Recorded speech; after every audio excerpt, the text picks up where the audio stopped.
No! I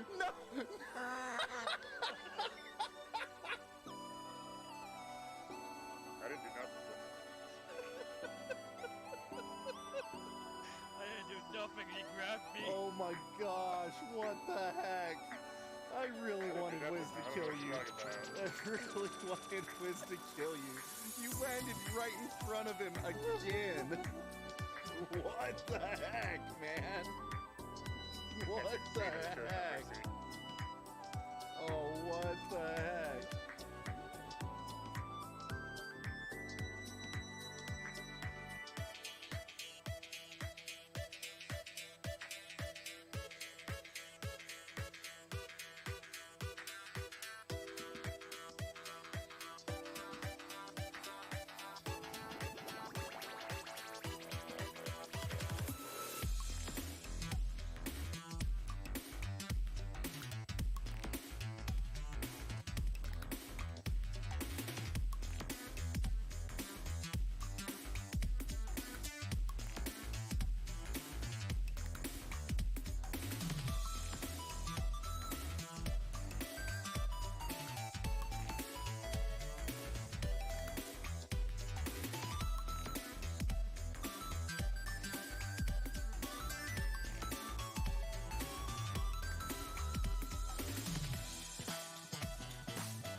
Alright, hello and welcome everybody to a live demonstration / tutorial on how to get the latest 1.9.3 release of Retroarch up and running on your Xbox Series X or S consoles. This also works for Xbox One, One S, One X, but don't expect good performance on anything past PS1. What up, Omar? How did you get kicked out of the Retroarch Discord? What did you do? What have you done, Omar? But yes, welcome everybody to the channel. I'm sure most of you have found this place because of Xbox Series X and S tutorials, but we do a lot of other stuff here as well. But I thought it'd be kind of fun to do this just sort of live on stream today, and just kind of this informal thing. If any of you have any questions, just feel free to ask. And hello, Sandy. Dev mode, we go over dev mode stuff. I already answered you in the comments there, but yes, retail mode is actually a Microsoft Store terms of service violation, so I do not cover it. And what up, Ramon? How you doing? Welcome. And Josh, first time, glad to have you. You have Retroarch on your computer, it's amazing. Nice. I'm actually updating all of my Retroarch PC vids as we speak, and it's come a long way in the last year. I love it. What up, Red Hood? Restore the Snyderverse. Honestly, I could care less about DC stuff. Like, the only good DC stuff is their TV shows. Asked for help on their server. Oh, no.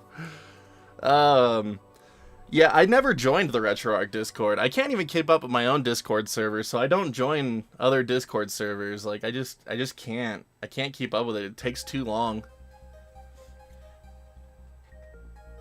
This guy's uncultured. I just don't care for DC stuff. What can I say?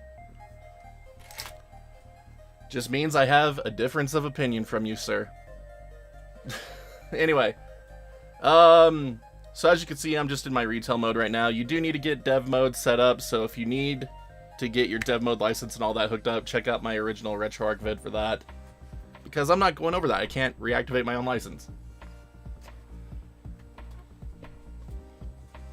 Waiting for the PCSX2 core to get better. Well, yeah, if you're playing on PC, just use standalone PCSX2, way better. You're not going to be as pissed. But anyways, I'm going to go ahead and boot into dev mode. So if you're on Xbox Series X or S, use the one that actually shows an Xbox Series X or S. So many people try to use the Xbox One version and it doesn't work. Like, get the one that has the picture that matches your console.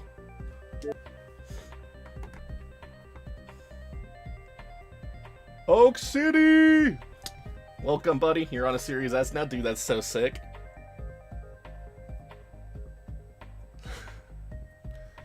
But yeah, so I honestly haven't really messed with my RetroArch install a whole lot since I made the original tutorials back in December and January. So I'm still rocking 1.9 official version. That's still the version you get on the RetroArch website when you click on download. They have not updated the official builds, which is kind of annoying. Hit that thumbs up or thumbs down. Really mad that Ice doesn't like DC. Yeah, there you go. New camera angle, who dis? Yes, who is this? I do not know. Oh, look at that. See, sometimes you get errors that say it takes too long, and then you just get to try again. Love it.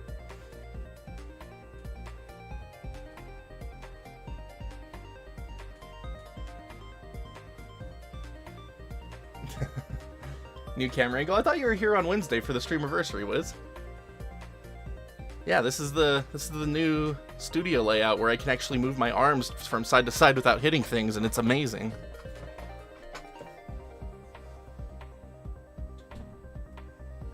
What up, Ishmael? How you doing? SegaSaturn Chronos? I'm not sure if it's even available on Series X. We'll have to check in the updated build. But I'm not... I honestly haven't really used mini Sega Saturn emulators. Oh, I love it. For some reason, dev mode took too long to start. You know what you do when you get those errors a lot of times in a row? You restart the console.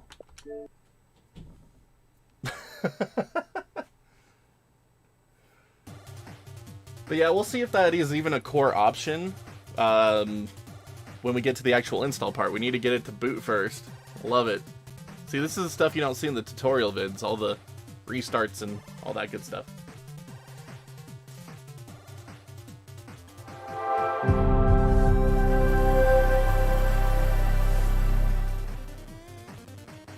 Available at retail, can get next later. That's nice.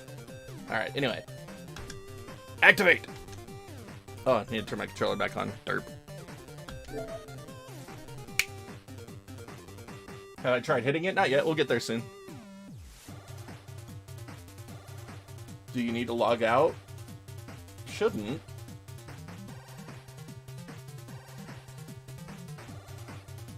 Still couldn't get PCSX2 to work. That's mostly due to bad BIOS, bad folder directories, things like that. I put updated PCSX2 cores and folders into my Dropbox folder, so I have confirmed they work. What up, GDL? What up, Joshua? Sorry, trying to catch up with everyone that's coming in while trying to actually progress things along. Oh, look at that. It's just so happy right now. Yeah, you might need to log me out of the other box. Does update have any differences? It has a lot of differences. This is 3 whole versions later. So there's actually some UWP version differences here, which is why I wanted to go for it. So one of the first things that should be immediately noticeable is load times are going to be a lot faster compared to the official build of 1.9.0 that's still only available on the website.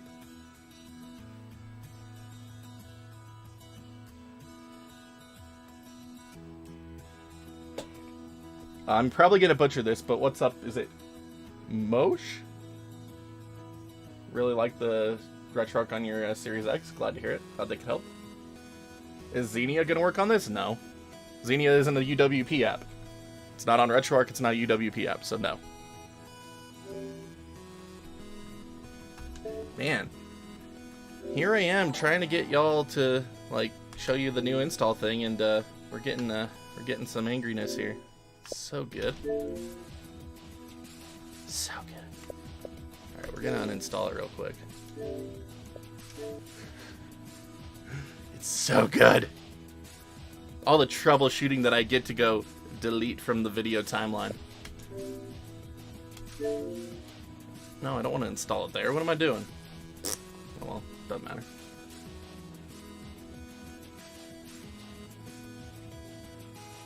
I just did a hard reboot the Xbox Oak City, so now we're going for the install.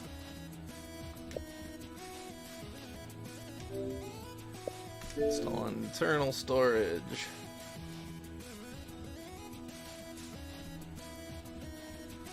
The joys of doing things live. It's always the best.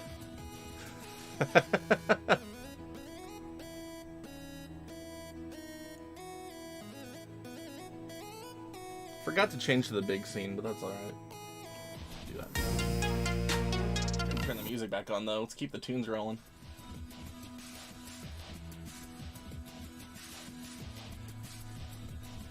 Man, now it's not even installing. This is great stuff right. Oh my goodness, Wiz.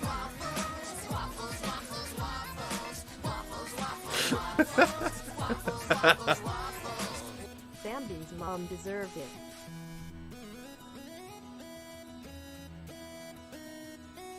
Oh, Wiz, thank you for the 5 waffles, man. Keeping us going, buddy. Appreciate you so much. Alright, there we go. Angry thing. Alright, now let's try. Come on now. There we go. Don't know what that was about, but... Alright, anyway. Let's boot into dev mode. Got your file legally. I'm pretty sure they work, but it doesn't show PCSX2 core when you load your PCSX2 games. Did you put the PCSX2 core into the core folder and update the core info files? No one's ready for a Bambi live action movie? Oh gosh. I'm pretty sure that was, what was that show? What was that show called, with all those rednecks that go hunting? Pretty sure that was the live action Bambi whenever they'd go deer hunting. Right? Right?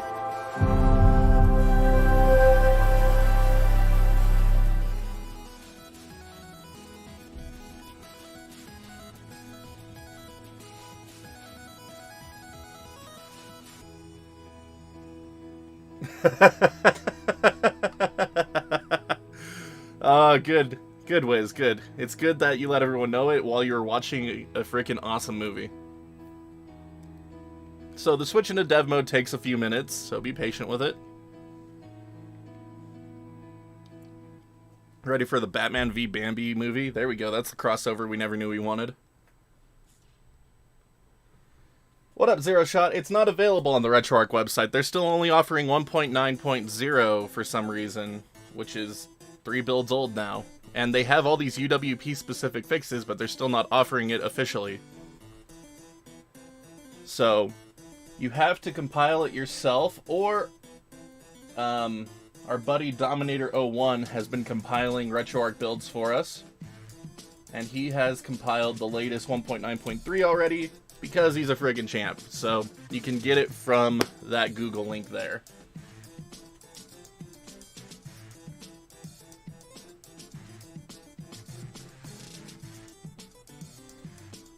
Guess I'll post that over on Twitch too. If you want to find the 1.9.3 build, you can get it here.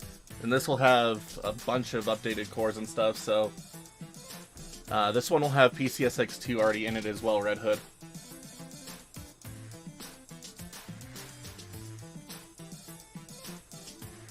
Be cool to play N64 games on the Unreal Engine. Dude, those Unreal Engine N64 things are freaking fun.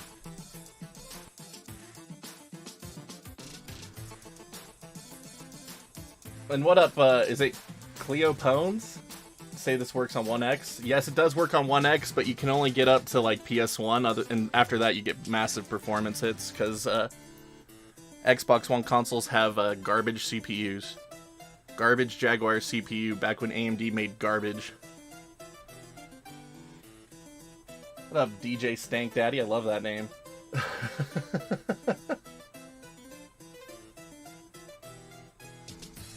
How do you get them, though? I don't think any of them are actual real games. Most of them are just, like, video demos, aren't they?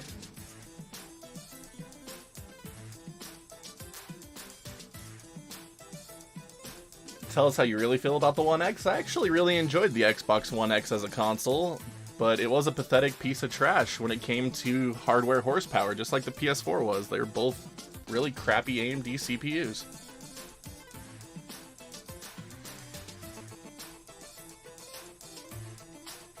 How do you know when an update is released? Just search every few months.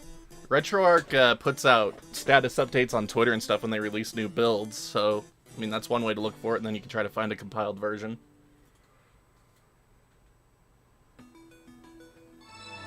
Oh, what the heck? Damn it, Jeff, with the $10 super chat. Fantastic, and I cannot thank you enough. Thank you for your help. No, I cannot thank you enough for that super chat to help us out. Thank you, buddy. And what a name. I love your guys' names.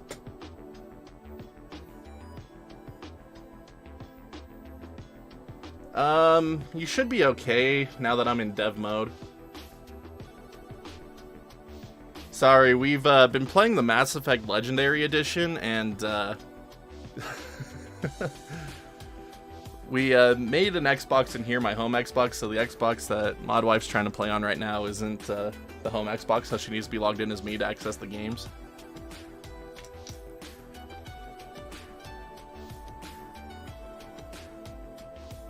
And what up, Carly X Deluxe? Thank you for the tutorials. Thank you for coming in and hanging out on stream. I appreciate it. Alright, so, as you all can see, my Xbox dev mode here. See, it does take a while for it to load up, so, I've had a lot of comments asking why it takes so long. That's just how it is. But, anyways, just to show y'all, I haven't really touched RetroArch a whole lot since the original tutorials, so the official version 1.9.0 is still the version that you will find on the RetroArch website, so all the current install tutorials are still valid and applied to the official build.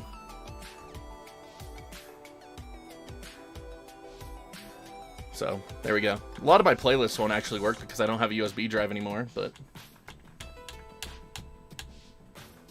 all that good stuff.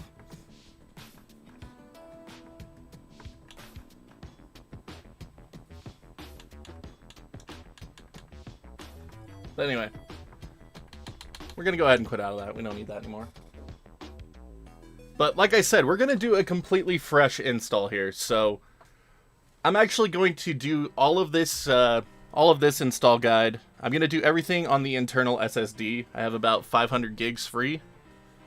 So I'm going to expand my dev mode storage, which is going to wipe out my Files Explorer and Retroarch, which is fine because we need to get rid of them anyway. But anyways.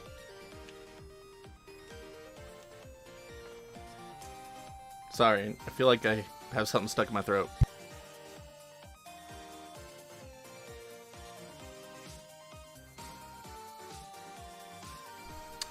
Alright, there we go. Sorry about that. Anyways, if you are just starting out with RetroArch and you need to expand your dev mode storage, which is highly recommended if you want to be able to play games more than 2 gigabytes large, so PS2, Wii, things like that, press start on your home screen, and you could go to manage dev mode storage. And from here you could change the amount of size. By default it is set to 5 gigs. Take a drink. Oh no, I need a water bottle. But you need to have at least 50 gigs free on the internal drive to expand this up even further. So I'm gonna set mine to 200 gigs right now. Let's go full hog here. 200 gigs. Tell it to save. It's gonna say, hey, this is gonna delete everything you have on dev mode. Read the box. Man. So few less comments I would have to respond to if people would just read the box that pops up every time. Anyway. Need to delete your developer apps, and that'll change the size and restart. So tell it to restart. That's cool. And it will take time. Once again, a lot of this stuff just requires patience. You just get to sit around and wait. It's a hurry up and wait situation. It's really fun. That's why I cut it out of the videos.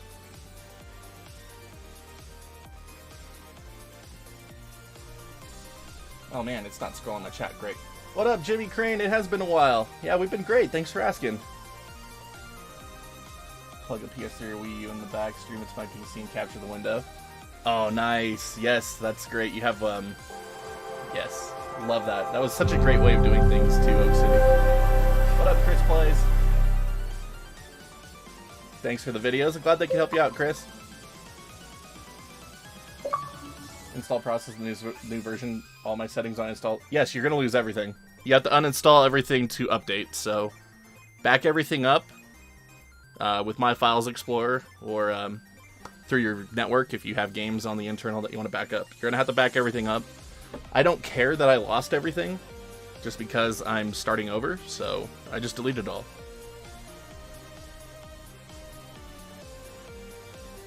No questions or anything to pass through you. Just wanted to say thank you for your help. Yeah, first time seems to take a while. Yeah, I appreciate it, Jeff. Like, I really do. Thank you so much. Sorry, guys. My chat didn't auto-scroll, so I'm a little bit behind now. This stream would be Mass Effect or Retro Team. Hit me with an okie doke RetroArch tutorial stream. Well done. Just try the new things. Dang, speed hack, game fix, line sprite, merge sprite, 4K finally. Yup. Exactly, Lair. Exactly. Welcome. Anything notable in 1.9.3? A lot of I/O improvements, so loading should be a lot faster. They added actual 4K support for Xbox Series X. It kind of didn't work before, even though it kind of looked like it did, but it really didn't, so...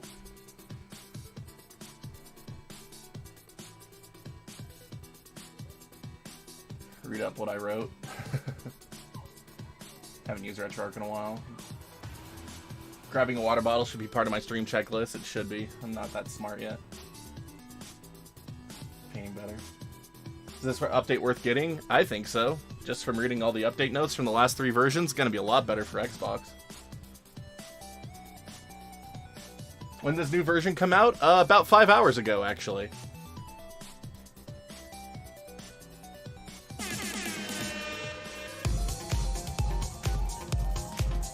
Well... You can't get this version on the official RetroArch website. You have to get a different build. So if you downloaded it from the RetroArch website, you have the old version.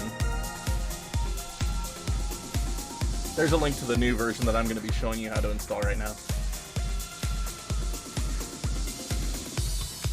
Urkapi, I hope I said that right. Thank you for that Twitch follow. Anyways, back on track. We caught up with chat. Let's get back for the purpose of this video. Alright, so we're on the Retroarch dev menu, and you will see that there is a nice little IP address. It'll probably be about where my camera box is if you haven't edited your dev mode menu for any reason. I got rid of some other non-necessary stuff in mine. So it's right here above me. But basically, we are going to switch over to PC at this point. You need a web browser of some kind. People have said this works on their phones. I don't know. I use PC. And let's change that source over here. Let's see here. Go away, Xbox. There we go. Mini fridge. Switch and lurk mode. Alright, Wiz. But you're going to type in that IP address. So mine was 192.168.1.137. And then you need that port too, which was... What was that port? Crap. 11443.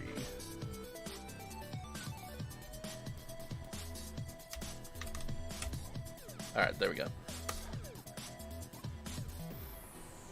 Did I type it in right? I don't think I typed it in right. 92.168.1.137.11443. Okay, so I did type it in right. Cool. Let's try the full version. There we go. Alright, so it wants the HTTPS for me, apparently. That's cool. Will this kill your warranty? No, this is an official Microsoft, it's an official Microsoft feature of the Xbox consoles to be able to develop your own games on the system. New version have better compatibility with PS2? Yes, kinda. They've updated the PCSX2 core like twice. It's still not that great, but it runs a little bit better than that initial version, which is why I updated it in my links in my tutorial. So the tutorial didn't change, but the core and the folders have been updated a few times.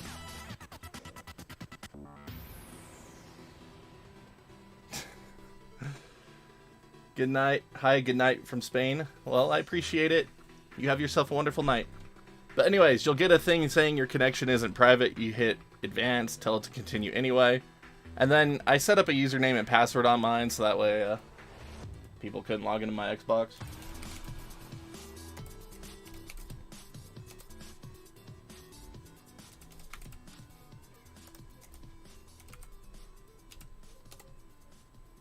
Apparently I don't remember what I made my name and password.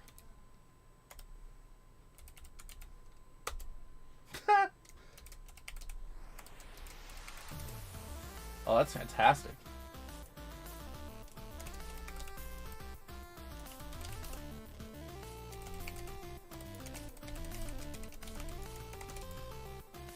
Awesome. Okay, I'm going to change that real quick because I don't know what they are anymore. Yeah, I have it on the wrong screen. I was trying to log in, but we'll just do that. What up, C-Funk? Anyways, I'm going to change my username and password on this real quick. Just because I don't remember what I had them as. It's fantastic.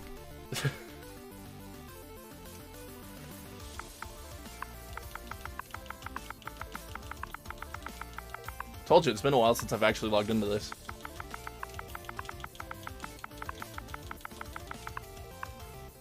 Alright, there we go.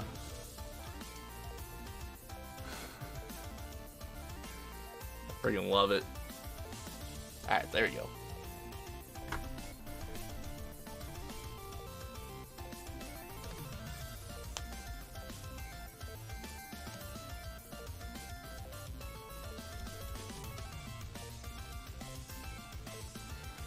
My File Explorer download, it's in the description of almost all my videos that need it. And I'm actually not going to be using my Files Explorer today.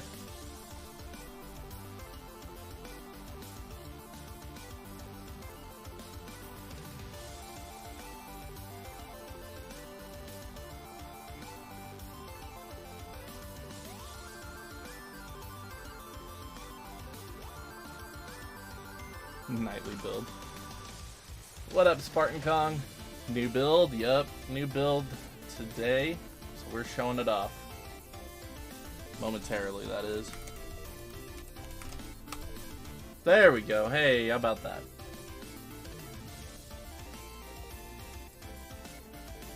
Sweet.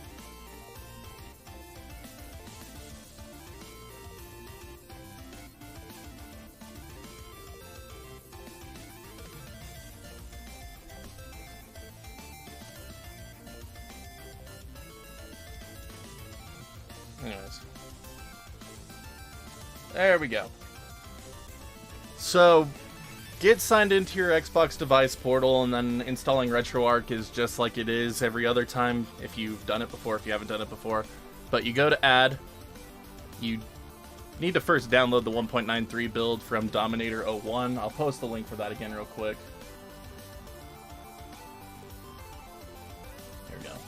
So Dominator01 compiled the 1.93.3 build. Wow, I just stuttered all over that, that's fine. But you can grab that there. Post it here on Twitch again as well. So that's the build we are using right now. And so I got it downloaded, got it extracted, and just for curiosity's sake here, let's see what actually comes in this build. No, not the security certificate, dang it. Alright. Release angle. Let's see here.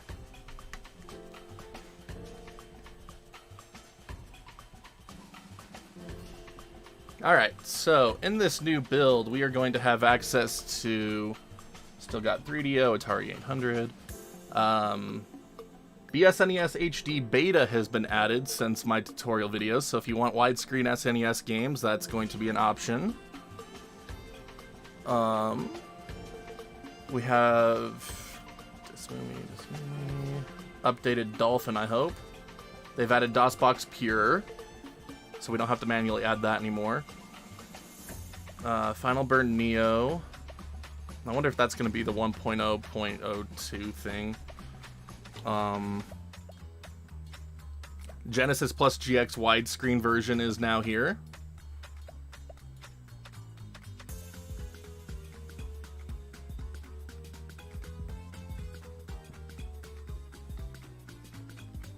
And then, of course, PCSX2 is here by default.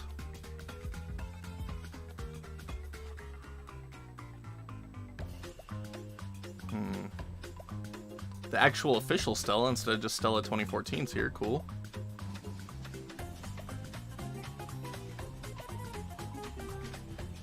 Yaba Sanshiro and Yaba Us are here. They suck, but whatever. Glad to have them. Hope that's an updated Flycast too. Duck Station. Alright, so we got some updated cores in here, I hope. Got some new ones and some updated ones, I hope. But that's cool. Anyways. I didn't mean to close that folder. Crap. There you go. We don't need that folder anymore. Anyway.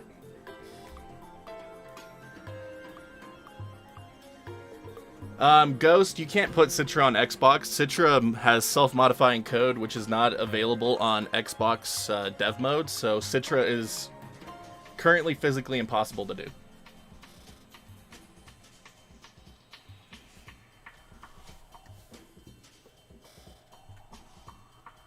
Alright.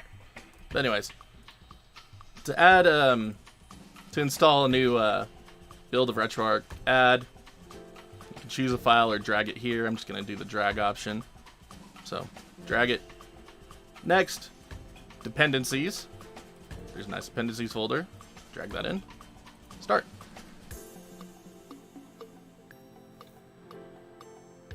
Citra works on phones. That's because phones are a little bit more of an open ecosystem, especially Android. You can allow the code to modify itself on phones. On dev mode, that's just not how it works. Doesn't work like that. So it's a limitation of dev mode. The hardware could definitely run Citra, but it's a dev mode limitation that keeps it from doing so. Alright, But that is installing RetroArch on your Xbox. Citra got really good. I'm really liking Citra now. All right. Cool. All right. We're gonna leave this minimized for a second. Now let's go back over to the Xbox side of things. Sorry, this is going to be really disjointed since I'm doing it live. I get distracted easily. But once you have RetroArch installed, it'll pop up here. And we need to change it from an app to a game. This is one of the biggest missteps when doing it on Xbox. And I'm guilty of doing that quite a while as well. Just wait here on retail mode.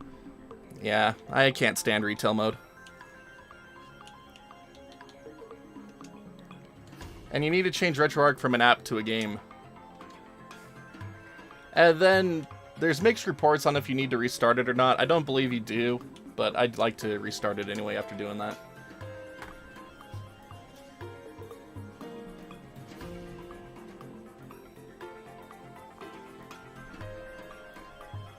I don't know, just from reading my comment section, it sounds like retail mode's actually kind of a big pain in the butt.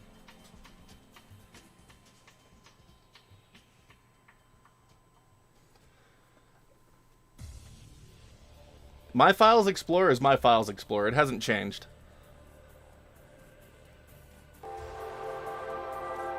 Like I said, I'm actually not going to use My Files Explorer at all in today's video. We're going to do everything 100% internal. No USB. Everything's internal. Alright. But one of the key things is to make sure you run RetroArch at least once before trying to do any setup. Otherwise, you don't have all the folders you need. Well, technically, we're not doing that this way this time. Interesting. Alright. So there we go. 1.9.3 UWP. Very nice. And it's great that it's still freaking ugly when you first start it up. So you have to update the assets. Oh, wow, that is way faster. Holy crap. Man, that was like a 10-minute process on the old version. That's great. Thank you, updated IO performance. This is fantastic. Update core info files. Is it done? Like, yeah, that's it. Okay, that's amazing. Controller profiles. Yes, cool. Update database. Oh my goodness, this is fantastic. This is so great. Let's update the GLSL shaders. Oh man. Okay, yeah, now we're talking. Yeah, this is fantastic. It's worth updating just for that alone. Holy cow.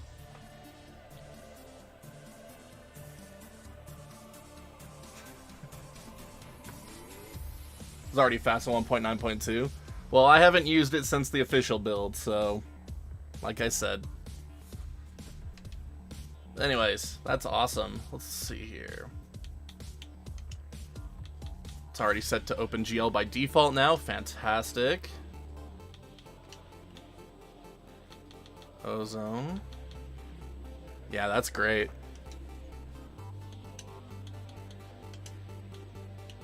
Integer scale on. Core provided. Overscan. Vertical sync on. Play Marvel vs. Capcom 2. Maybe in a little bit, Zeppy. We gotta get arcade stuff set up first. Alright. Let's see here. Can we turn on threaded video finally? Or is it still gonna crash? Nope, it's still gonna crash. So still no threaded video. That's fine. It's more than powerful enough to run most things without it, so don't need it. But yeah, look how much faster that loads. That's fantastic.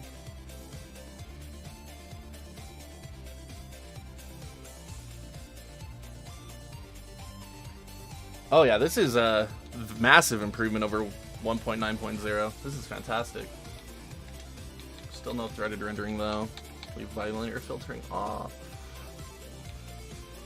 Full screen mode is set to off by default. We'll have to see how that works on PCSX2. I haven't tried the updated PCSX2 build a whole lot on Xbox yet. See if it still has windowed mode problems. Alright, so yeah, there we go. That is 1.9.3 installed, and it is already impressive.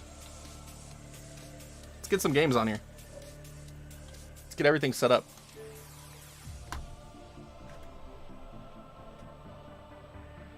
What up, Bree-Man? What does this new version do? Makes everything better. I don't even know how to describe it other than that. It just makes everything better. Alright. So let's go back over to the PC real quick.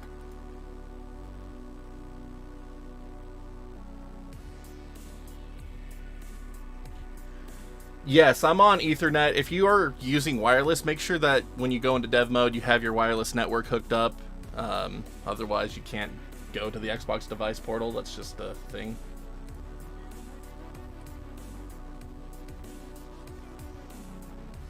In the future, you can play PS2 games on your Xbox. Exactly, C-Funk. Alright, anyway. So, like I said a few times before, I'm not going to be using My Files Explorer at all to get this set up right now. We're going to be doing everything through the Windows file browser, actually. So, on your Xbox device portal, you'll see File Explorer tab over here on the left. So you click on that. And over here is a Browse button, just right above my camera here. So click on that. And it'll pop up a username and password for your Xbox dev mode. So you could type this into a... It's this one, actually. You can type this in here, and it will bring up your... should bring up a or not, it just isn't working. Hold on. Wow, why is this all screwed up? Get out of here. There we go. And for me, it automatically popped it up because I saved the login info for it, but it'll bring up a username and password box, and that's where you put these at. But if you don't want to do that, you can just set up a command key here. So copy all this, open up command prompt, and then just paste it in, and it'll save the credentials, so that way you never have to open up your username and password. It's nice. And then another way to make this exceptionally nice, you can add a network drive and save the URL here.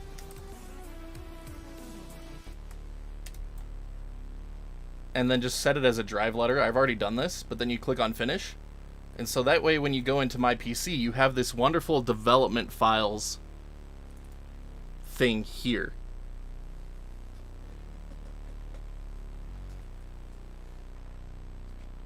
And it's fantastic because now you can see how much dev storage you've got, and you can just instantly access it without having to go through the file browser or anything like that. So the way I'm doing things today, I'm completely done with this window. I don't need this open anymore. It's done. It's over. Need to go back into my emulation folder though. Alright, there we go. Sorry, like I said, this is going to be a bit disjointed since I'm doing it live.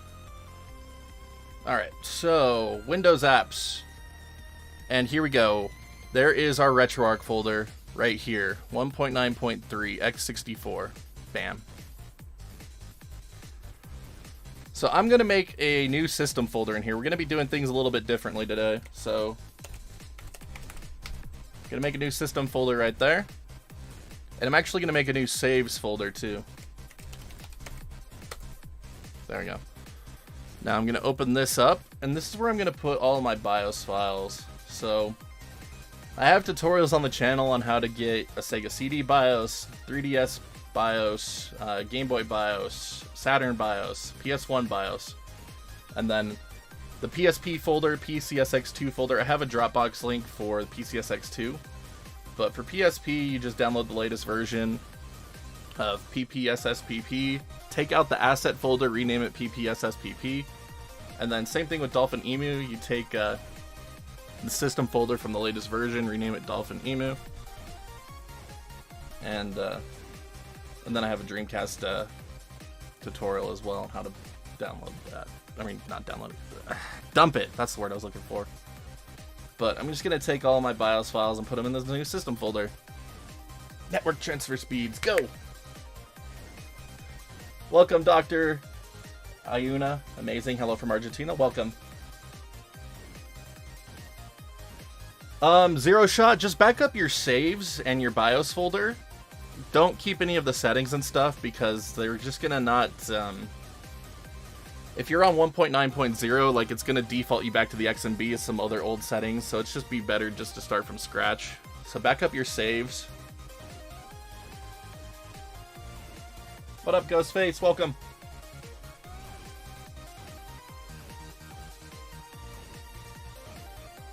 But yeah, unfortunately you can't put in actual physical CD discs on the Xbox version yet, C-Funk. I'm hoping that maybe in the future someone can work some magic and make it possible, because that'd be fantastic. What someone has reported to me, though, is that you can hook up a Retro 2 to the Xbox. That way you can play your physical carts that are supported on Retro 2 through the USB connection there. So Retro 2 does work. And that's just super cool to me.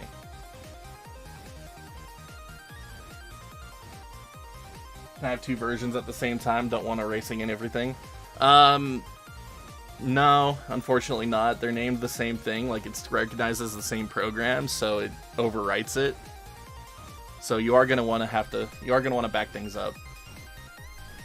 All right. Anyway, so that is my new system folder. I created it manually, so when I relaunch into Retroarch, I'm actually going to point Retroarch to this new system folder. That way I don't need to own or download or install or try to find My Files Explorer at all.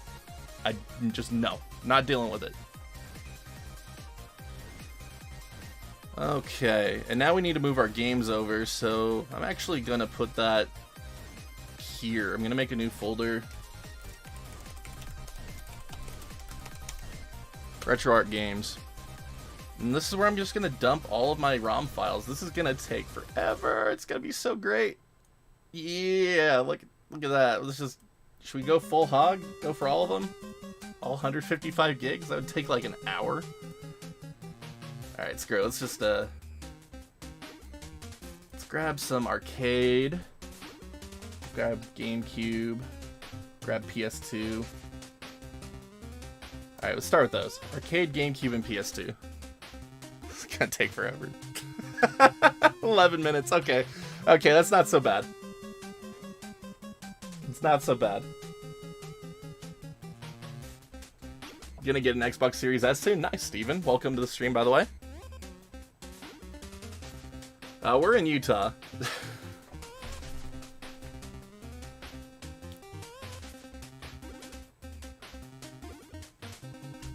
Deshaun, yes, this has 4K. This has 4K in it, apparently. Apparently it was fake K before, which is interesting. What up, Andy? PC sounds like a jet engine now?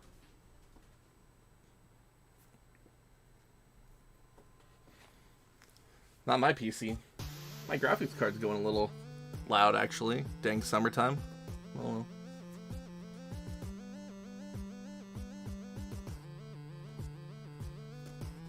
Eek!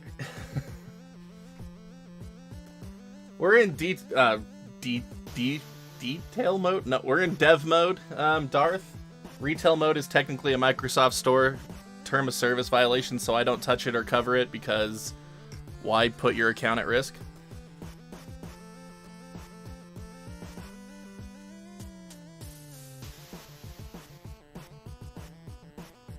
Oh, your PC sounds like a jet engine now. Interesting.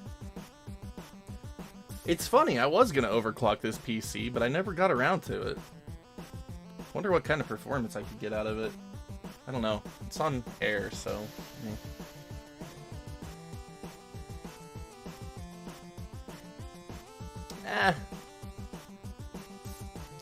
I find the whole process more time-consuming than actually annoying. It's just a lot of hurry up and wait. Your jet engine sounds like a PC? Nice, Oak City. Utah, the only place I've ever found caffeine-free Barg's root beer. Also Canada. Places in Canada. At least according to my brother-in-law.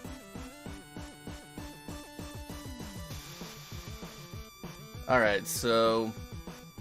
yeah, 7 more minutes of file transfers. Fantastic. But yeah, there's actually been quite a lot of you out there wanting to see how to do a fully internal version of this install with no USB.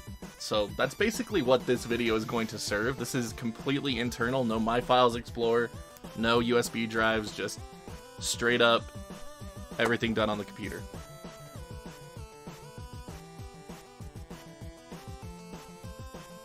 What up, Jay? Someone going live giving a tutorial on how to actually use RetroArch. Literally just tuned in, by the way. This is awesome. Definitely subbing in huge respects. Hey, appreciate it, Jay. But yeah, I have a whole RetroArch install series that covers the official build. So we're checking out the unofficial build because they haven't updated the official build. It's still stuck on 1.9.0, and this is way better.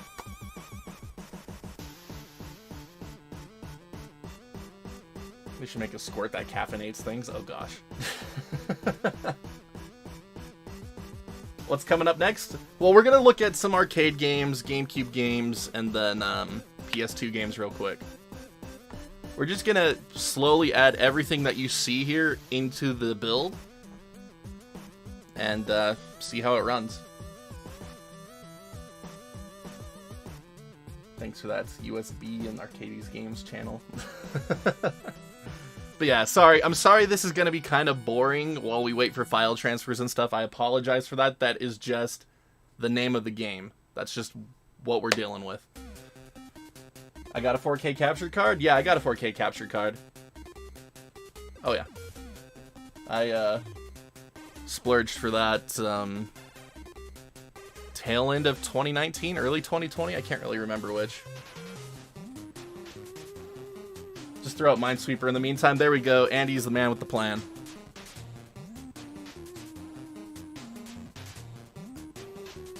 Recently tried using RetroArch and you can't operate it. I need help, to be honest. If you got it from the official one, like that's what all those videos I've made are for. This is going to be an unofficial build, so I mean, if you want to follow along with this, I'm kind of ahead a ways, but here is once again the download link you can use to get the most up-to-date unofficial version. So this will give you 1.9.3, which I highly recommend because just from the initial setup alone, it's already saved like 20 minutes. Just insane. Does the GOG website still have SNK Neo Geo games? I believe so. Have to upload some gameplay. I got a shootout. Good on you helping people out. Oh, for sure, Deshaun. The stream's going to be listed on the YouTube channel after the fact as well. So, I mean, it's always going to be there. I'm going to make it the featured video once we're finished here. I'm going to try to go through and edit it to get rid of some of the downtimes, but... Disadvantages of having an unofficial build? There aren't really any, Blood Moon. Not really. Jedi, thank you for the host, buddy. SNK has been dumping free games on Prime. Oh, party time.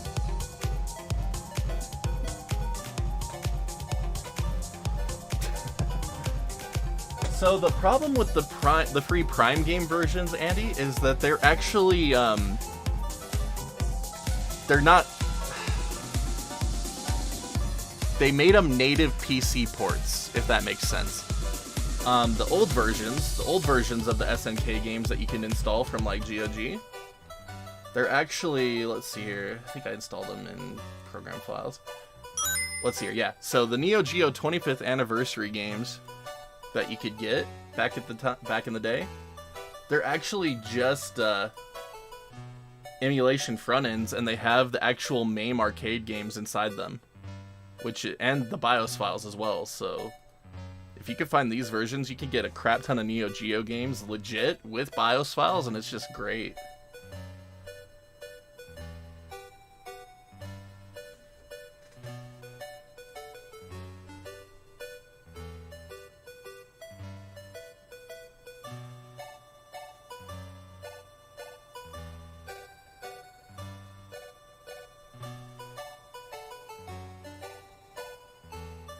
George Harrison, thank you, brother. Disadvantages, none really. SNK has been dumping free games. Jedi, thank you for the host again. Putting games on the internal Xbox hard drive. Yes, that's what I'm doing for this one. I'm putting everything on the internal drive. I'm showing a 100% internal SSD install right now. Like, there's no USB drives, no My Files Explorer. You don't have to worry about any of that stuff. Just straight up computer.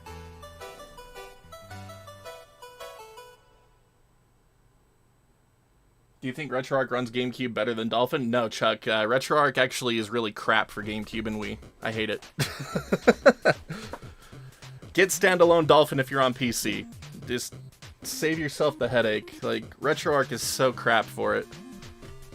It's just, that's the only option you have when you use it on Series X, so. I need water bottle. Andy's here? Nope. Okay, lol.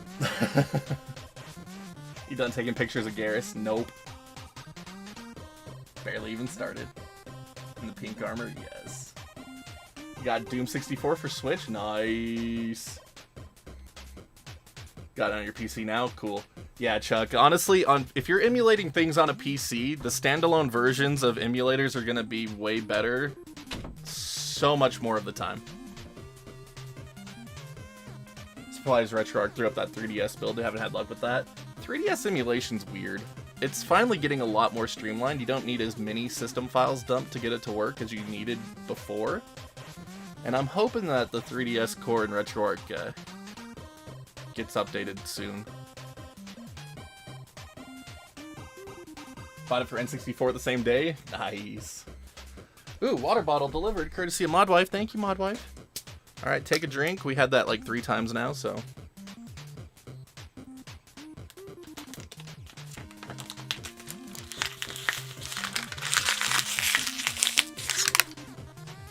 There we go. We'll do it sloppy-like.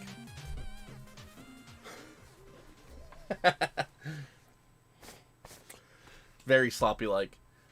There you go.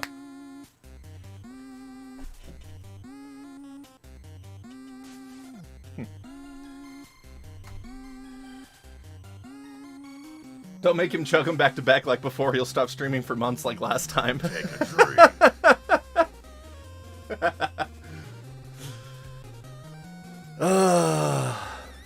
You know exactly why I stopped streaming last time. You had a hand in it. Alright, there we go. So we've got a couple of arcade games. Sorry, I don't have a lot of arcade games. I just got some stuff I was able to dump off of arcade 1-up machines, and then the RetroBit Super Retrocade. I actually don't have any of my Super Retrocade games on here. Interesting. No, 1942 is from the Super Retrocade. That's right. Got my GameCube library on here in various formats. Interesting. And then a few PS2 games. All right, let's try these out. See what's going on. Modwife launching them. Mm-hmm. Opinion on the new Chromecast for basic retro games and mild gaming at that, like classic NES and N64. I honestly have no idea about the new Chromecast, Jay. I'm not familiar with it, to be honest. Alright. Let's do this.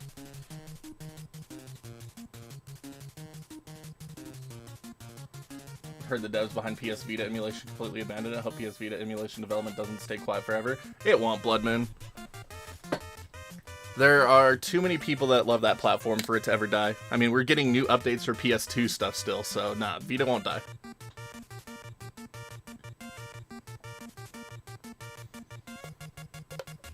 Alright, there we go. There's my take a drink. I'm gonna have to take a massive piss in a little bit. It's gonna be great. Alright, let's try these out. Alright, so we need to change our configuration file around because, again, it's looking for them in the Q drive, but we put everything in S drive, so to change it over, just go into config file. No, not config file. Bleh. Settings. Directory. There we go. So we need to change our system/BIOS folder from the Q drive over to the S drive where I just copied everything in. So program files, Windows apps. Alright, here we go. RetroArch 1.9.3 x64, system, use this directory. So I have moved my system folder over to the S drive. And then I'm going to tell it to do that for my save folder as well. That way I can easily move over and back up saves. So save files, here we go. Let's change that over to the S drive. Program files, Windows apps, RetroArch folder, saves, use this directory. Bam, there we go. And now I'm going to go back to the main menu, config file, save the current config. There we go. So now we should be good to start loading up some stuff here. So S folder, program files. We're going to start with Arcade because it works under OpenGL. Wait, that's not where it is. Where are my games? That's right, my games are going to be down here. Bleh. Somehow I made this even more convoluted than before. Say what? Alright, is it not gonna let me... Did I just miss it? Am I blind? I think I'm just blind. Interesting, so it doesn't show up custom folders on this. Oh, cool. Good to know. Alright, so we can't make a custom folder in the Windows apps folder. It doesn't show up, so it should show up right here, but it's not. There we go, cool. Interesting, interesting, interesting. I love this. I love doing this live. Y'all get to see the process. It's so great. Okay, so Windows apps, that's not gonna work. So let's go ahead and move RetroArch games into the RetroArch folder then. Yes, I don't care, let it do it. Alright, so there we go, RetroArch games in the RetroArch folder. See, I knew there was a reason I did it like that before. Alright, cool. Alright, back to Xbox. Alright, RetroArch folder, RetroArch games, arcade games. Alright, so let's load up some Marvel vs. Capcom 1. Load archive. And then, let's see if current MAME works, because MAME didn't work before. Let's see if it works now.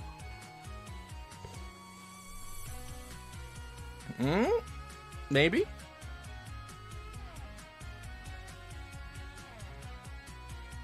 No, it doesn't work. Cool. Take a drink.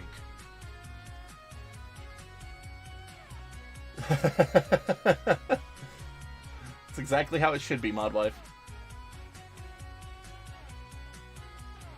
There's a lot of nice metal covers of songs from Zelda and GoldenEye on YouTube. I like those ones, Ghost. I really do. Share recipes. Alright, so MAME current still does not work. That's good. That's good to know. Stupid MAME.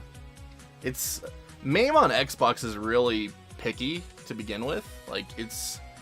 You'll have everything working on the PC version, then you try to run it on the Xbox version, it's like, nah, not gonna work.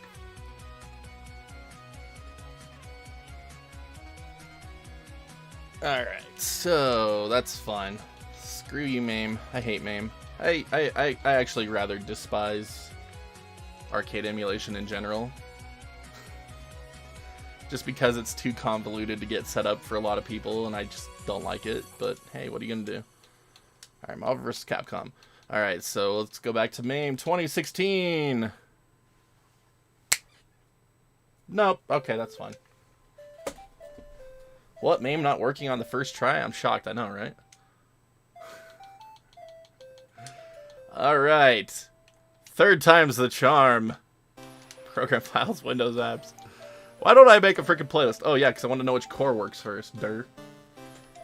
Arcade games. MAME, you are failing. Alright, MAME 2015. No, okay. This is why I use Final Burn Neo. Alright, screw you, MAME. Screw you so much.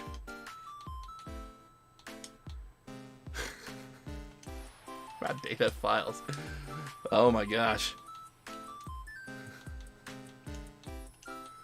Alright, Marvel vs. Capcom, load. Okay, Final Burn Neo. Save us! Save us, Final Burn Neo. Look at that! Look at that! Everything works when you say screw MAME!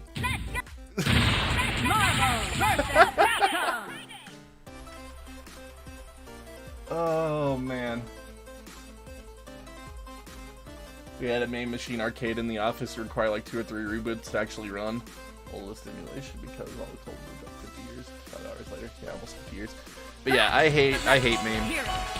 Like, there's a few games that have some compatibility issues in Final Burn Neo, but the experience is just so much freaking better. Like, it's so stupid how much better the experience is. I should have chose Spider-Man. Dude, I'm so bad at this game now, it's not even funny. I just wanted to show it running. Ready. Fight! That's the other thing, like, your controls are automatically set up in Final Burn Neo to be like actual 6-button pads, like it's nice.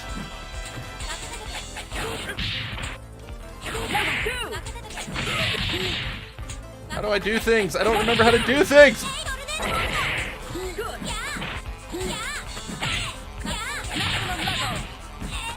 I don't know how to play this game anymore!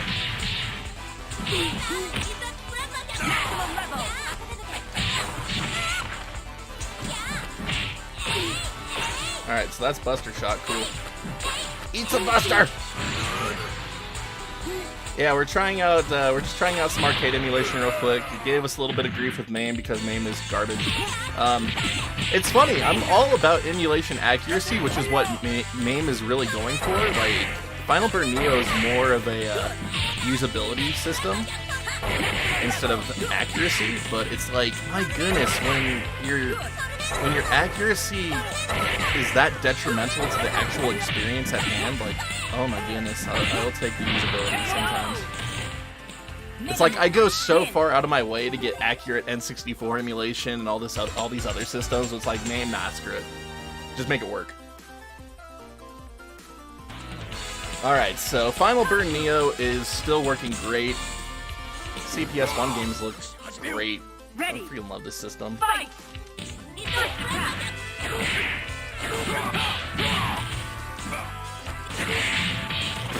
Hulk's pretty good. Game audio's too loud? Thank you, Jedi.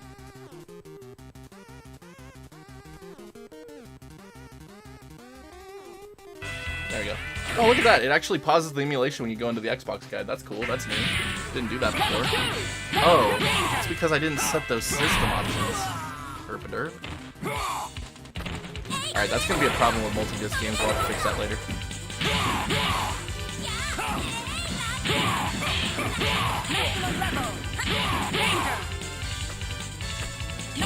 Oh man, sick burn! Sick burn! Look at this guy! Look at this guy! He's probably got a tiny little penis. He's got to go on the internet and try to bag on people who aren't actually trying to play the game. 8,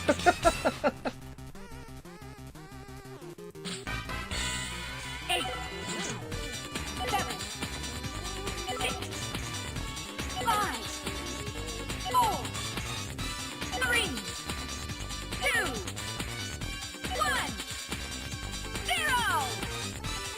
Game over. Alright.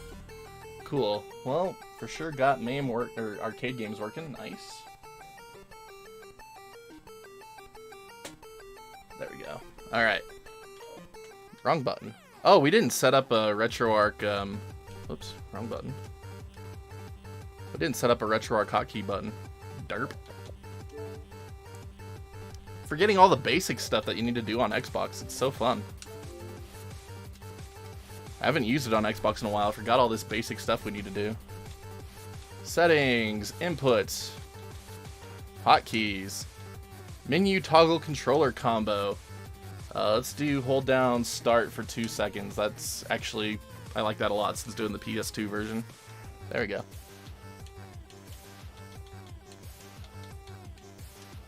Save current config. There we go. OG Xbox, I can tell you, definitely close to the arcade. I don't mind the OG Xbox port of Marvel vs. Capcom 2. Everyone likes to bag on it. Why isn't there an OG Xbox emulator or something that can make it play all the old discs? There's not a lot of interest in original Xbox emulation because most of the games people would want to emulate came to PC natively, so it just caused a lot of lack of interest in developing emulation for it. But we're finally getting there. Look up, I don't know what to call it. I call it Zemu. Look up Zemu. It takes a little bit to get set up, but it is actually showing a lot of promise.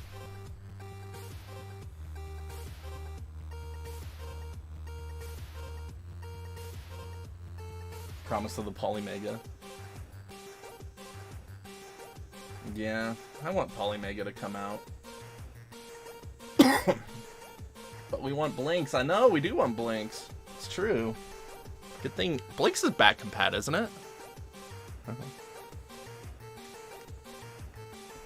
Alright, anyway. How about... I wonder if we can actually play GameCube games under OpenGL now, because that would be fantastic. We'd get way better video.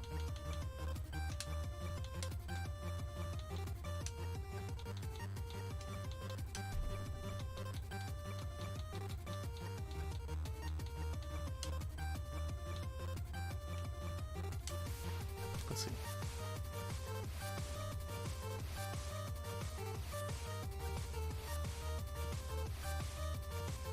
Darn. Still no video.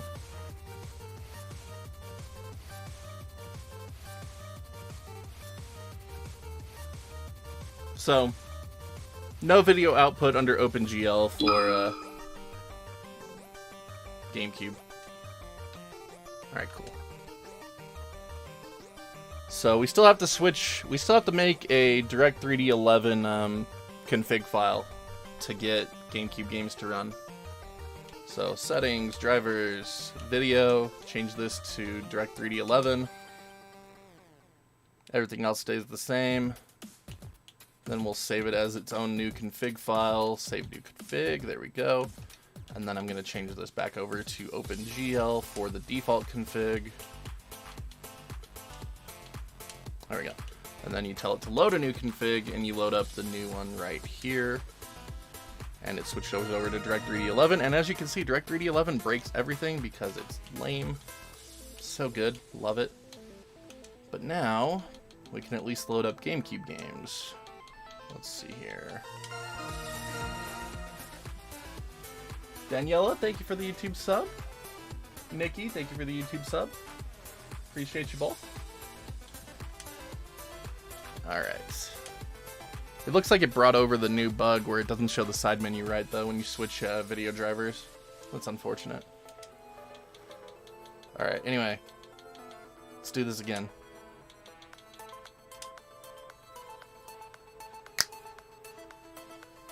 There we go.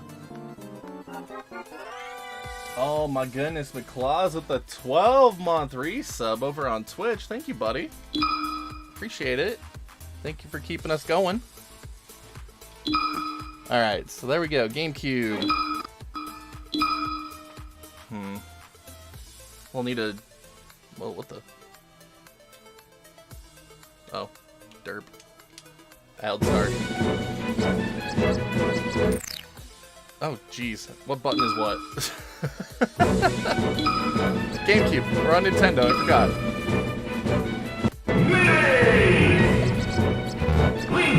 Oh gosh. There's some latency on the control that didn't used to be here.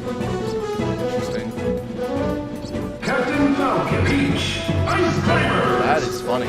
Alright, so GameCube has a little bit of added input latency now. That's not good. Oh, that's really bad.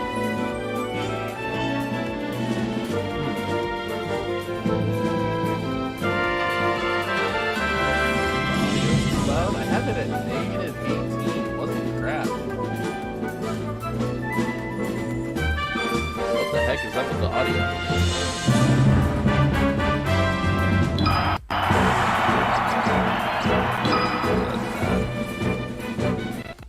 Baldur's Gate Dark Alliance did get released. It is true.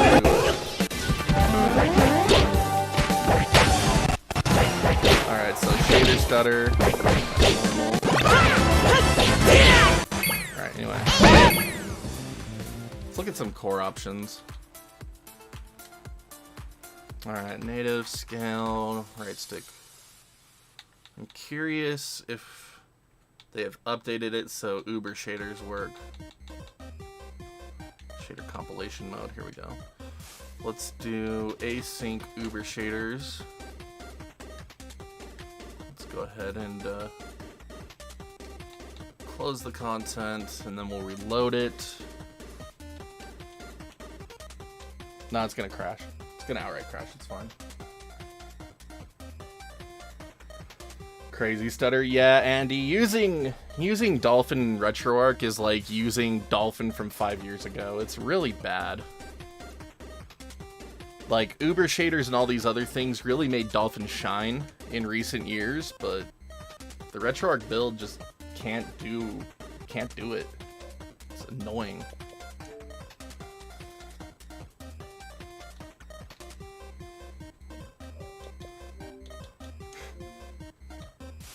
Standalone Dolphin's fantastic. It's just a RetroArch version of Dolphin that's garbage.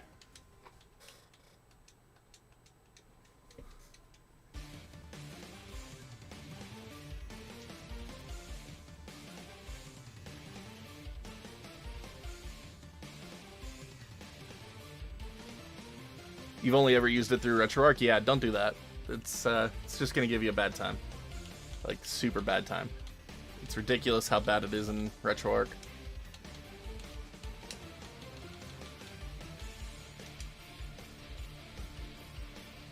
Nah, not for GameCube. There we go. Wait, what the? Yeah, I'm on that one. Switched it back to Direct3D 12. Or GL, that's weird. Is it not saving my config right?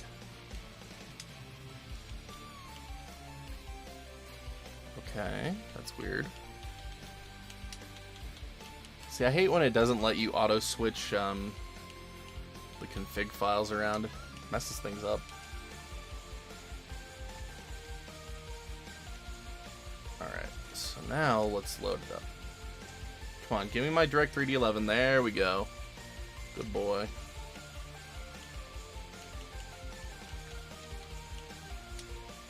There we go.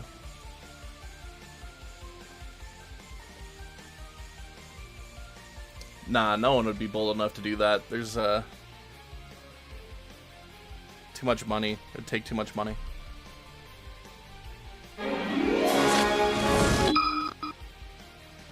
Did it do it? I don't think it did it. Let's see here.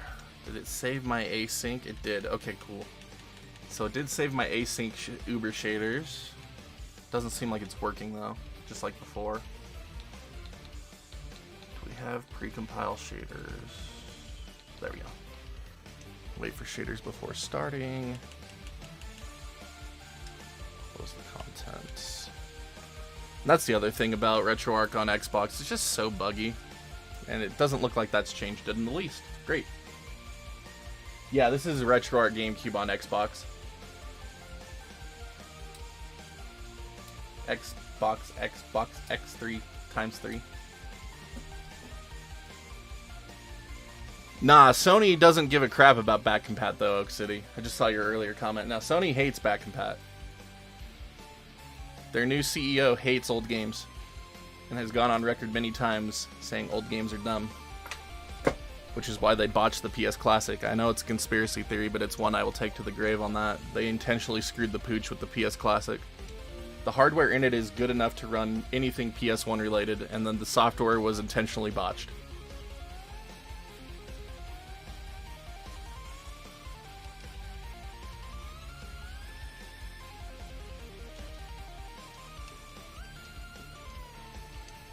There we go.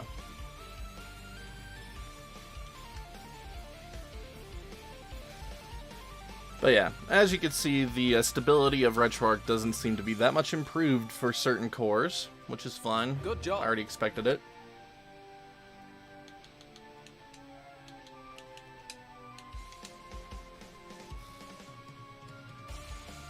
They knew the expectations. I know, but they didn't want the PS Classic to succeed, because then they'd have to...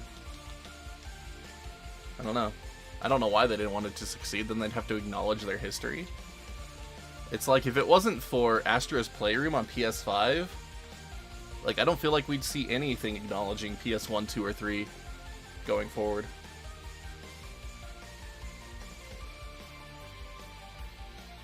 Thought you'd be able to emulate OG Xbox? Well, I mean, you can through official back compat. There's just no... Like, OG Xbox emulation just doesn't really exist at the scale that anyone wants.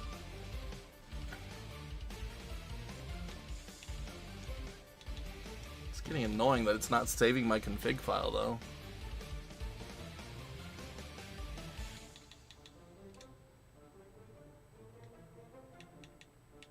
That's one thing that's going bad here. It's not saving my config file the way it's supposed to.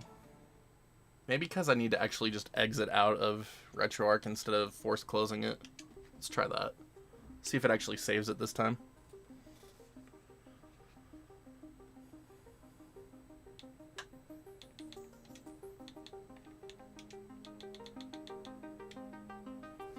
There we go. Okay, now it did it. Alright, let's see if Uber shaders work now. I really don't think they will, but I have hope. GameCube isn't bad. Wii's not great for most things.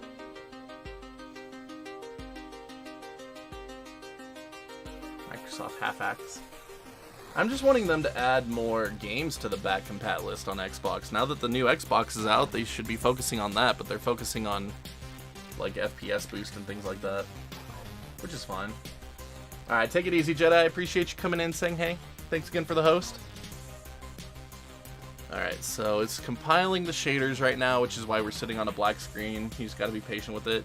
Unfortunately, the Direct 3D11 backend doesn't show you the progress of shader compilation.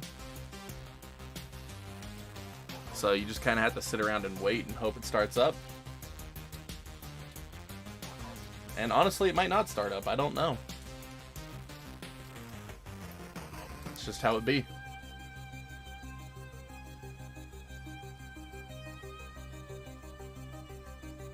Sounded good. They'd also scrap back compat with PS4 games, but they knew they had no other choice. I mean, I kind of agree with you, but at the same time, there's no reason not to. It's the same freaking architecture. It's probably honestly why they included it.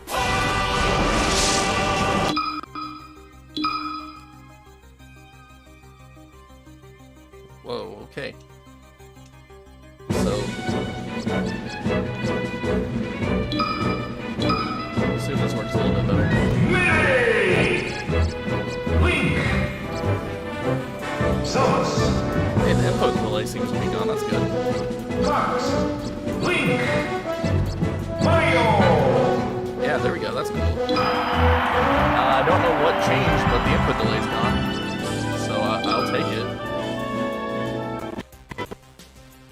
Alright, so Uber shaders are definitely not working. So there's no improvement in the Dolphin core over the official build. So that's too bad.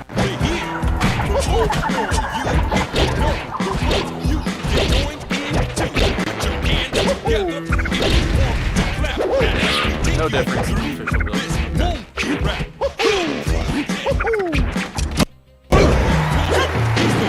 So, even though Uber shaders are selected every time it appears on screen, it's stutter. Welcome back to Dolphin Fighter. Awesome. Gonna figure out what's for dinner? Alright, Andy. Thanks for coming and hanging out for a bit.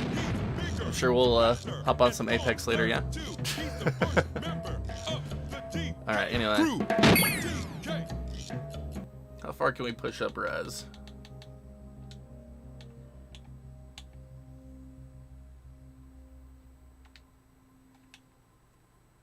Donkey Kong. Hi, DK. Donkey Kong is here. Honestly, you know the limitations that Dolphin's going to provide you. It's not going to be come out! Oh yeah, the Beetle core is not going to be any different. I mean, there's not been really any additions to the Beetle PSX core since the beginning of 2020, from the looks of it. Which is fine. I mean, there really doesn't need to be any differences in Beetle. Like, it can already do perspective correcting of the textures. It could do upscaling. Like, I personally can't think of anything I'd want to see added to that core. Like, it's already one of the best ways to emulate PS1 games accurately. So, I don't know. I feel like it's working a little bit better, but it doesn't really seem to be. It's hard to say for sure. I don't know. I wish we could get that to work. There is no reason that can't work once we actually see some work done to this build.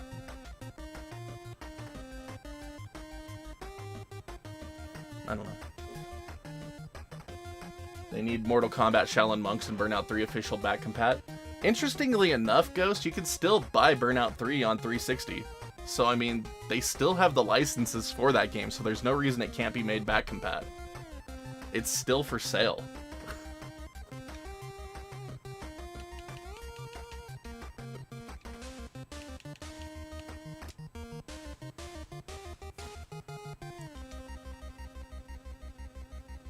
Alright. Speaking of which, let's load up a PS2 game. Actually, I'm going to load up another GameCube game real quick. I want to see how far we have to downclock Rogue Squadron to get it to run still. I don't have my save on it, though. Dang it. Oh well. Alright, so we got the config file to work again. Good stuff.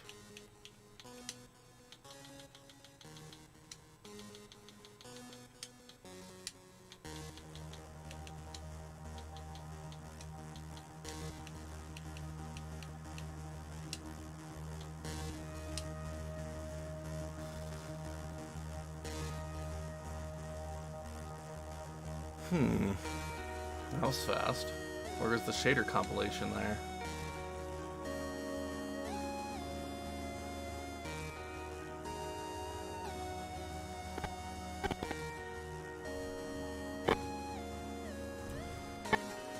There's a lot of hardware in the Xbox Series X that can't be taken advantage of in dev mode yet, because technically dev mode is still running in Xbox One X configuration. So I mean, you're able to get the full CPU performance, but you're limited in the GPU capabilities.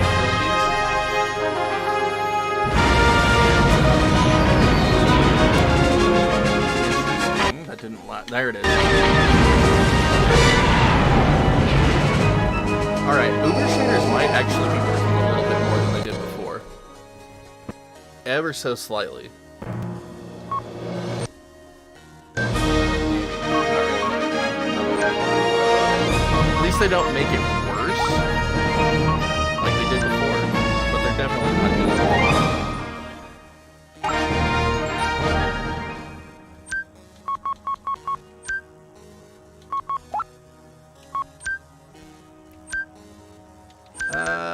There we go. Yes, I'm sure.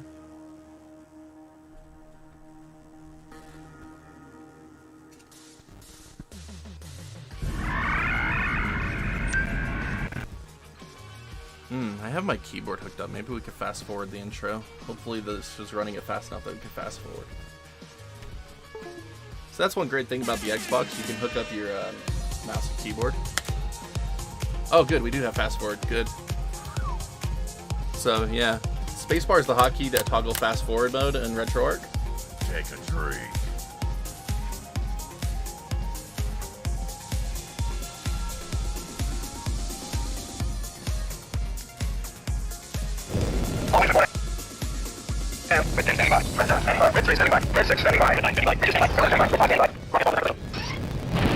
Actually, I'm wondering if it's...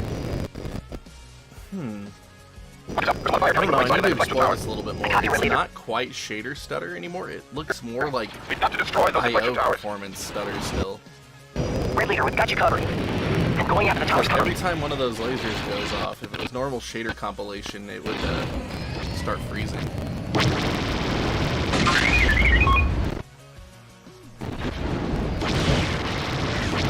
So we're still in fast forward mode. There we go. Follow me. Yeah, so we lose performance when the towers explode.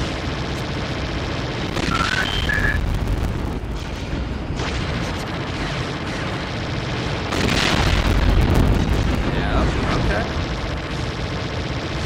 I'm not gonna lie, like, trying this out on Xbox is just like trying to get this to run back in 2015. This is, for those of you that don't know, this is one of the more demanding games to emulate. It took It used a lot of really interesting hacks of the GameCube hardware, so it makes it really hard to emulate. So that's why I like to use it as kind of a benchmark to see how a system will handle it. This is base one. So one of the things I'm curious about with dev mode, I don't know if the Xbox Series X is clocked at its full 3.8 gigahertz without hyperthreading, or if it's using the hyperthreading, or SMT, or whatever you call it on AMD, I don't know. Because it can run in either a straight 8-core at 3.8 gigahertz, or it could have 8-core 16-thread at 3.5 gigahertz. And for Rogue Squadron, you're typically wanting to have a full 4 gigahertz to get it to run flawlessly, which we're not hitting to begin with, but I'm wondering if we're running at 3.5 or 3.8. Like, I just don't know. It'd be interesting to figure that out.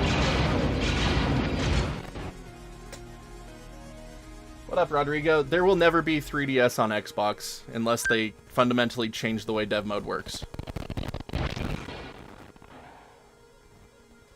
Squad leaders, we've picked up a new group of signals. Enemy fighters coming your way. Because that's one of the other things. The Xbox Series X has support for Vulkan, and if they were able to implement that, we'd have immediately better GameCube results. Because we're stuck on DirectX 11, Big switch, follow me. While it's okay, it has a lot of problems. Stay on those fighters. Can't do multi-threaded rendering. Ignore the guns. So if we could get access to Vulkan on here, like GameCube would see such performance boosts, it'd be crazy.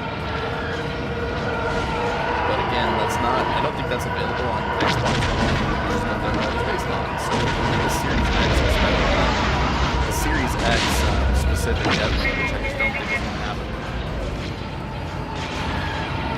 Like Microsoft already kind of gave up on dev mode. They don't push it like they used to, so I don't know. Like UWP's kind of died out. There's been a lot of opinions on the subject.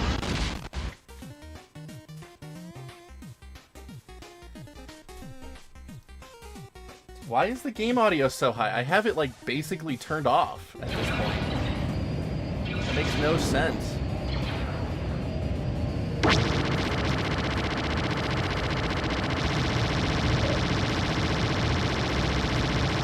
Alright, how about now? I seriously have it like almost turned off. Makes no sense that it's overpowering that much. Like my mic is in the yellow meters and the game is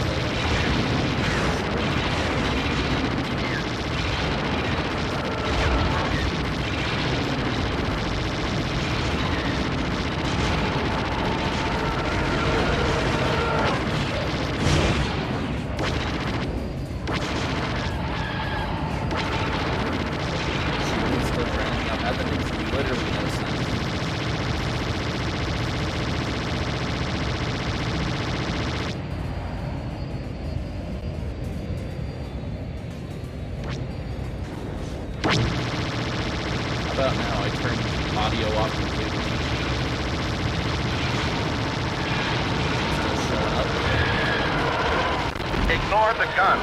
Focus on the fighters.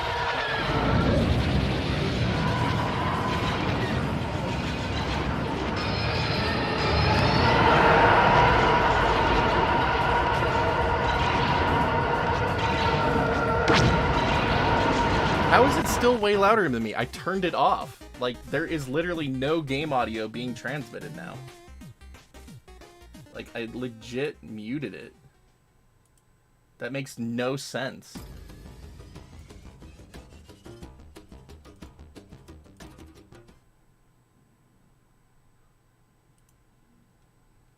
Legit just muted the entire game audio capture.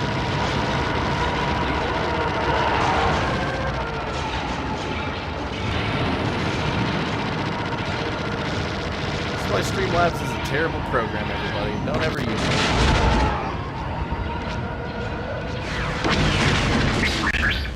Yeah, that makes literally no sense. I muted all of the desktop.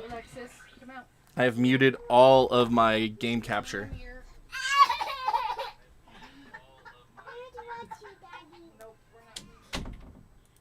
makes no sense.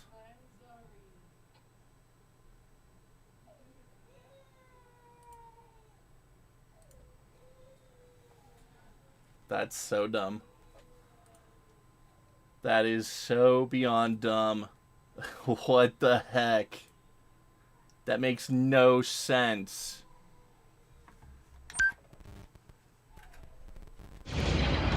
How is it transmitting game audio like that when I have it disabled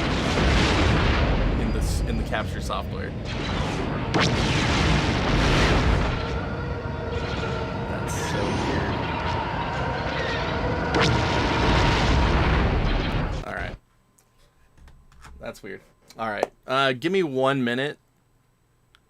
I need to go say hi to the little boy who just saw me but then was denied me, so I need to go say hi to him real quick. What's better, a Snapdragon 888 or a Series X for emulation? Well, I mean, x86 for emulation is still king of the day, but it's hard to say either way. You have to deal with a lot of limitations when it comes to the Xbox, but I mean, a PC processor is always preferred still. But 1 second, everybody.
All right, there we go. Mirror was on John's bed. It's just like... All right. The little boy wanted to come say hi to everybody, so here he is.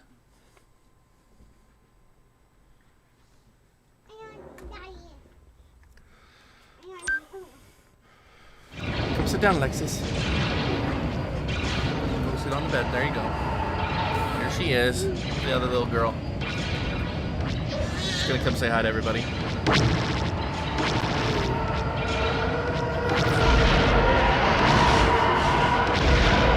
don't know. I'm actually getting a lot better performance out of this than I was expecting. Nice shot.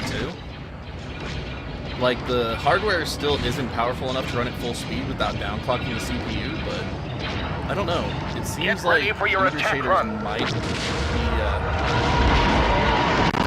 might be working a little bit better than before. Getting most of our stutters on scene transitions, but not as much effects, so I don't know. It's hard to say one way or the other. We lost audio. Big switch. Let's close it up. It's because that part was all video. Right with you, Luke. I don't know. We'll stay back far enough to cover you. Still stuttering, but I don't know. It's like a combination of the two. It's weird.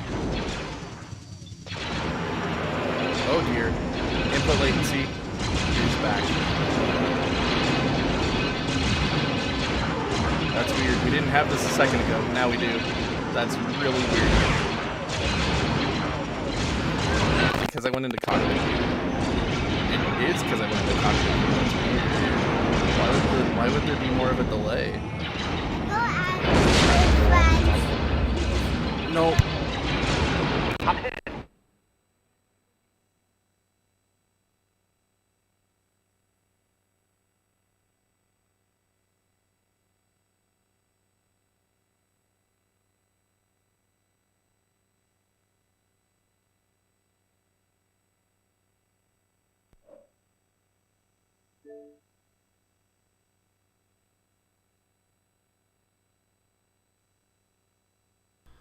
Alright. I don't know. Let's load up some PS2, see if we got that working. You can't talk.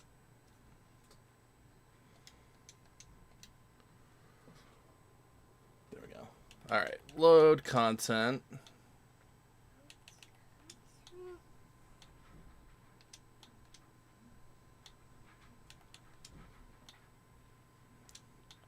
PS2 games. Alright. Let's start with some Burnout 3. We were talking about Burnout 3 earlier. Let's load it up. PCSX2, let's go. You're going to buy a Galaxy S21 and HDMI it to your TV. I mean, you'd probably be really happy with that. I don't know what to expect out of, like, GameCube, but every other system should work really well. And even N64, you can get some really good performance out of that, I believe.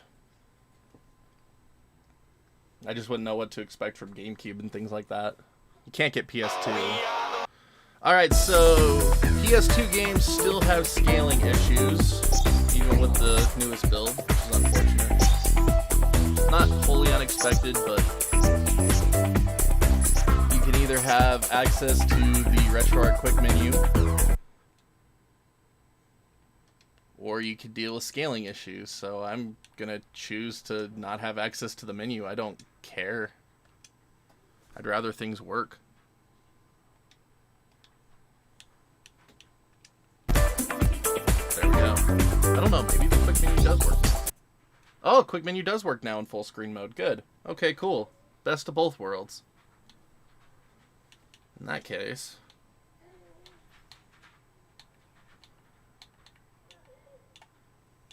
let's crank it up. Let's crank it up. What do we got? Can we do it? Can we do it? Oh, we can do it. Let's do it.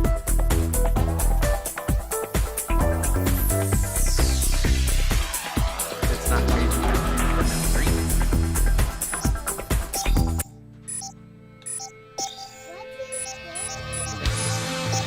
Burnout 3. Burnout 3.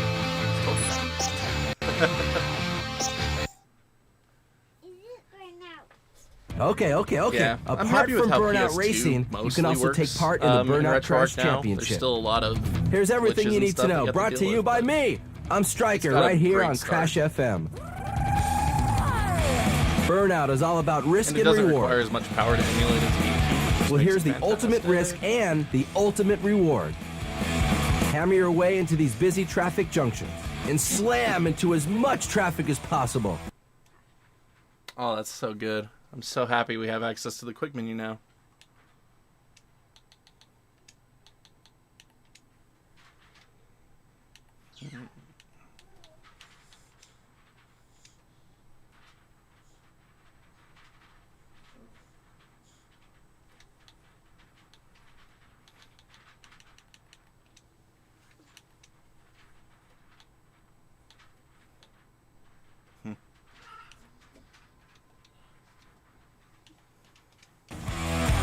When it's all over, we'll figure out how much damage you've caused, how many vehicles you've tagged, and give you a damage total. All you have to do is beat our damage predictions, I was so and we'll let concerned you that it on just to the next fundamentally junction. doesn't work anymore, even though I could get it and to make work, things but really get so many interesting, questions saying that it doesn't work now. we've placed some markers for you to hit with your wreck. If you can tag them, we'll give you dollar increases or decreases. And for the ultimate reward, trigger the crash breaker for an explosive surprise. Hey, I did say it was risk and reward. He got his foot stuck in a sandal. First one to hit the totals gets to try some of the other rides we brought along. Okay, something new is Crash Aftertouch. If and when you crash, activate Impact Time. When you are in impact time, you can steer your wreck. How cool is that? Use Crash Aftertouch to gain aftertouch takedowns, or to help you get to the places other crashers can't reach. This is Striker covering Crash on Crash FM.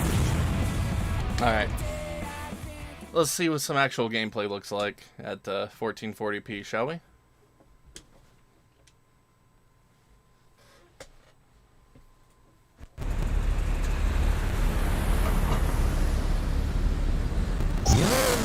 I know, that's what I mean. There's no emulation on Android for PS2. Function. That's what I meant by it's not available.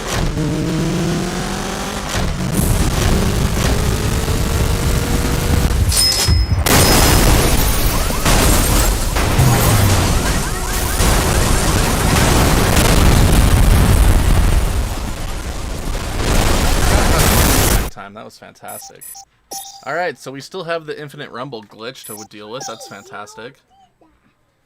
And it looks like we have some performance hitches. Not unexpected. I cranked it up. We'll have to see. The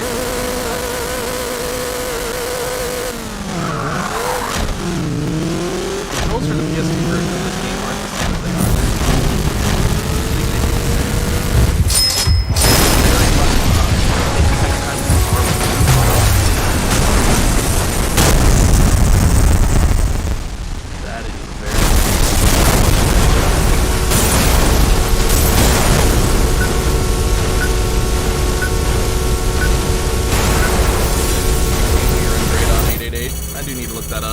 I'm not up on Android emulation. I just don't care for it personally, just because I don't need it. I don't have anything against it. I just don't need it, so I don't look it up.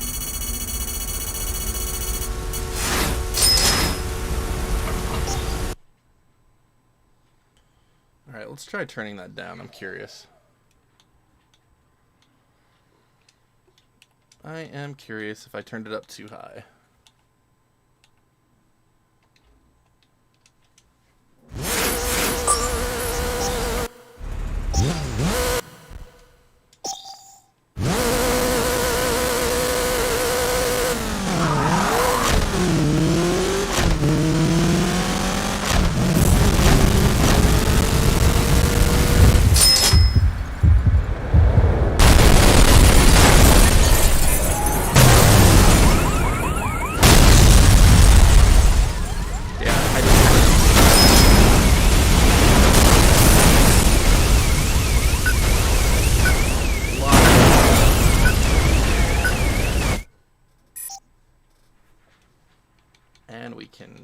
Check those results by cranking it back up and see what happens.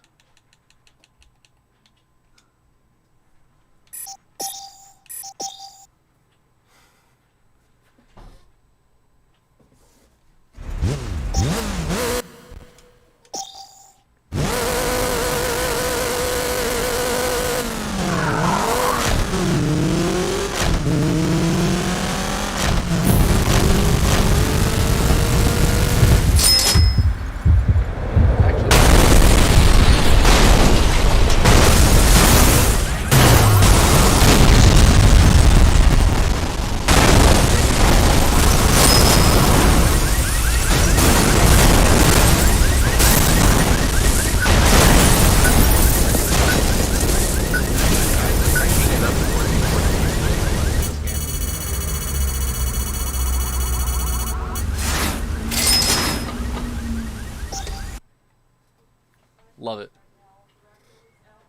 What up, Cyberthug? Awesome hack. It's not a hack. It's an official Microsoft console feature. Alright, so I guess the biggest takeaway for PS2 is that the quick menu does work even on full screen now, which is just fantastic. So it lets you have access to the options, so neat. Neato. I don't really know what else to say about it. Like, I didn't expect there to be too much of a performance difference on most of these cores, but it's good to see that there's some back-end stuff that's getting fixed. Especially the load times, like, holy crap, that's way better. Alright, so that's GameCube, PS2, and some arcade stuff. Let's transfer over some more stuff.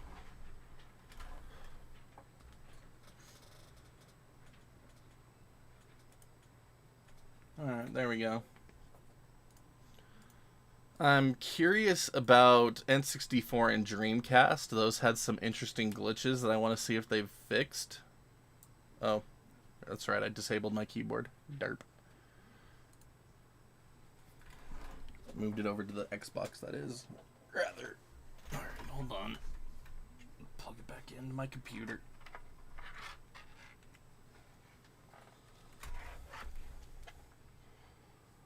Oh yeah, I'm also curious if mouse works now. I should try that out on, like, NES games.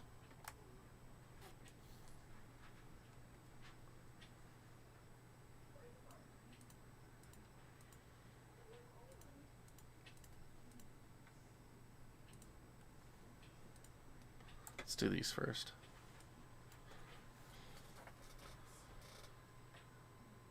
Alright, so that's only going to take about 3 minutes. That's not bad. That's a good chunk of systems.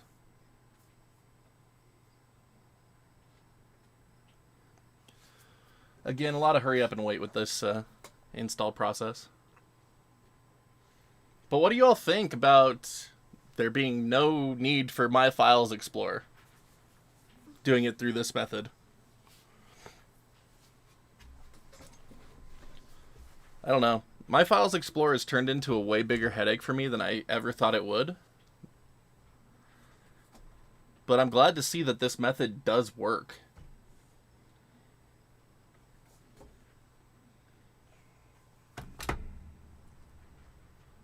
What kind you? She's getting me. She's getting me. Ow, that hurts. You have sharp fingernails. Man, those are deadly weapons. Show the stream. Insulting me with deadly, dirty fingernails. They're not dirty. They are dirty. Playing out in the dirt with them. They're dirty. They're dirty. They're dirty. I don't have Ah. Cause I put on my... Sorry, late to the party. Can't believe you're still at it. Thank you. Welcome, Michael. Not late at all. No. Leave him alone. I mean, we're not doing the install part anymore. We're just kind of checking out games at this point, but...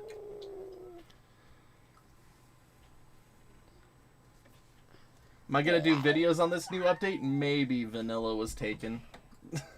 What a name. I love it. Maybe. I don't know. No. Iris, stop. Please, chill. Take it down from your 10 to about a 6.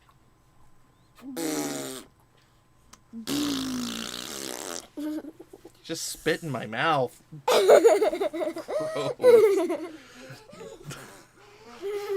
Gross.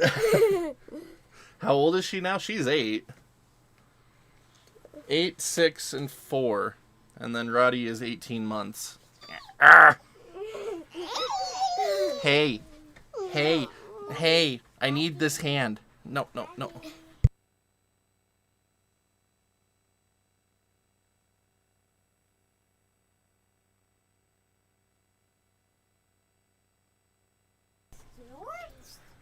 Yes, those are swords. Are them real? Yes, they're real swords.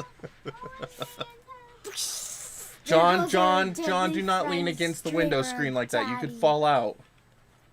This is a 3rd-story building, dude. Don't lean like that. Well, the curtain was forcing me to do it. No, the curtain is not forcing you to do it. Sorry. No, the window's...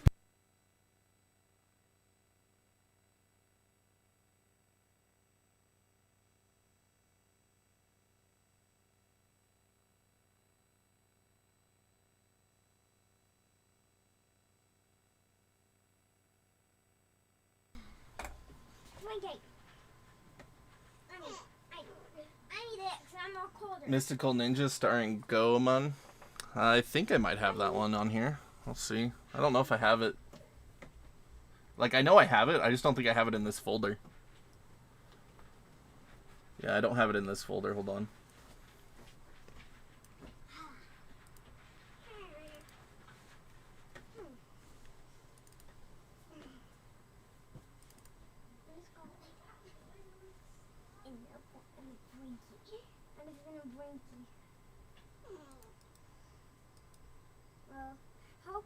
You? Are you really cold? Yeah. I'm very cold. I'm really, really, really, really, really, really, really cold. Alright. Added it to my normal emulation folder so I can start including it in tutorials from now on, since this appears to be a trouble game. Alright, and then we'll add that to the Xbox. There we go.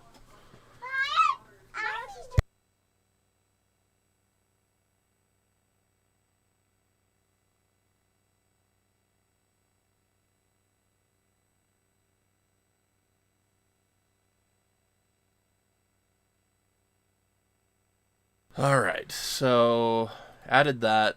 Do I have, what you call it? There was another game that I really wanted to make sure ran well for N64. It's funny, I only have about a third of my N64 library in here right now. I have almost 200 N64 games out of the 296 now. It's pretty cool. I can't remember what game it was, though, that I really wanted to make sure was working. So we got most of the problem games in here already. Oh, well, screw it. Not a big deal. We'll, I'll think about it another time. Anyway. Let's go ahead and give some of these systems a shot. We'll load up N64 first. Try out Goemon, or however you pronounce it. After you transferred Retroarch and the SDK to Xbox, you got scared. No worries.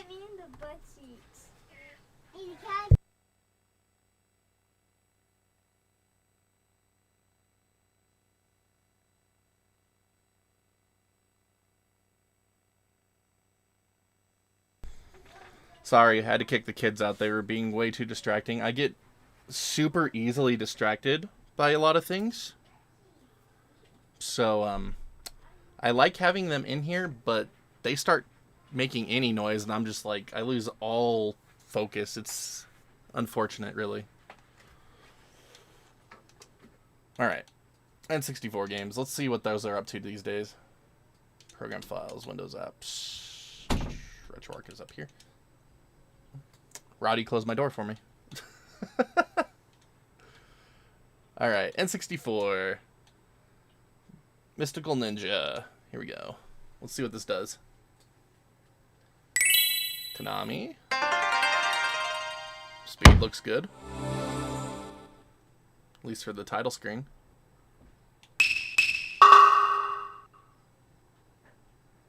No, can not use controller pack. That's great grammar.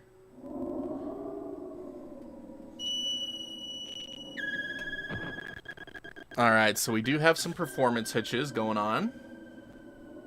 Looks like it's caught up, though. Might just be shader compilation. No? I don't think so, though. I don't know, hard to say. We'll see. I need someone that's a lot more familiar with this game than I am.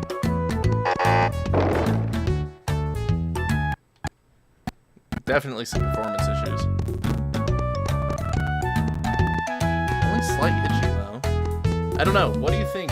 What do you think, Joseph? How's the skybox look? Am I able to like look up? Oh, what the heck? It's funny. I own this game, but I've never played it. Oh, you can't see it. Crap. My bad. So sorry. I am not paying any sort of attention. All right, so we've got some stutters.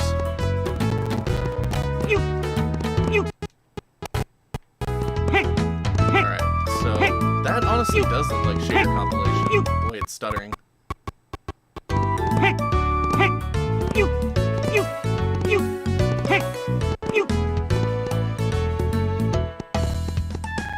Yeah, what up, Zero? How you doing?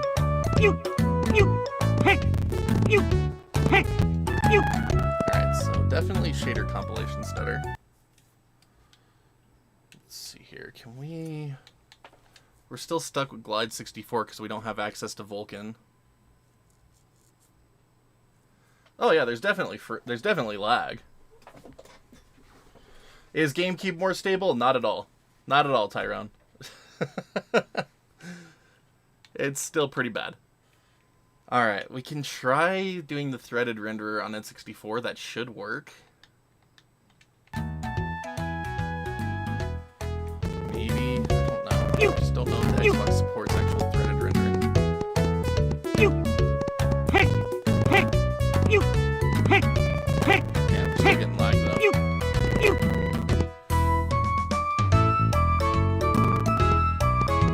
That flying dragon? I have no idea. I don't know. I'm gonna try reloading it actually to make sure that threaded rendering is turning on. Let's see here. Let's mess around with some other settings real quick. Threaded on, standard, hybrid. Background mode, one piece, continuous GPU overscan, filter, no. Original, disable, Alright, cool. Alright, just gonna close it real quick. This is Mystical Ninja. So, as you can see, Retroarch still crashes when you try to close any content. That's just top-notch. A+. A+ on the stability for the update. We need some Nintendo Wii U and 3DS update stability happening here.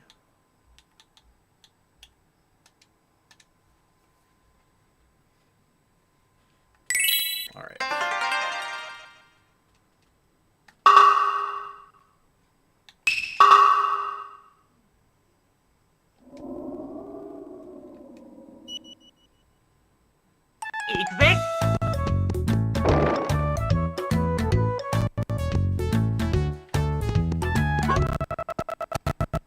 Oh, love it! We changed to a coin and it just killed everything. Look at that. Oh, so good. Such great performance.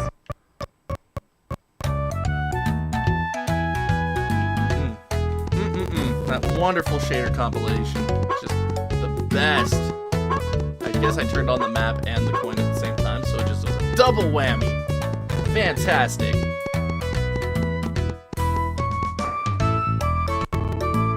Wish Retroarch could make a Triforce Core. How do you back up a Wii U game? Depends if it's a disc or an installed title, Omar. But you just use some homebrew on the Wii U itself. You can dump them. Regardless, it's nice. Alright, so a lot of shader compilation on the N64 core, which is really unfortunate.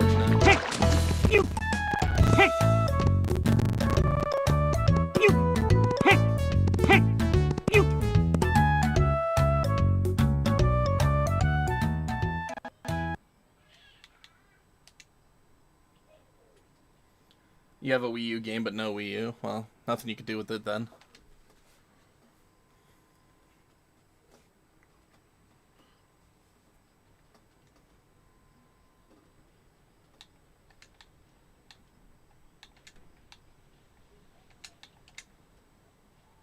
Gosh, I keep loading up games the way I hate to load up games. It's really annoying. I should just make a friggin' playlist. It's so dumb.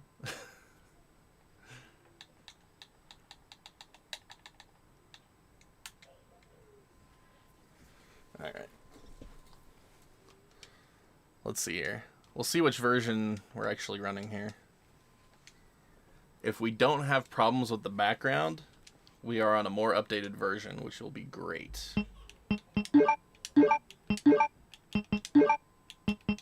Resident Evil 2. Got some garbage data on the left. Use crop overscan. A bizarre. That.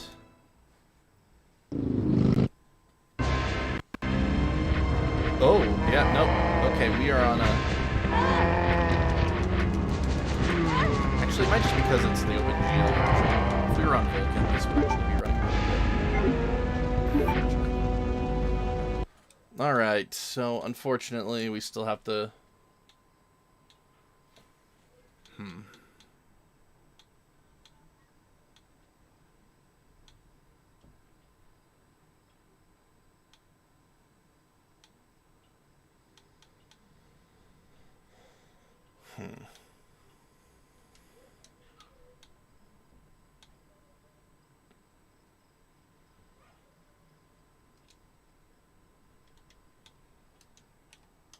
I think that's the one we need.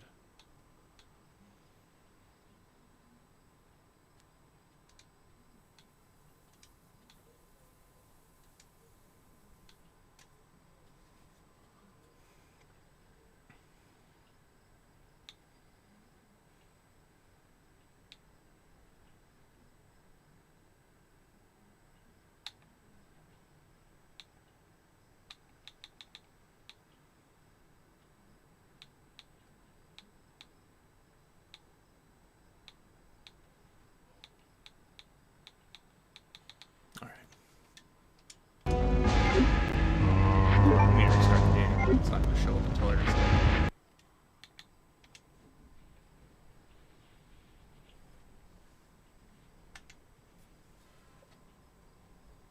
What up, Jeffy? How you doing? Or Jeff, YPBPR. Jeff Component, I like it. Wants to know emulation is completely average on the Series X. I compare it to an i5-5K series without a GPU. Yeah, pretty much. It's pretty accurate. There's a lot of limitations you have to work with when doing it on Series X.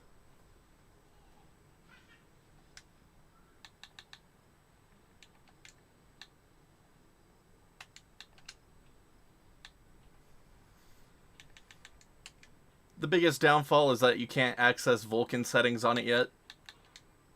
Honestly, once we see Vulkan make its way into dev mode, which I honestly don't expect to happen, even though the Series X can't support it, but if we could get Vulkan on here, we'd see a massive increase in performance across a lot of cores. Namely N64 and GameCube.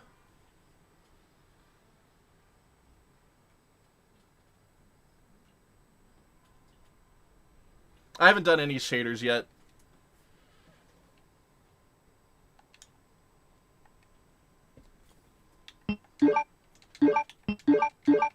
Resident Evil 2. Just go. Ah! Can't remember what settings I needed to set to get Resident Evil 2 to show up. Maybe I should look back at my other video. I have to look back now. I don't remember how to make it work. Fantastic. What was it? Welcome back, C-Funk. Yeah. Because it's funny, like, I just did an updated PC N64 tutorial, and, like, Glide under Vulkan is actually really good now by default. It's so great.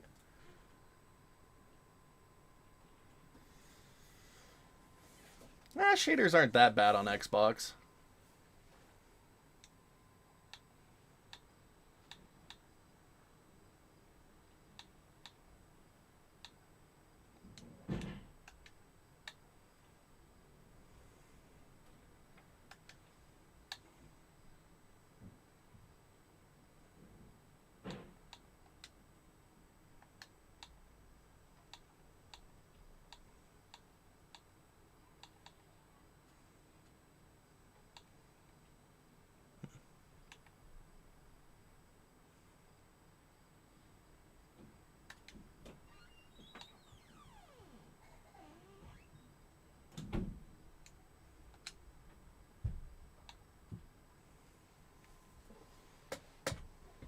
Oh, yeah, I'm glad they can help out, Jeff.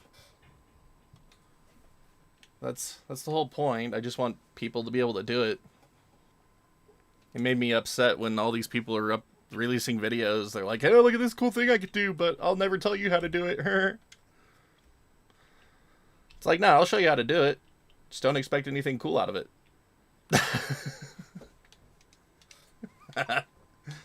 I'll be the exact opposite. That was the other problem with a lot of those videos. Like, they're like, look at these cool things you could do with emulation on Xbox. And it's like, no, you're showing predetermined clips that actually run good when most of it actually doesn't run that good. And you gave everyone all these false expectations of how it actually runs. Like, everyone expects GameCube and PS2 to run 3 times better than they actually run. And it's really unfortunate. Oh well. Code Veronica is best for Dreamcast. Code Veronica is fantastic on Dreamcast. if you force the GameCube version to output in 480p, it almost matches the Dreamcast, which is great, since it has the extra content that's only available in the Japanese Dreamcast version. I don't speak Japanese, so mistakes were made. Alright, so there we go. Now I think we have the right settings that we can get characters to show up. Why did I go easy? Whatever. Just trying to get it to show up.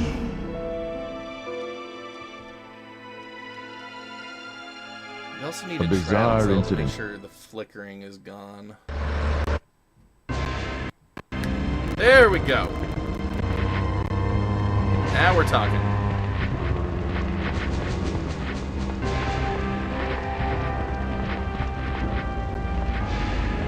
So flickering on this one's actually a lot better than it used to be. So that's good. We do have some updates to N64. Look at all these zombies. Zombie mode. I've beaten this game like 6 times. It still makes me jump. I hate it. I hate horror games. I hate what they do to me. It's terrible.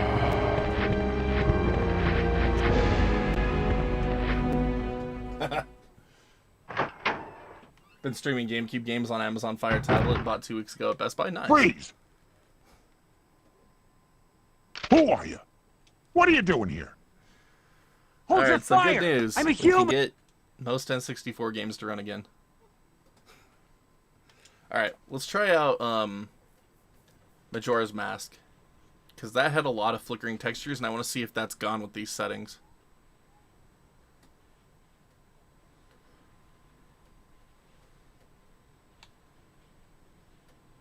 Play RE Village yet? Nah, not yet. I will eventually.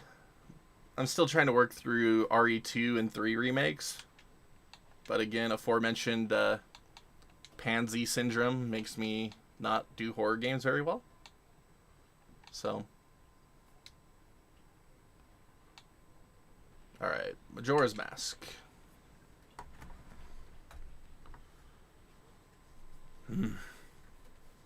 See, it's N64 and Dreamcast. I really want the most updates from Retroarch in.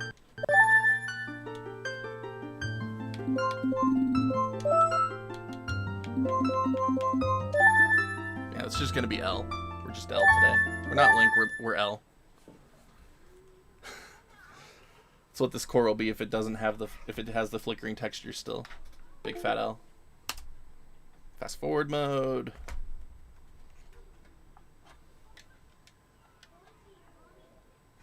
Fast forward mode does not seem to be working.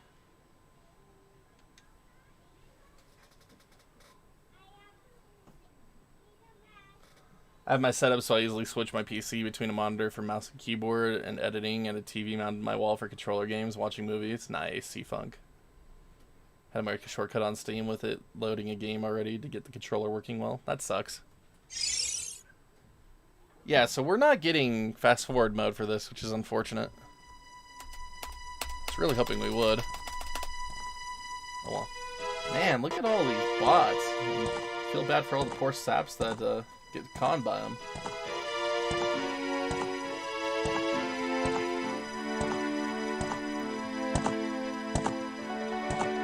Well, the good news is we're waiting for this to do its thing anyway, so we can just go ahead and ban these suckers.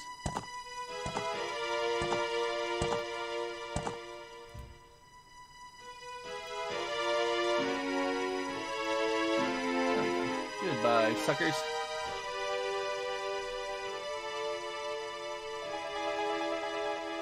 The textures will appear more stable now.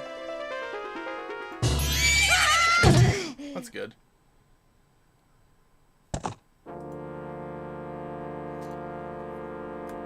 Oops.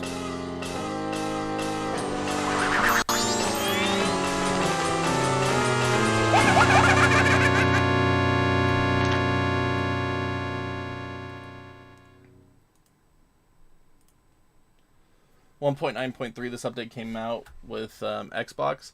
Yeah, the update's out for every system. The problem is that the RetroArch website doesn't host an official build for their updated versions. And the only way we're really seeing updates for it is from Dominator01. He's been compiling the updates, and so you could grab 1.9.3 from his link there that I just posted in chat. You've been wanting to stream Ocarina of Time randomizers? Alright, so we're definitely still having some texture issues. You can see that the A button isn't showing up, or the green thing at the bottom isn't showing up, and the text is kind of overlaying on top of it before it shows up. So definitely some RD buffer emulation problems with OpenGL. It's so funny, like, this core is so meant to be run on Vulkan. I'm surprised that it can run on... I don't know, I'm kind of surprised it works this well at all.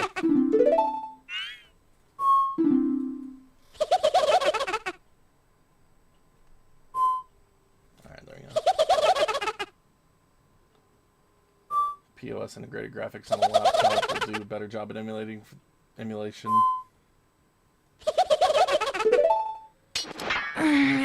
Emulation isn't about graphics cards, Justin. Emulation's all dependent on CPU. Graphics cards only determine the amount you can really upscale.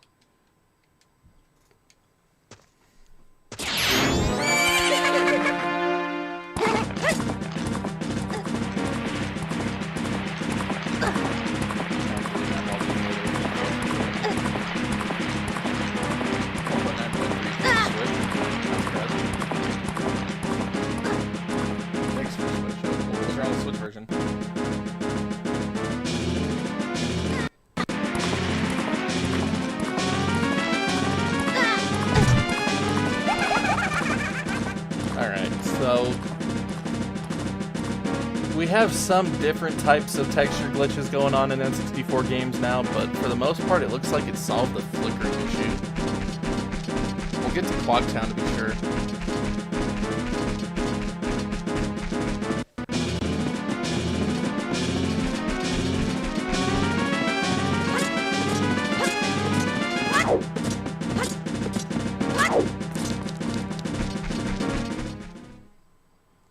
Want to get a 3DS, but they're too expensive. A 3DS has gone back up in price.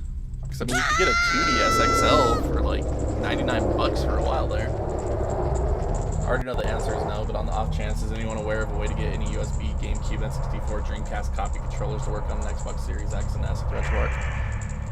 Xbox only recognizes Xbox style or Xbox controllers officially. You could get adapters and stuff to make other things work because it tricks it into thinking it's an Xbox controller, but... Nope, we still have flickering textures. Never mind. This build doesn't really change anything. I'd actually say this is a downgrade for N64. I don't know. Performance seems a little bit better, but there's definitely more texture issues than there were before.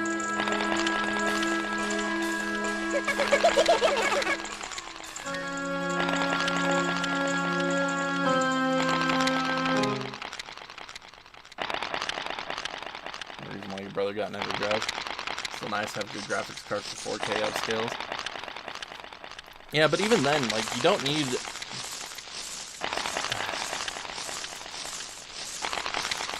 Like, a 1660 will get you 4K in, like, so many emulators. Like, just something very basic.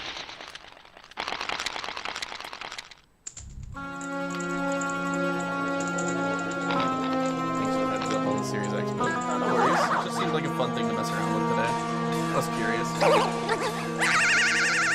Like, I love that the Xbox Series X is capable of all this, but I wouldn't recommend it as the first choice as an emulation box just because of its limitations that it still currently faces. But I think it's cool that you can do it. Like, it's a great bonus.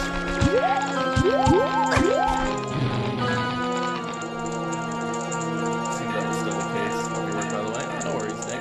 Wish I could give you better news.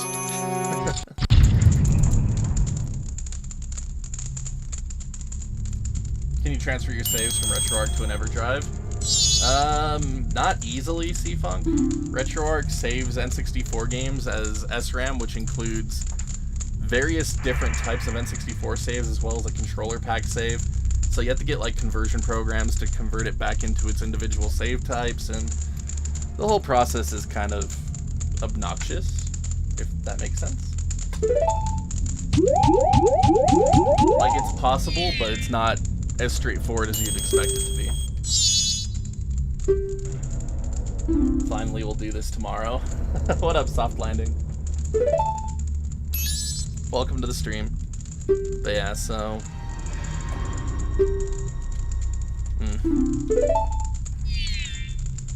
Honestly, I just wish we had Vulcan support. But yeah, the part is missing. Interesting. I should be on... I should have most of the... Ah, jeez. Let's see here. Filtering, hybrid filtering. We're not scaling, so that shouldn't matter. I could try applying the dithering.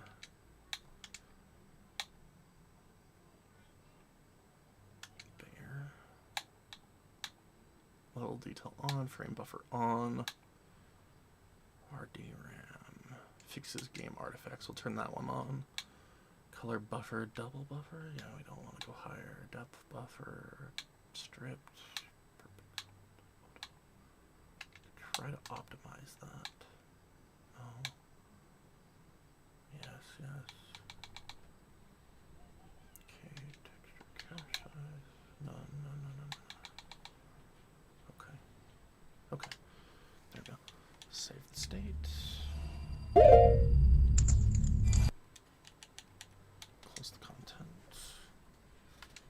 Reload Retroarch because it always crashes. Go back in, run it. Man, just the fact that it loads up that much quicker, though, is just fantastic.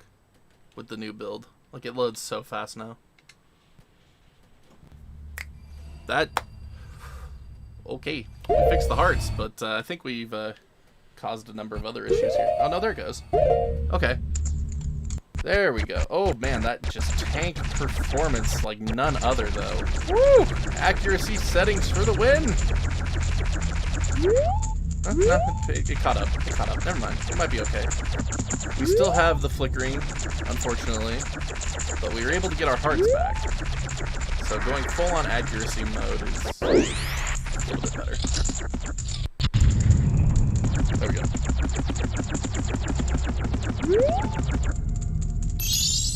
Oh, and that fixed the, cool, that fixed the text. Okay, so I just didn't have all the accuracy settings turned on yet, but we're still getting flickering textures, which is just gonna happen. But at least this is better. I forgot to turn on all the good stuff. So I don't know. It seems like N64 might be a hair better, but we're still dealing with some texture filtering issues, as you can see on the rocks here. And there's still some shader compilation that's happening.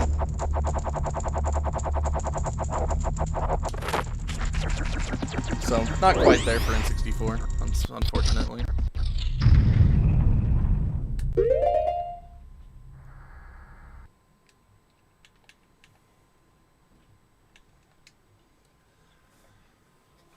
Saw 2DS for 76, but I didn't get it because it looked kind of off in the color scheme. Kind of hated the 3DS. See, I'm the opposite. I liked the 3DS. I didn't care for the DS that much.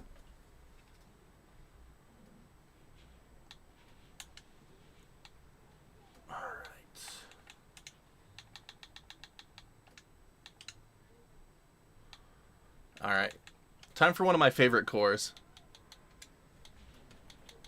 Gonna go for some MS-DOS gaming here. We're gonna load up original CommandAndConquer. And we're putting that in the DOSBox Pure core. There we go. I freaking love this core. Like, it made DOSBox actually good. Like, DOSBox was fine, but it was a pain in the butt to get set up. And then when they made DOSBox Pure, just, oh my gosh, it's so good. I freaking love this game. I mean, this core. Because when you load up a DOS game, you can have them zipped in a nice, like, it makes it like a console emulator. It's so great. So it mounts the first game it sees, then you can tell it to mount the second game if you want to, and then it gives you all of the executables that you can do. So it's just like, all right, we're just gonna go ahead and install CommandAndConquer. and we have the actual MS-DOS installations, it saves it all to your RetroArch save folder. Like, it's so good. Like, I freaking love this core. Oh, we forgot to set up a mouse, though. Oops, I just broke something. I told them to install without all that stuff. But yeah, so input binds, enable on-screen keyboard on. Let's see here. So we got the dead zones. Yep, they added dead zones, which was great. Right after I made the first tutorial. System, CPU. Alright, we need to go to controls, my bad. Not port 2, port 1. So we want mouse with left analog stick.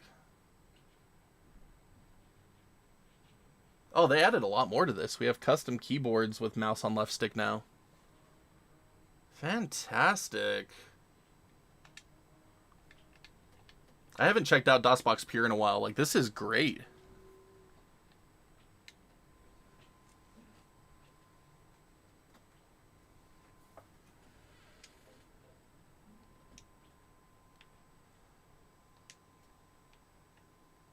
Alright, let's start over now that we have mouse support. There we go. Z-Cat Dog. Did I miss a bot?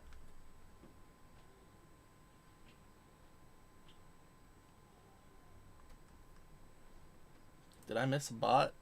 Did I really?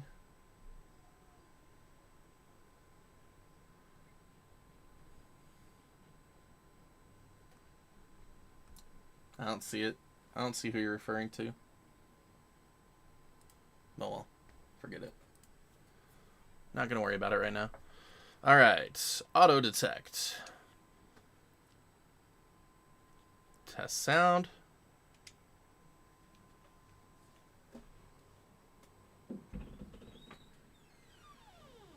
Can you load ROMs from external? Anything below 3.5 gigs, yes. That's how I did it in all my original tutorials. There are some cores that need to be on internal, like DOSBox, certain MAME games, some other, I can't remember the exact list.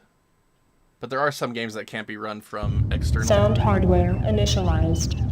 This program will install CommandAndConquer to the following directory.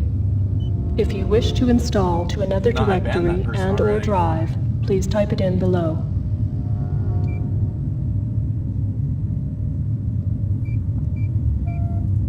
I banned that bot already. I don't know why it's still showing up for you. That's weird. Thank you. Installing. Please stand by. While you are waiting, please fill out your registration card and send it in.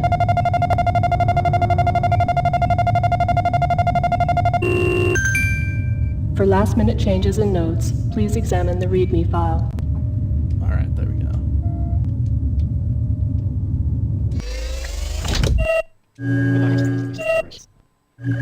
Walking was not exactly moving. It seemed more like gliding. I'm curious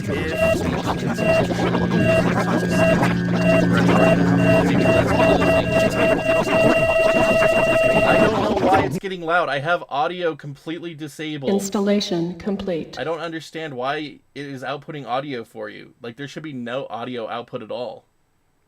I have it all completely disabled. The Grain Trade Center in Vienna was the 17th urban bombing in 4 weeks, blamed on Nod terrorists. There is no audio coming through The Security Commission remains in closed session tonight following Nod terrorist actions. No, everyone can hear it. I don't know why.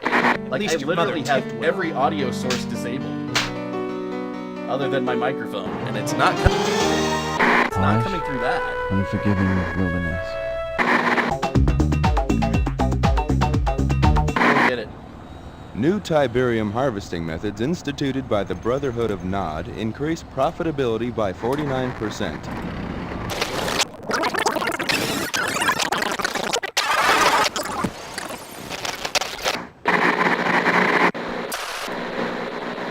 Global Defense Initiative. Tell you a lot, but we found a chink in their armor. Commander Carter can sneak you and some backup forces on shore right here. You may...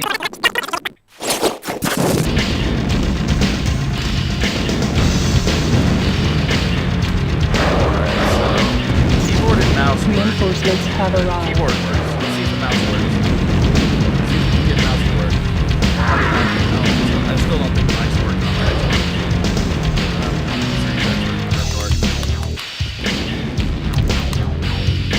For those of you wondering about mouse support on Xbox Dev Mode, as you can see, the mouse works fine on Dev Mode. So I know that the mouse is compatible with Xbox. You can use a mouse. But it doesn't work in the Xbox version of Retroarch for the looks of it. Maybe we could try messing around with mouse drivers again. There is no mouse driver. Interesting.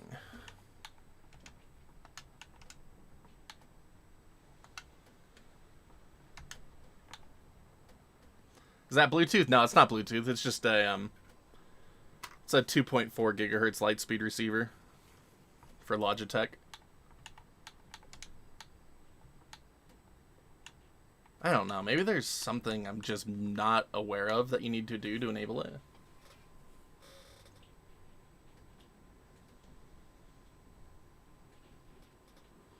I just recommend backing up the saves. I recommend backing up the saves casual. Redo the configs just to make sure that there's no compatibility issues. Didn't they remake this game with a lot better graphics? Yeah, so what? Doesn't mean there can't be awesome stuff still.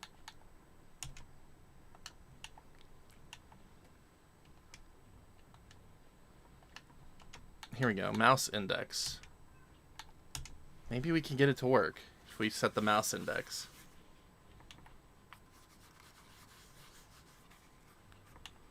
Honestly, like this is the last hurdle for me for Xbox. Getting the mouse to work. I just don't think it's possible.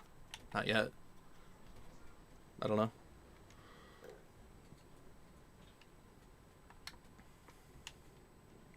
But yes, they did release a remastered version. But nothing beats going back to the DOS version on occasion. So the good news is at least keyboards work. Still have issue with mouse, which is fine. I mean, at least we can play the game.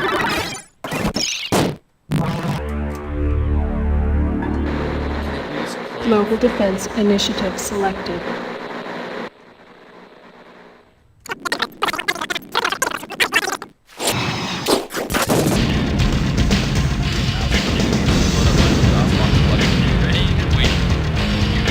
Reinforcements have arrived.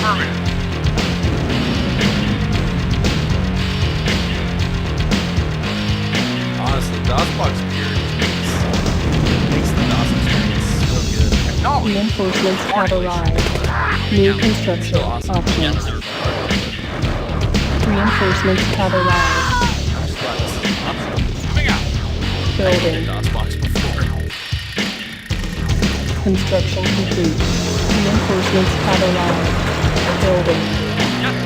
It's funny, like I'll set up as DOS installations before trying to go back to the main DOS. New construction options.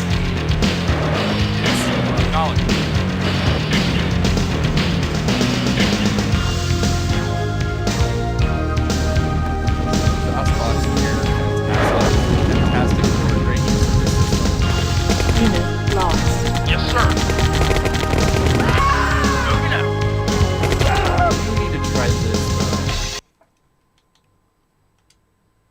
We need to make sure that the scrolling is fixed by default in other RTS games.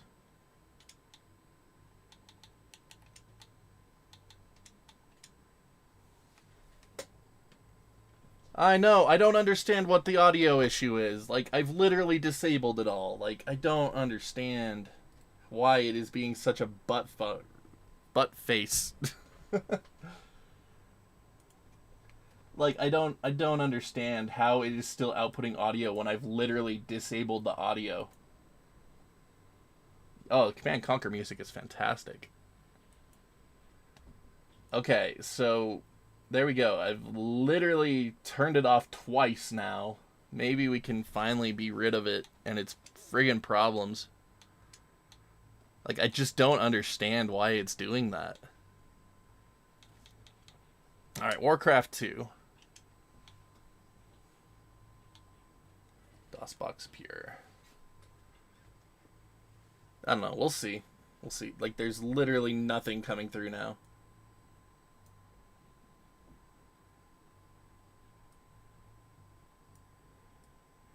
Legitimately even less than nothing than before.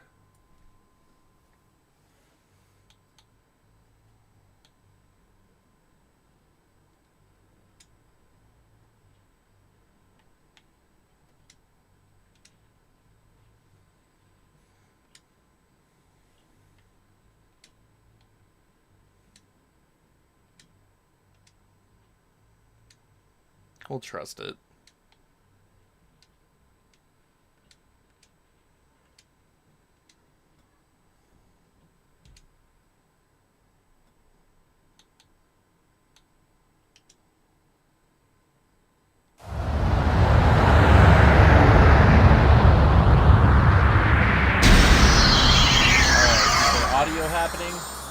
Is there audio coming through?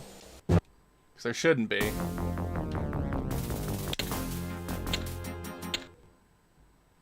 There really should not be. The Horde is preparing to launch an assault against the mainland of...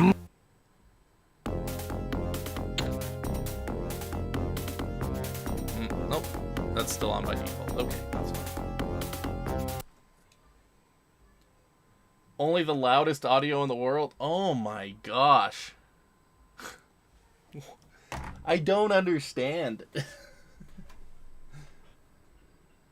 I don't understand how that could be a thing.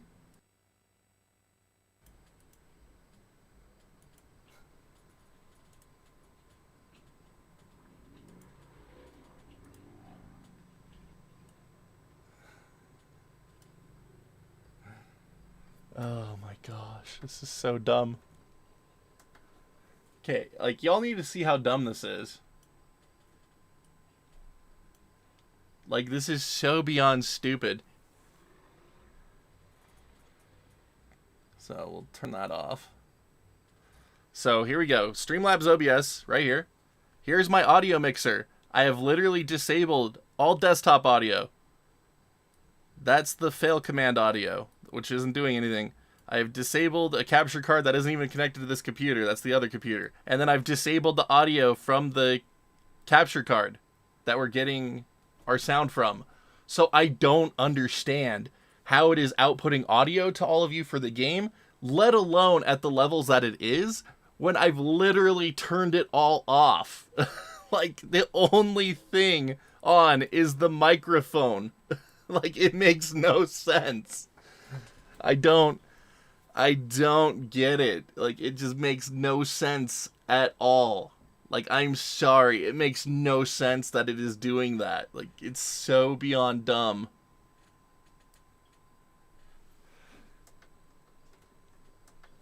Like, I just don't understand. Like, what is its deal?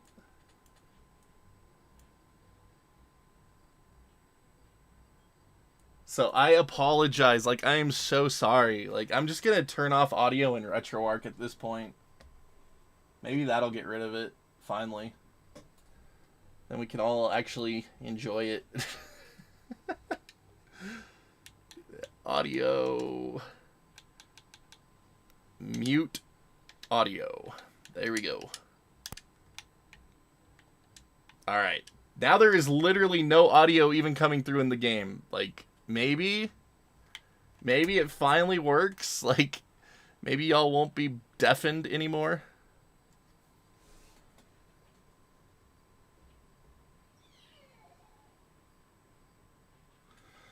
What up, Tom? Welcome to the stream.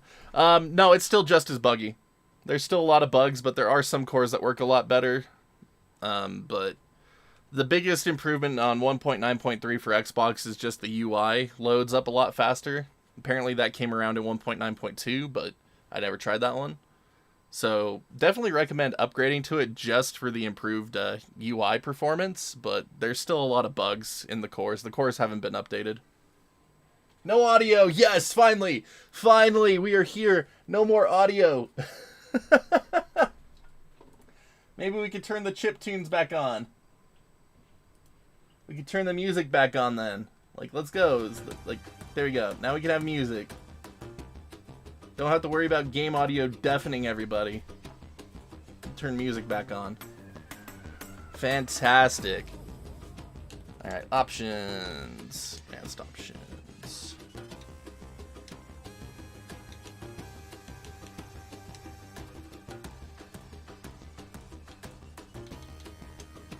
There we go. Here we go.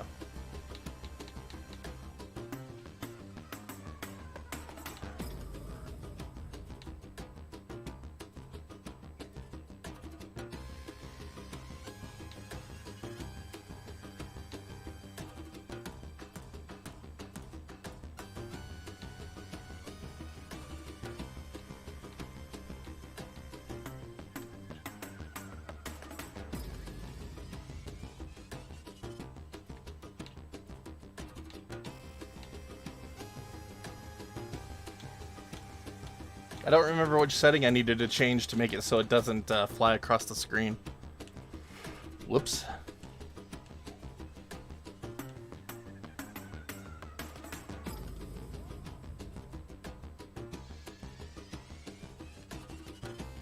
I don't remember which one it is. I don't care anymore. Any changes for Xbox? Honestly, totally awesome, guy. It's just the improved UI. Like, that's the biggest benefit. If you don't care about it, then it's not a big deal. Because, I mean, just, this is how much faster it loads up compared to the older versions. Like, it's just there. Like, it's already up. Like, it just goes. It flies now. Like, it's so much faster. Other than that, I think the cores are honestly going to be about the same. Just from experimenting, we're seeing the same bugs and glitches in most of the cores as was in the official build, so it's not that, not the most impressive. I'm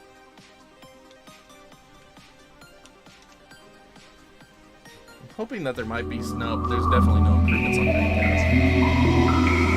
Still same old problems.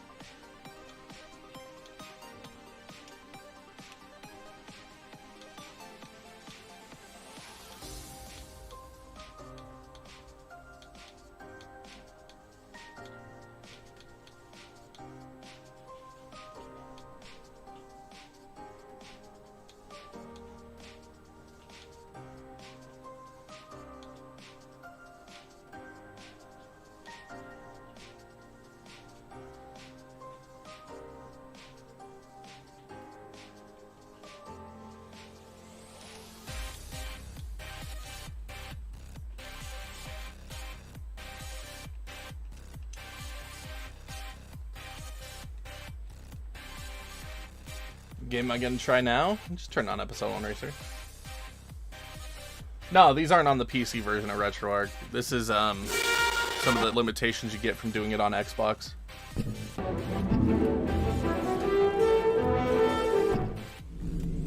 A lot of limitations when it comes to Xbox that you won't have to worry about on PC or some other platforms. Shoot, even the Switch has less limitations than the Xbox version. That's just what you got to deal with, though. Ooh, my controller doesn't work. That's fantastic. I have no controls other than the start button. That's great. Wonder what that's about.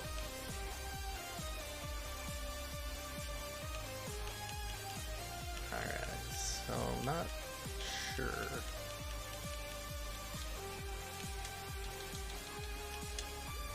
Twin stick, that's why. Why are we set to a twin stick? No wonder we can't do anything. That's weird.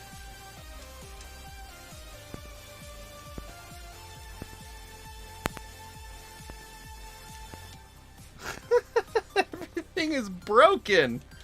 That's awesome. What is that about?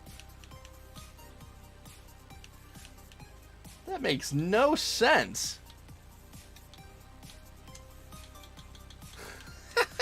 That's so great.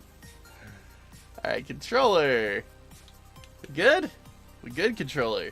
Huh? Where's our start button?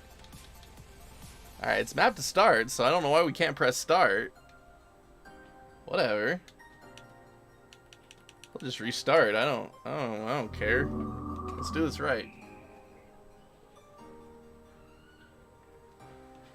Because we're doing it in dev mode, which has its own limitations, whereas other systems are hacked to let you do emulation so they have full access to the hardware on hand. So if the Xbox Series X actually got a native hack, that would run all of this stuff so much better than we can do now. Like right now we are working with limitations because of dev mode. But what we're able to do in dev mode is pretty great, all things considered, and you don't have to hack the Xbox to get access to it, which is also great. Why is game sound back? Why? Why is this a thing? I muted you. What is happening? Mute. Stop it. We don't want you. Yeah, it's fantastic because you don't have to hack your hardware. You don't have to worry about voiding your warranty. You don't have to worry about your console getting banned because you hacked it. Like, this is all a legitimate use feature of the Xbox consoles. But it comes at the expense of you are doing it in dev mode, which is limited to Xbox One X spec. But you get the backwards compatible access to enhanced CPU power.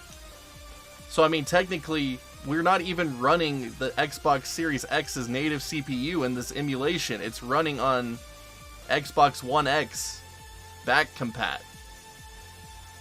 Like, it's running in back compat mode. That's the whole thing about this, and why it doesn't run as good as it should, is this is back compat. If we had native Xbox Series X performance, we'd have a lot better performance. We'd have a lot better features. But dev mode is Xbox One X back compat. There aren't any Series X features in it. If we had full Series X, we could do Vulkan. We'd have the full GPU power. We'd be able to upscale a lot more. We'd have just a lot better everything. And then if we had a native hack, we'd have even more. But I mean, if dev mode gave us full access to Series X horsepower, we wouldn't need to hack it. Like, that's the limitation of dev mode. It is just an Xbox One app. Like, it's not Series X or Series S. Like, what we get out of it is just back compat.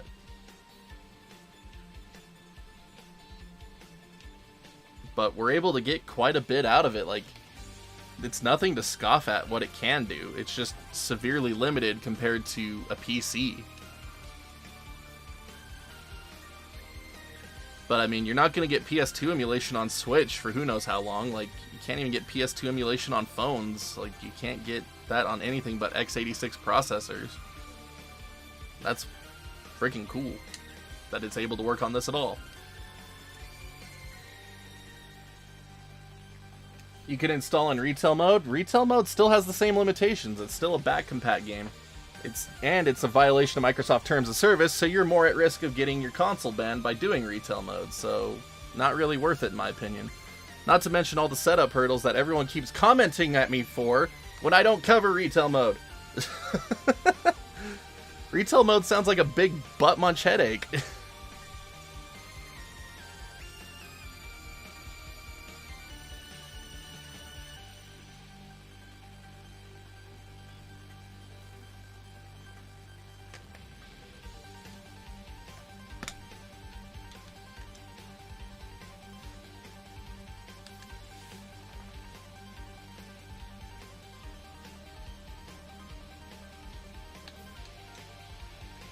Right, sound will probably come back.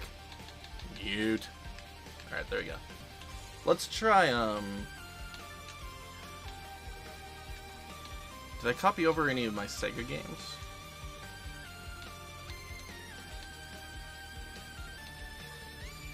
No, I didn't. I didn't get the Sega. I didn't get the Super Nintendo either.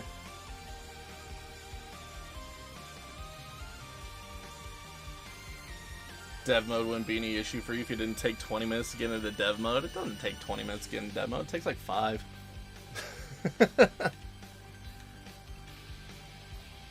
Would you rather be patient and do something more legit with less chance of getting you in trouble, or would you rather just do the thing that has higher chances of getting your account banned and losing access to all of your digital games if you bought any on that account? I don't know. I'd rather wait 5 minutes.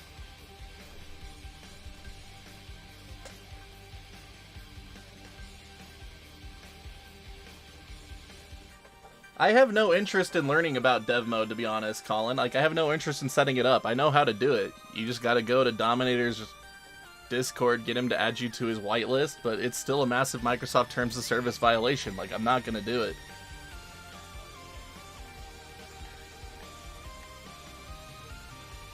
You switched over to retail mode. Hey, if it works for you, go for it. You're just at more of a risk of being banned for it. Just keep that in mind. Will Microsoft go after people that use retail mode? Probably not. Like, chances are very low that they'll ever actually do anything about it, but there's more of a risk for it. So it's just something to be aware of. Does normal Des Mumi work now? It does! Hey, there's an improvement. We got actual official builds. Data cannot be written. Never mind, we are still screwed when it comes to official build there. Alright, what's that about? Firmware language. Use external firmware. Yes, I have that in the system folder.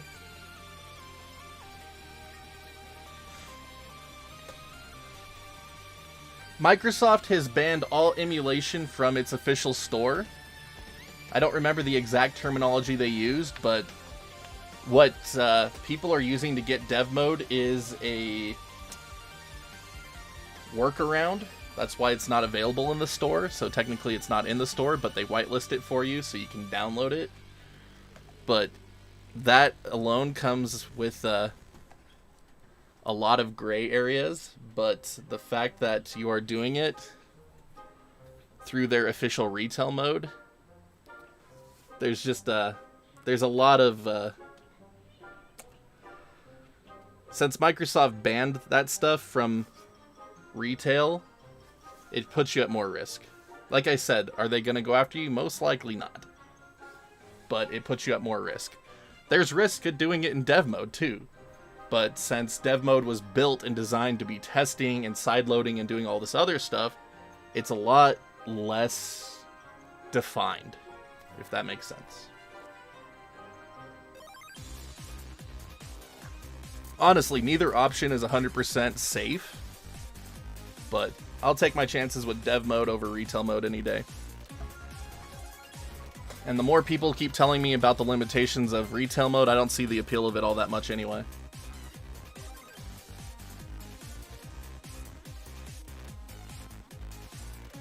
They sure seem to be okay with charging you $19 for it, though. Well, I mean, you're paying for a development license. You're paying for the ability to make games. That's the whole purpose of it. This is just something someone else figured out how to do with it. So, I mean, to them, you're either making a game, they don't know what you're doing, honestly, too much. Dev mode does have connection with your online profile if you set it up with your profile. Like, you buy the license with your profile, unless you make it a secondary one, which would probably be the wiser way of doing it. I just went full ham into it. I didn't care.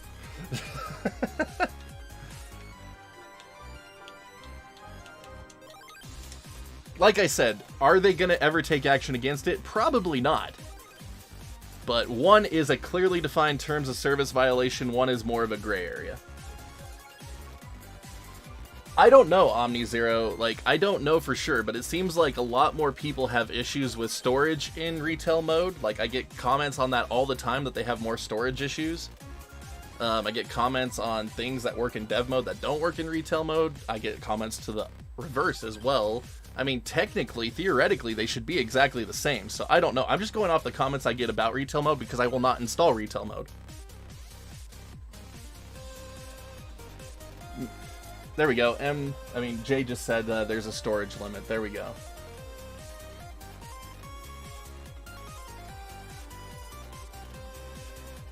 Yeah, it's all going to be on my main channel page, Jeff. After the stream ends, it'll be in the past live stream section. I might make this the featured video for a little bit.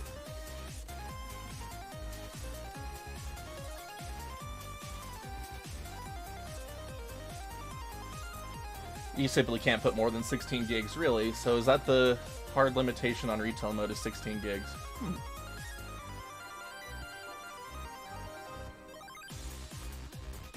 It only takes about 40 seconds to go into dev mode on yours. I'm deleting retail mode. I mean, the benefits of retail mode are you do get access to Xbox Live features, you can stream Retroarch to your phones or whatnot using xCloud, but I don't know. Personally, I just don't see it being worth the risk of getting an account banned. But again, Microsoft will probably never take action on it. Like, I just don't know.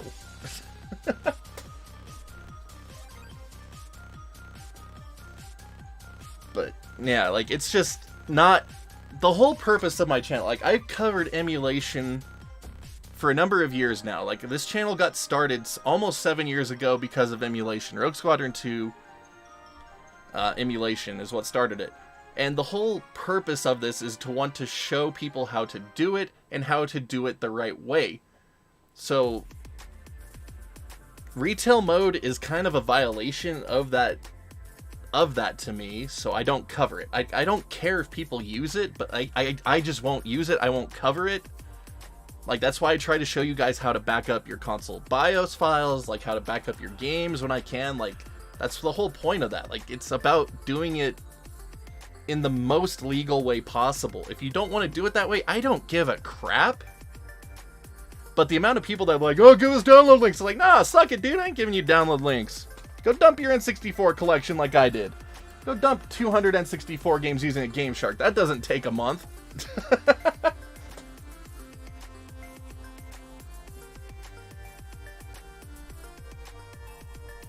Wouldn't support retail mode as a channel either. Yeah, it's just a personal choice, MegaManZero. Like, nothing against people that support, like, show off retail mode stuff. Like, if you want to chance that, go for it. Like, it puts you at more risk for DCMA and all this other stuff. Like, that's one of the reasons why I haven't covered the Switch. Nintendo's notorious for going after anything Switch related right now, so it's like, no, I ain't touching that. Like, I would love to cover Switch emulation. I might just say screw it and do it, but it puts me at risk with Nintendo, and we all know their lawyers are trigger happy, so it's like, just no.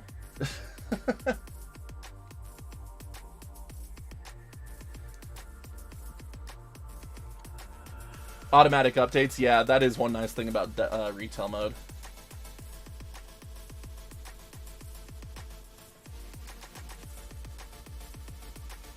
Anyone experiencing this weird bug where you turn off the console via hold down Xbox button in dev mode? Like the Xbox button on the actual console itself? Not this Xbox button? Not this one?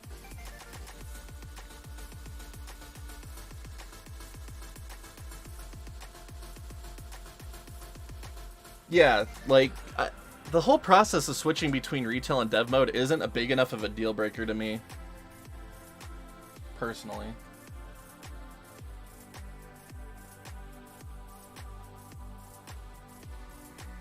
Yeah, exactly, Jeff. Like, you could do so much. It might not be perfect, but the systems that do work really well, like, PS1 down is practically flawless. Like, you're gonna run into some limitations on N64, Dreamcast, GameCube, PS2, just because of the fact that we're running in back compat mode. Like, if we had native Series X features, the problems in those systems would go away.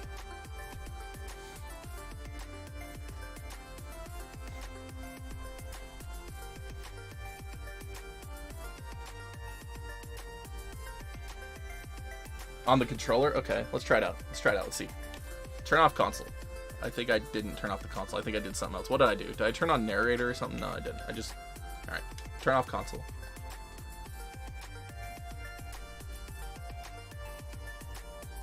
Alright.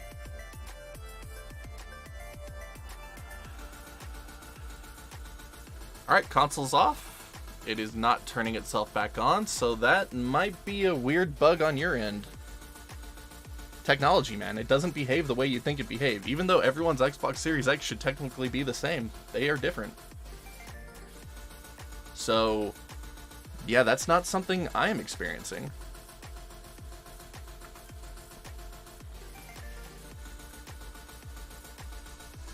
Wait, you could dump an N64 game with a Game Shark? Yeah, haven't you seen my video on that, Omar? I put that up like 3 years ago. It's so great. Like, it's fantastic. You can use your programming UWP apps as intended then. Sorry, Colin, I might have missed the context of that. I don't understand the context of that. I might need you to elaborate.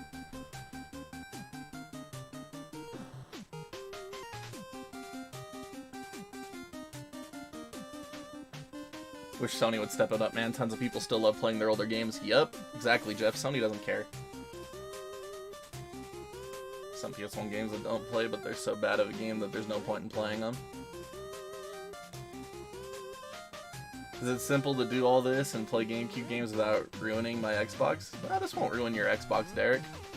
You might get a few people get like a startup bear, but you just have to kind of reset it a couple times to get past it. But for the most part, like there's no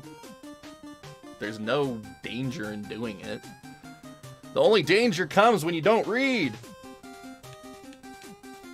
If people learn to read, switching out of developer mode will restart your console.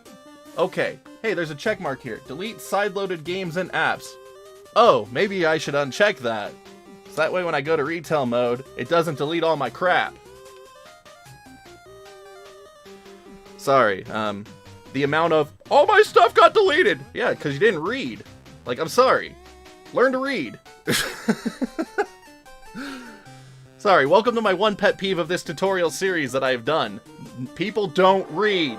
I didn't think I had to explain how to read to people. That's on me. Welcome to behind the scenes pet peeve moment there. Hope y'all enjoyed. But yeah, Derek, it's mostly time consuming more than anything. It's not gonna hurt your Xbox. When you're in dev mode, you only have access to dev mode stuff, so you won't have access to your games or Xbox Live features, but that's why you go back and forth between dev mode and retail mode. Like, it's not some nefarious hack that could break your console or anything. Like, that's the greatest thing about this, is that it's a completely legitimate feature of the Xbox consoles. It's not a hack. Like, that's why I love it. Despite its limitations, it's not a hack. You can just do it.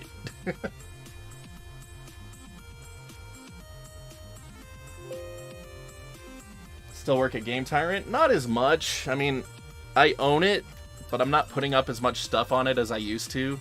I needed to focus on stuff that brought me in money. Like, I do this stuff to take care of my family, so I have to be really concerned with bringing in enough money to do that.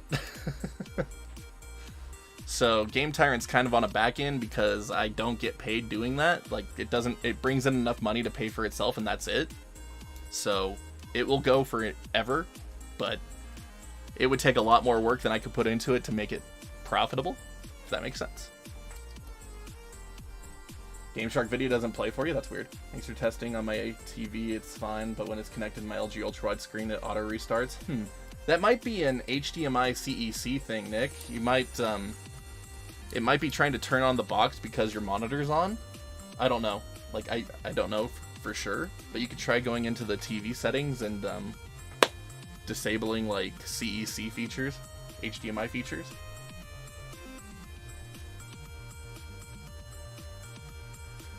What up, Kenny? NetPlay should work. I've never used RetroArch NetPlay. I mostly play local, so I've never tested NetPlay on any version of RetroArch. PC, Wii, PS2, like, I've never done it anywhere. But I've gone into the matchmaking of RetroArch, and it has popped up, so I assume it will work. I just don't use it.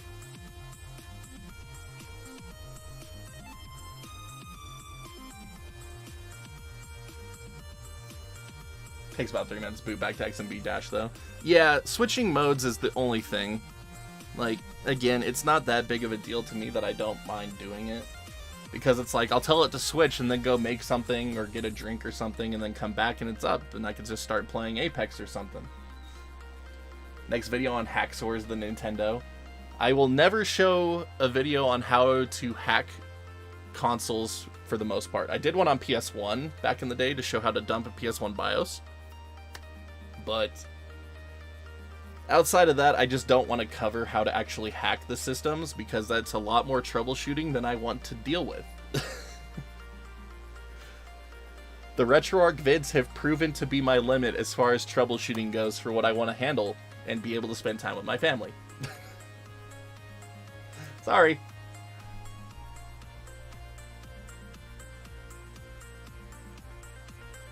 Yeah, I mean, it's just the nature of technology, right, Jeff? Like, you're gonna have a crash here and there.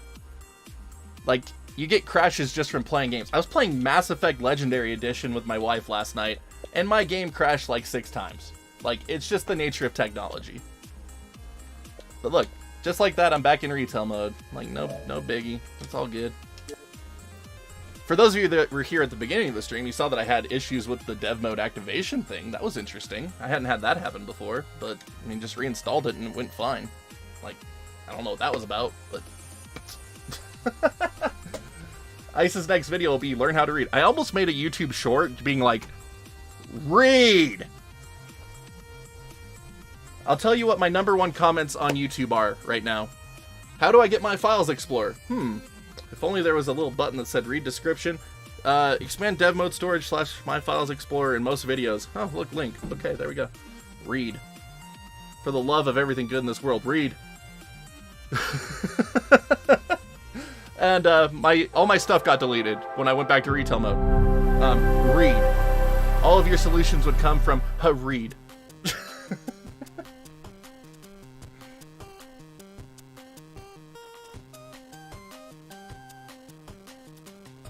Instead of turn off. Yeah, retail mode and dev mode have different video settings, Nick, so you might need to go into the video settings in dev mode and mess around with those and see if it helps.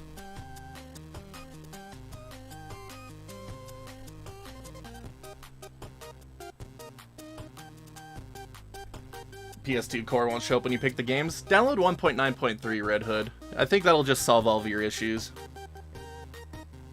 It just popped right up. Like, it's... 1.9.3 is great. Just install that.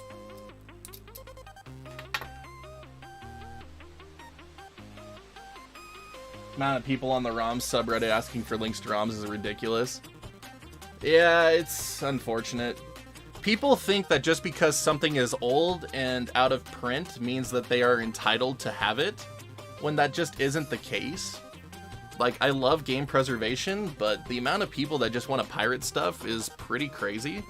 Like, just because a game costs $1,200 in the secondhand market does not mean you're entitled to it and can just download a pirate copy for free.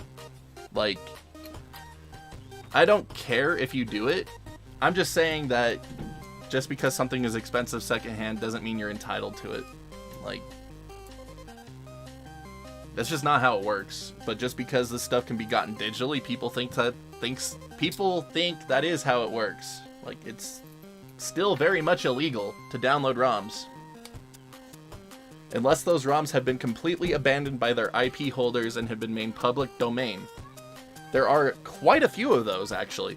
Did you know that you can get the original DOS version of Command & Conquer that we just demoed a little bit earlier completely for free because EA made the DOS version freeware? Same with Red Alert. Original DOS Red Alert. You could download both those games absolutely free.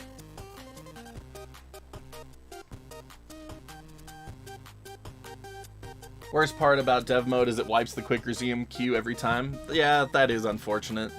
I'll give you that one. I'll give you that one, Jay. That does suck.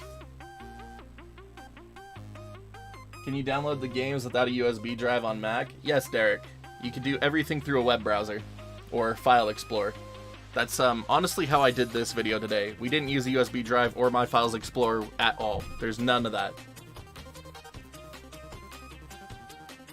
Don't want to waste 20 bucks.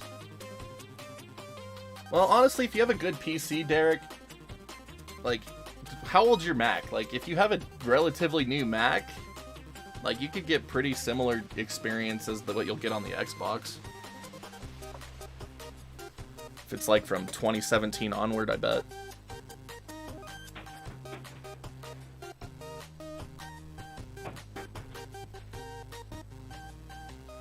Yeah, that's interesting, Nick.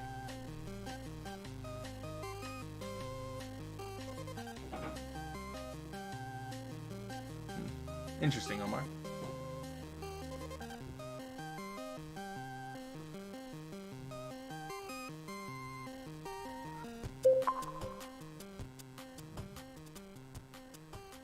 Can't find any brave solos tried, so that's why I ask. Oh, no worry, Kenny. What am I gonna play? We're not really playing anything today, Mike. We are just kind of going over Retroarch install and checking out the update more than anything. We already covered the install, and now we're just kind of going through cores that were problematic and seeing if they're any better. Spoiler alert, not really.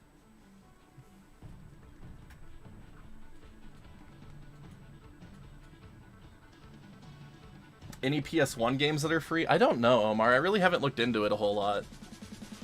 There might be, but I just haven't really looked into it. You can get a lot of Amiga stuff for free. Like, a lot of the old retro computing stuff is getting put up as freeware, which is great.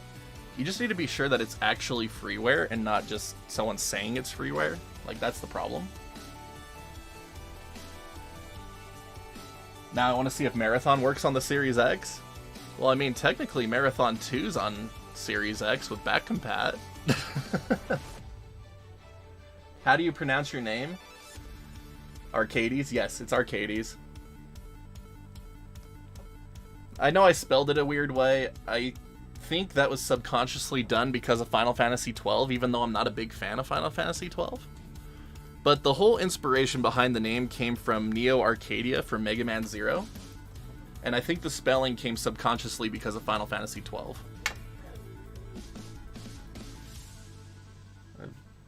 I hate to admit it, but I have subbed and followed you for a while. The whole Series S Retro Library wouldn't have been possible without you. I'm sorry to say I don't know your name. Oh, that's alright, Nick. My name's Ryan. I go by Ryan, Ice, Arcades. Doesn't really matter. Accidentally left mine on dev mode and went out once. Love my 3-year-old boy. Took me about 20 hours to redo the Retroarch setup. Oh no. I'm sorry to hear that, Colin.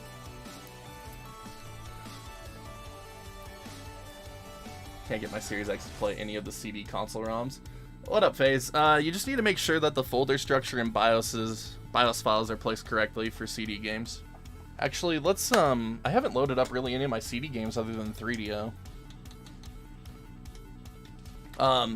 Depending on the CD image, you might need to put it on the internal drive as well. If it's a single bin Q file, that can go on USB, but if it's like multiple bin files, that needs to be on the internal drive. It's just one of the limitations. It's one of the reasons why I just went for a full internal install for this little demo. Save me the headache. Plus, I don't have any of my USB drives available. Oh well. Oh, we got Opera now! Yes! Okay, that's an improvement. So for 3DO, we were stuck with the old 4DO core and not the updated Opera core, but now we have Opera. That's exciting.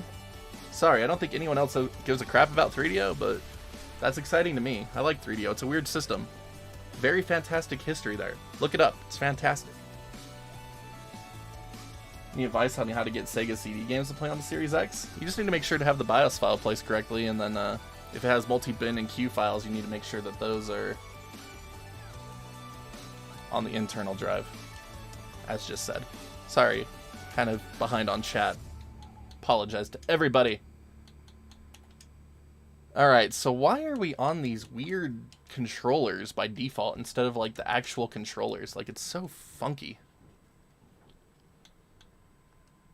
Oh, this is great. I'm so happy about this. Medium punch. High punch. Actually, light punch, medium punch. Ah! Low kick, medium kick, high kick. There we go. Let's try out some Street Fighter. Have I been sponsored by Raycon before? No. What's that? I don't even know what that is. Oh no, everyone forgets to check the box at least once. It's just actually reading it to know that it's there. You know? You know what I mean? Like, most people don't even bother reading the box and then complain on my channel for hours about how they deleted all their stuff. It's like, did you read? No? Okay. No, I've deleted my RetroArch setup at least 3 times. If not more. Just 3 that I can remember off the top of my head. 3DO version of Street Fighter 2 is so good. At the time, it was the most arcade perfect port.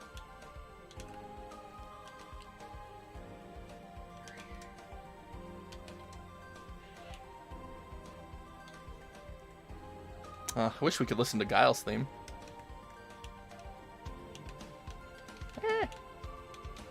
Alright, whatever. He's dead.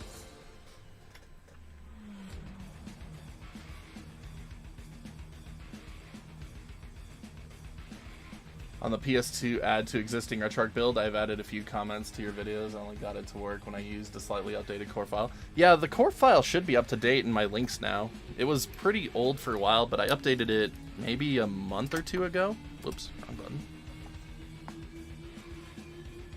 If there's anything new with 1.9.3 I missed? Anything improved with PCSX2? It uses the more up-to-date PCSX2 core, so it's able to run a little bit more things, but it still has most of the same issues with Series X, like the scaling when not in full screen mode. But the benefit is that the quick menu now works when using full screen mode, so that's an improvement. Whereas before it was either have games work without having to worry about the scaling, or have no quick menu, so at least that's one trade-off we don't have to worry about anymore. What is wrong with Final Fantasy XII? I didn't care for the combat system. It was boring.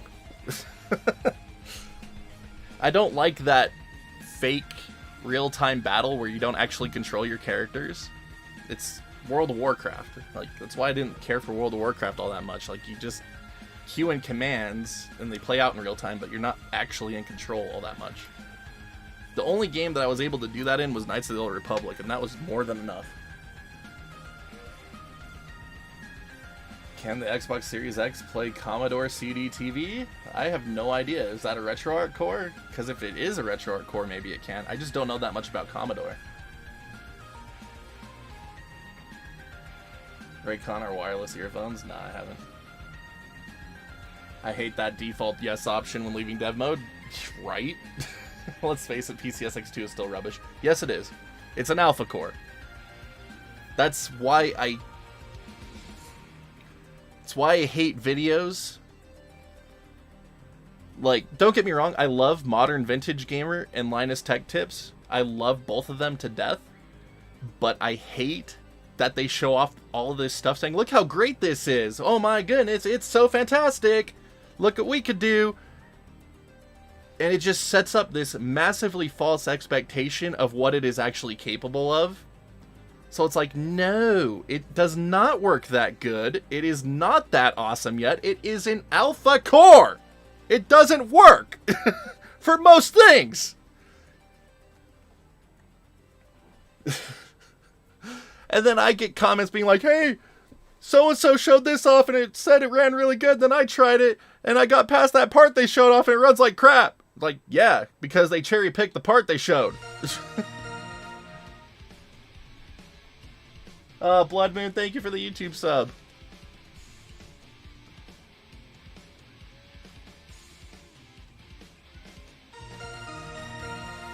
Played Phantasy Star Online 2, so how do you like it? I have played Phantasy Star Online 2, Kenny. I really enjoy it, but I don't have anyone to play it with, so I got bored, just like I do with all MMOs. I really want to go through and finish all the achievements in that game before New Genesis comes out, because I think that's going to be a way better game, but I need to find a group to play it with, more than anything.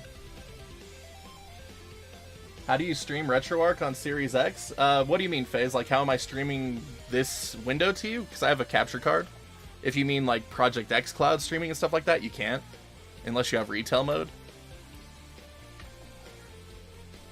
Yes, there's a core for it. Alright, then you probably can, Omar. I just have no idea how to set it up, because, again, I don't really cover Commodore stuff. I don't own anything other than the Commodore 64 Mini.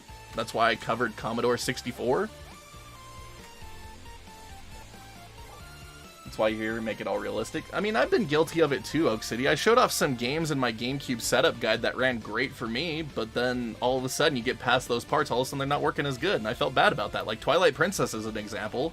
I show off TwilightPrincess running really good, and then you get to the forest 15 minutes into the game, and it's like, nah, this game sucks. And I'm like, crap. Julian, thank you for that YouTube sub as well, and Zemo, thank you for the YouTube sub. Appreciate you all so much. Thank you for helping the place grow, guys. We're very close to having everything like really happen for us because of YouTube. Like, it's super close, thanks to all of you.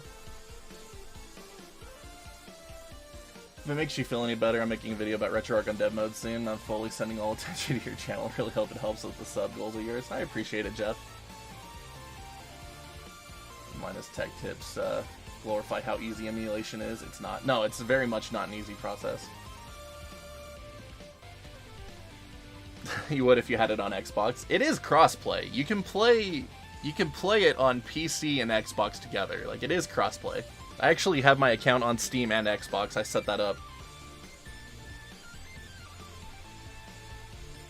Beetle Adventure Racing or 1080 Snowboarding on N64 if you have them, so I can see the difference compared to mine. I have mine in a games folder on the internal. All my stuff's on internal right now. But yeah, I was doing N64 stuff earlier, so I have 1080 on here.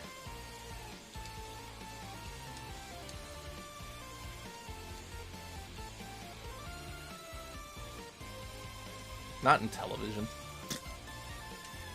N64 really isn't all that different. I have my settings loaded up to be slightly more accurate. There's a lot of problems with it still, though. Thanks for all the tutorials on RetroArch. It was helpful. I was wondering if you would be doing anything on how to set up rewind and other features like that, since no one has done them. Honestly, hook up a keyboard. Hook up a keyboard to your Xbox, because then you have all the features that come standard on keyboard, like fast forward and stuff. They don't work in all the cores on Xbox, though.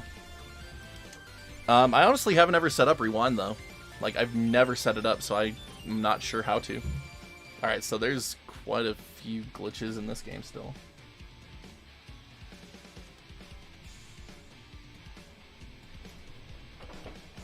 I'm going to cover a lot more advanced features in my PC tutorials once I get to the end of those, just because I'm wanting to try out more advanced features that can be done on high-end PCs, like, dude, I have not played 1080 snowboarding since 1998. Holy crap, I'm going to be bad at this. I have no idea how to play this game.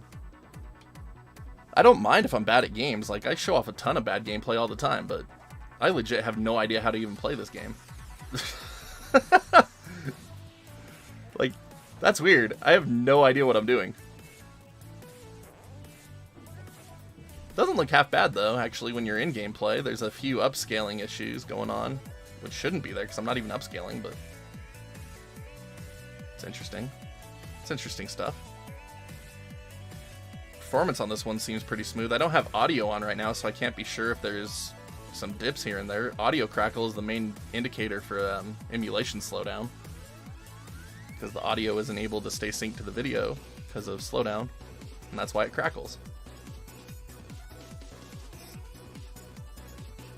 Yeah, I have no idea what I'm doing. Like, I'm gonna lose. Oh, I just died. Yay. Alright, anyway. So, 1080. I mean, with my settings, I have these same settings in my N64 tutorial as well, so you can apply them. If I had any issues with PSP games, could be dodgy ROM issue, wink, but I tried 3 separate games tonight, all crashed. PSP. Yeah, PSP is actually really solid for me too, Nick. Do I see higher end cores making it to RetroArch? RPCS3, no. CMU, no. CMU's closed source, so it's all up to the developers if they want to support a RetroArch core, and they said they don't, so CMU not going to happen for a long time. Xenia, maybe, if they decide to port it, but again, like, it's all a big what if someone wants to tackle porting over a core for it. Like, we might see Xenia, we might see Xbox 360 and PS3 somewhere down the road. Until CMU is no longer closed source, no.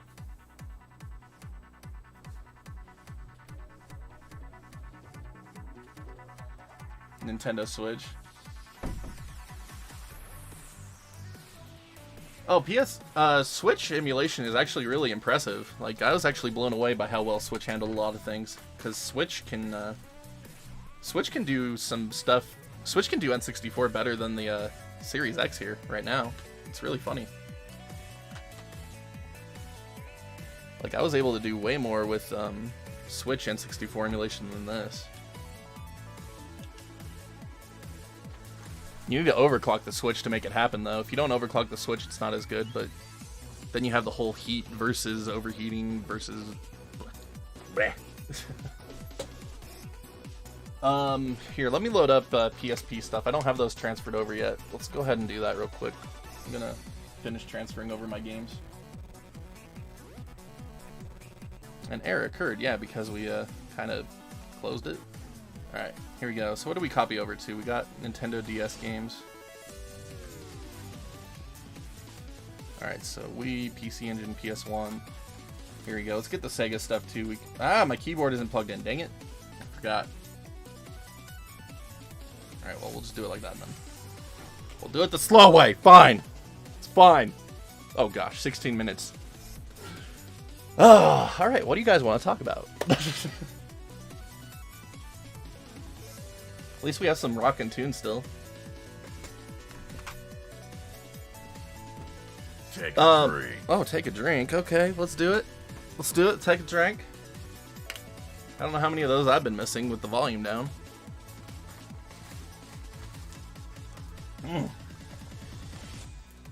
Love 3DO, Need for Speed, and Way of the Warrior Wicked.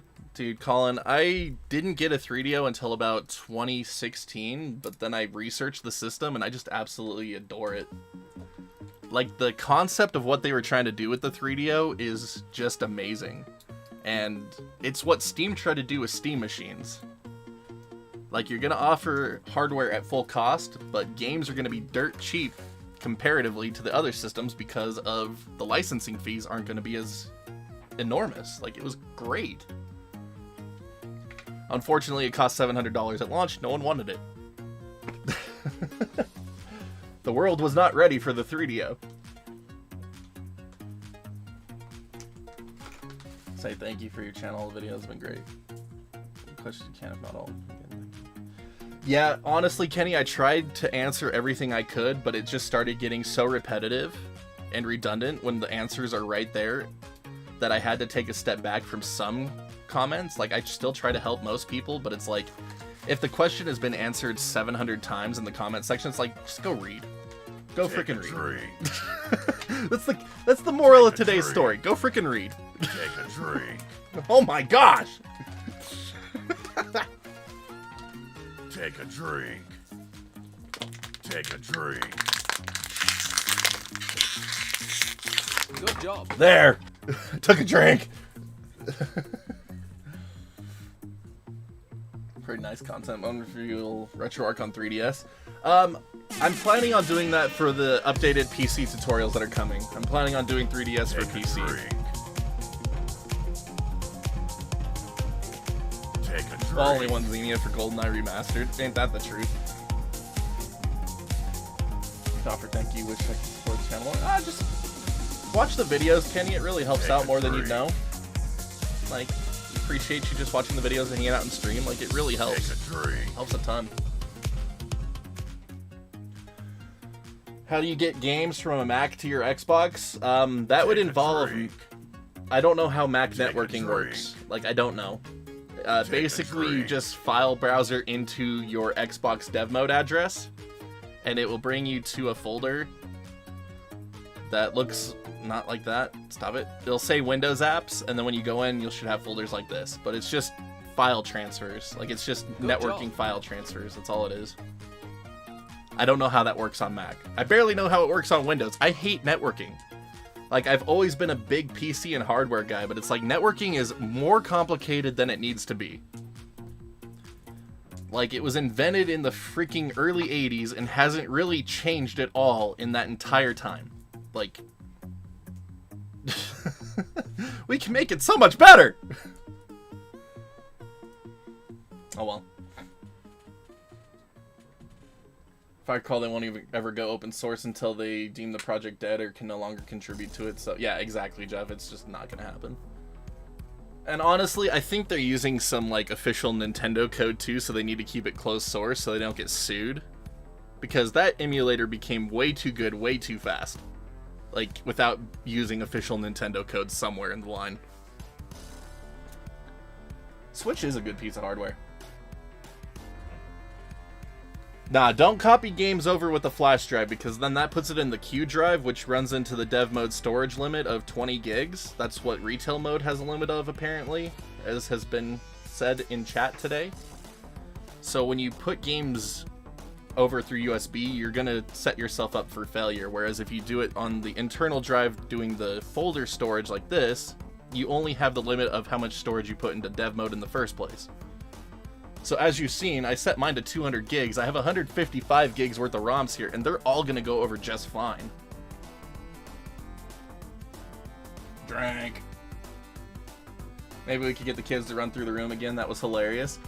Oh, Michael, I love it and hate it all at the same time. I love them, but they start making noise and it gets me so distracted. I'm just like... Yeah, massive sensory overload. It's true.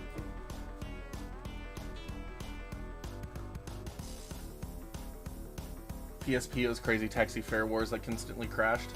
I don't have that one, unfortunately.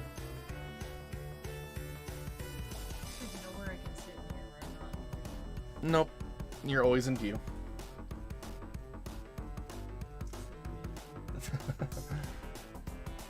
Dolphin emulator is annoying to set up for games like Call of Duty 3 and Skyward Sword. Yeah, you want an official... If you're on PC, you want an official Wii Remote Plus. That'll make everything easier with the Bluetooth stack working now. Oh, you meant the version of RetroArch that you can use on a 3DS. Yes, I would actually really love to cover that. Except that it would all be me pointing a camera at the screen and not look very good, so I want everyone to be prepared for that.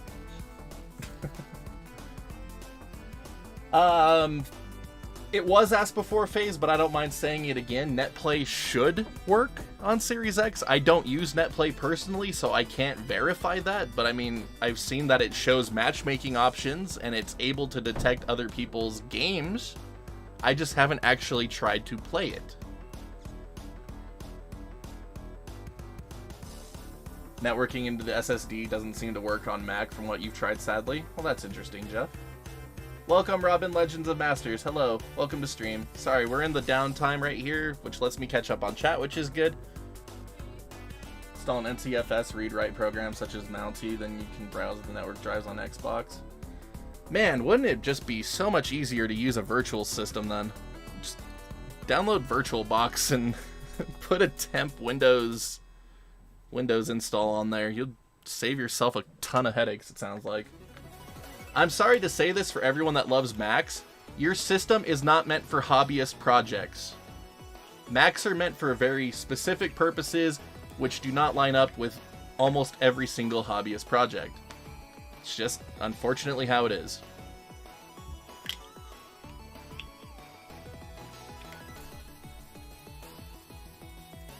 Like, I think people have more success doing all this on phones over Mac. Like, it's crazy. Do an update on Sega CD? Like, what kind of update, Omar? No, 3DS capture cards went out of sale back in, like, 2019 because of Japan's new copyright infringement laws. You can't even mod a console anymore. It's considered DCMA. So that's why Katsu Kitty, or whatever his name was, stopped making 3DS capture kits. And so to get a 3DS that is equipped with a capture card nowadays is roughly $400. Getting a new 3DS capture card kit is roughly $1,000, the last I saw one. So it's just not something that is going to be feasible for me to ever pursue. One of the reasons why I don't stream 3DS games. Citra's good enough that I might start emulating 3DS games, but it's like, just out of the realm of possibility.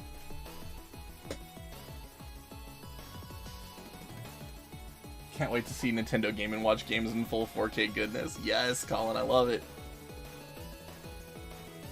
Yeah, I gave up on managing network drives with Mac and just installed Boot Camp. That's the pits. Mac Big Sur is you can't VM anymore. It's only via Boot Camp to Windows Image or Mac OS X, not both at the same time. That's why I can't do Mac. Like, I just can't do Mac. The only Mac I have is a G3 PowerBook. Like, that's the only Apple product that I own. Because back then Mac had some really cool stuff on it. Nowadays, I just don't see the point, personally. For everyone that has a use for Mac, I applaud you. I just can't see it ever working in my workflow. I don't know. See, that's how I feel about it, Blood Moon. Like, you can't really play games on Macs. Like, the Mac-based games don't work as well as Windows. And now with the new M1, like, we're losing out on even more games. Like, PC ports, at least. Like, you get all the iOS stuff, I guess.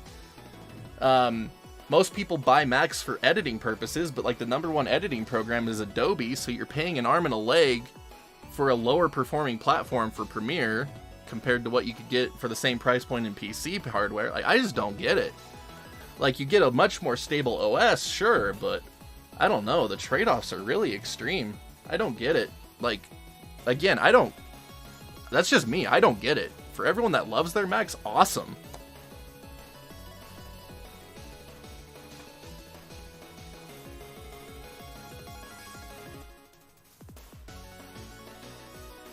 CDC game for some reason won't load on Retroarch. Interesting, Omar. Some of my worst games from DS. Do it, Oak City. Fun doing on a Mac was making my PS1 games playable on my PSP. There you go, Kenny. Do you have one of the memory expansion cards in your Xbox Series X? No, I do not.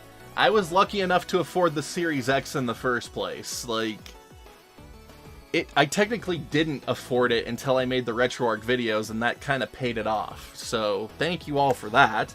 But I got it for the website because I originally tried so hard to even get the Series X because I work for I run a gaming website, and I had a bunch of Series X reviews lined up for launch. So I was like, okay, I have to get a Series X.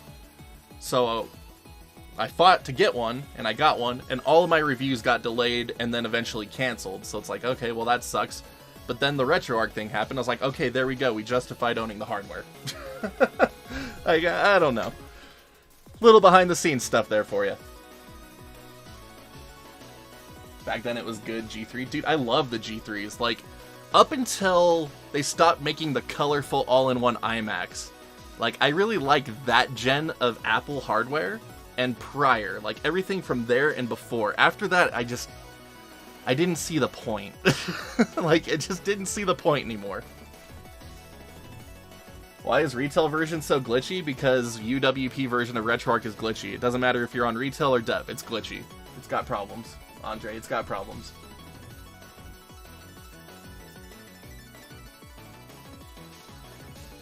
iPhone and iPad is cool. Mac just isn't for me, though. Yeah, I see more use in iPads and iPhones than I do straight up Macs. Like, I agree, Jay. I see way more potential in iPhones and iPads than Mac. Like, especially with the new iPads running the M1 processors, like, why even have a Mac anymore? Like, I don't know. I don't know. Give people options. Like, there's good things to having options, even if they don't make sense to everybody.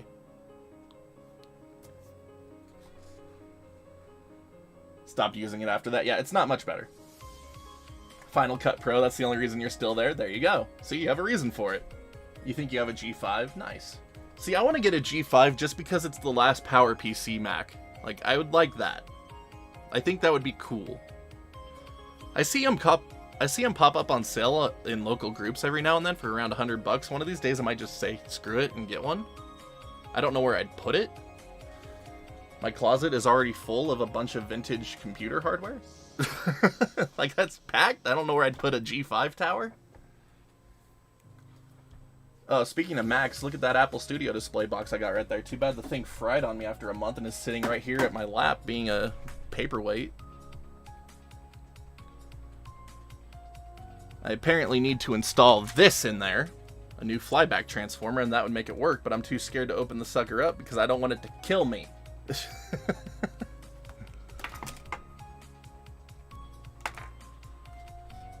Alright, PSP. Here we go. Alright, sorry, just transferring the rest of the stuff over just so we can confirm that it actually goes over, and then we'll just try out some of those PSP games.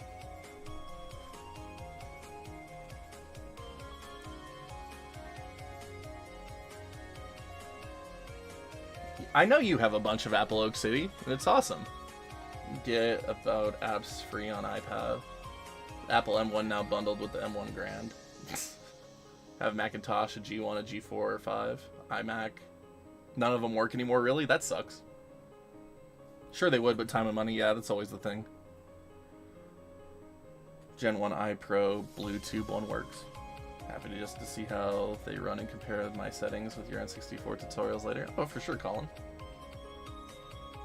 Got to source an 80s proprietary keyboard and mouse. Ooh, fun. Bought the Series S on a whim because of the Retroarch vids, hands down the best emulator. Honestly, for $300 and what you're getting, if you don't have a PC that could have already done it before, or even if you want it to be able to be on a TV versus like stuck in a PC, like the Series S is actually a really good value for that. On top of Game Pass, like, I don't know, the value proposition, all things considered with what the Series S can give you, is actually really fantastic. Like, you get all the new games, most of them day one on Game Pass if you don't mind shelling out $10 a month. Or 15 for Ultimate even, then you get them on PC too. So you get all those games. Like, you're in next gen if you don't care about 4K as much, like you're in the next gen ecosystem. And then you also get access to all the emulation stuff, which is just like on par with a mid-range gaming PC emulation performance. Like, it's good stuff. And you get all that for $300. Like, that's not bad at all.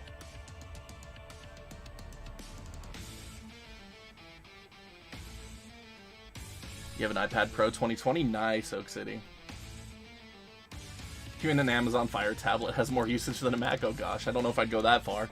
Maybe you're right. I don't know. Like, that seems a little crazy.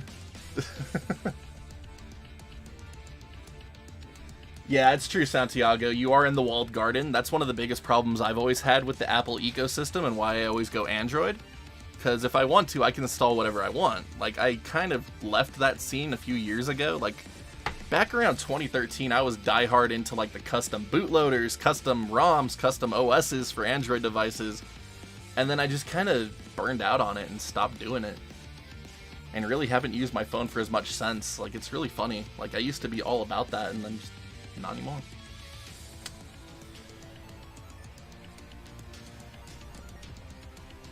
No sideloading or anything for Final Cut. Question that you can't use emulators on iPhone. Is that still the case? You have to jailbreak them for the most part, Blood Moon. Like, for most, there are some emulators available in the App Store, but not many, and a lot kind of get taken down, it seems like, from what people say online. I mean, you can't believe everything you read online, but I don't know. The fact that they got rid of most normal renderers and you're stuck with things like Metal kind of limits the scope of what they can do too, but it's definitely a lot better than it was a few years ago. Like, I believe they have a Dolphin port on iOS now that works pretty good. Again, I just don't follow that scene because I don't have any reason to. I'm not in that scene. I don't buy Apple stuff, so I have no reason to look it up.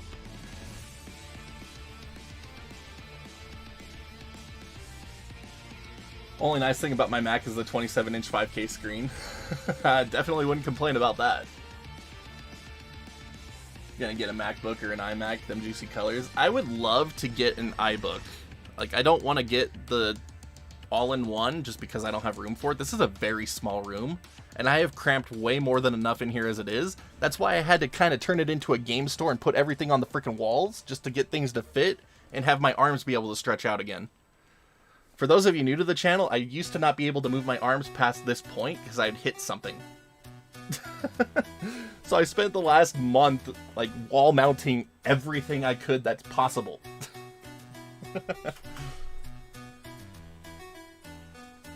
Design major, your iPad works beautifully for creating things. Like, I'm not gonna lie, I'd probably love to experiment on an iPad or a Mac Mini even, just to see what it could do for my workflow. I just don't see the point of spending money on it when I could do that on my computer. I don't know. If I were a rich man, I would try it out just for lulz, but things cost money. And hey, our file transfer finished. You got me on a rant. That's all good. I love it. Another secret to this channel, I love talking to y'all. I get distracted and talk to you all way more than covering the stuff I'm supposed to be covering, which is absolutely fine by me. But PSP games, let's check those out. The thing about PSP, you need to make sure that your PPSSPP folder is the correct version, otherwise it can cause issues, Nick. So I went ahead and got the most up-to-date version, and I hope that it's right. Otherwise, we might see some fun PSP issues happening right here on stream as well. But again, I don't have a lot of PSP games. But let's go with something that'll test the text. The system folder, I mean. This will let us know if it's the right system folder.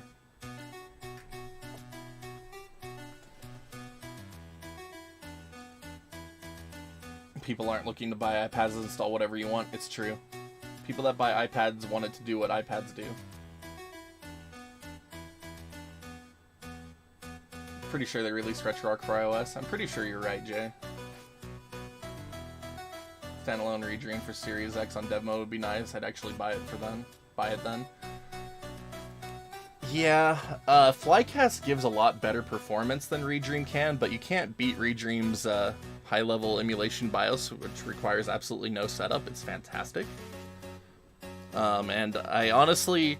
A lot of people get pissed off that you have to pay for it to get the more advanced features that come standard on most emulators, but it's like, dude, if the guy that's making it can support his life off of Redream, more power to him. I am fully behind that.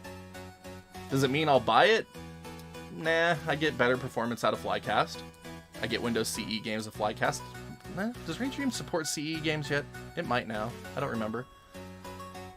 But I'll take Flycast, but like I fully support the Redream author for wanting to make money off of his work. Like, that's fantastic. Alright, so PSP is definitely angry. Look at that. Hero there. Let's see. Maybe... no. It used to work under GL. Maybe I need to change it to Direct3D now? I don't remember. We'll try it on Direct3D in a second. But it should work under GL. We'll try it one more time with a different game. Maybe it'll be less angry. Because those are CSOs. Maybe it's angry about CSO format right now. We'll see. Because it's loading up just fine, but it's not actually displaying anything. Fantastic. Playing Retroarch right now, bro. I don't want to re-download the entire app. I'm gonna lose my game data, everything anyway, to bypass this. You just copy it to a USB drive. Copy your saves and stuff to a USB drive, then you can update and put them back. But welcome, Peter.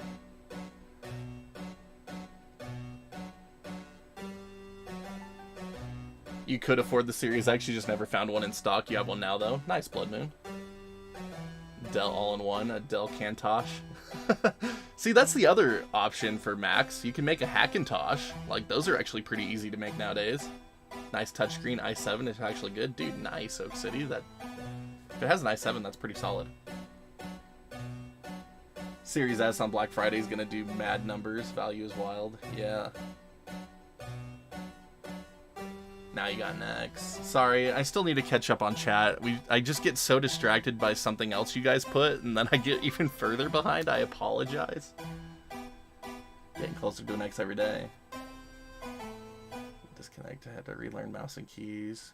Game isn't loading. Keeps saying couldn't read content, but games load just fine.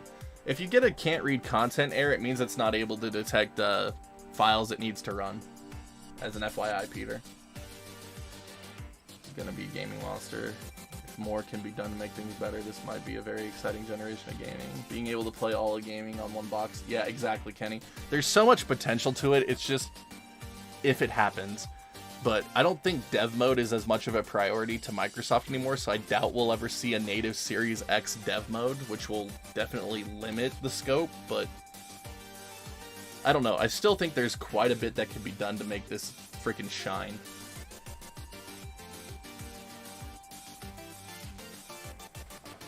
So the last few hours, answering my questions, testing the Xbox power down bug. Must be an LG ultra-wide screen specific. Keep the videos, look forward to more. Stay safe. Ah, no worries, Nick. Like I said, I enjoy talking about it. Love being able to help when I can, so glad you were able to have some enjoyment here.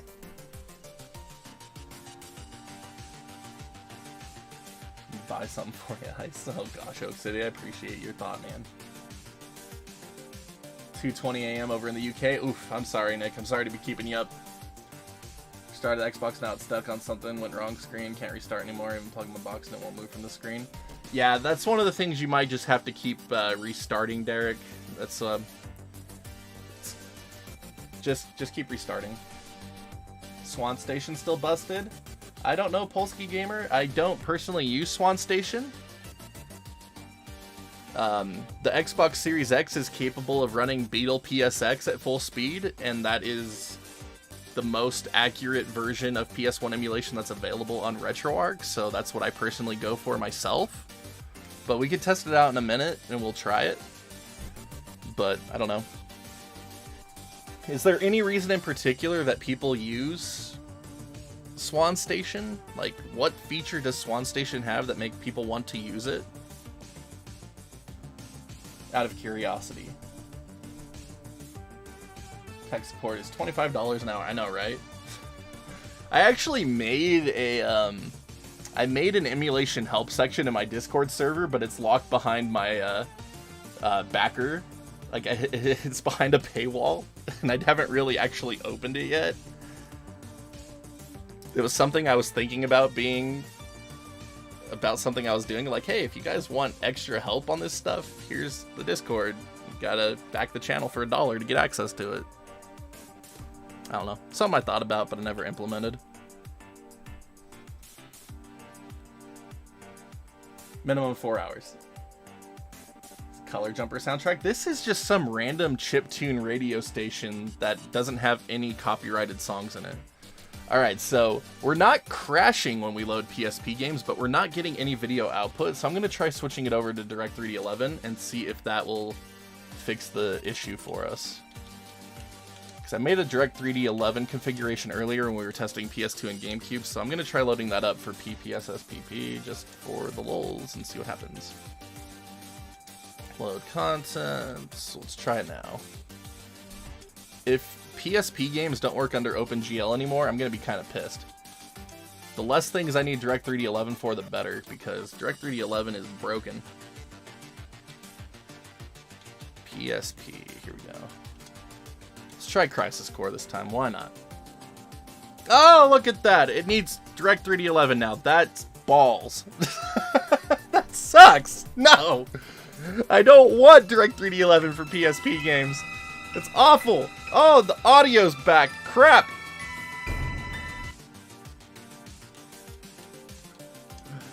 No, go away, audio. Go away. We don't need you deafening everybody again. Alright, okay, so PSP games work. They just have to be under Direct3D11 now. That blows.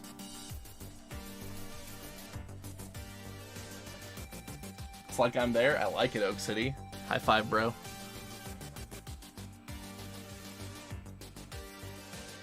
PS Beetle PSX has issues, analog's messed up on Gex, and Donald Duck keeps skipping cutscenes.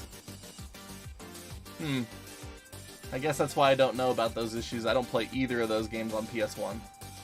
I play Gex on 3DO. You picked up a ton of PS4 games? Nice.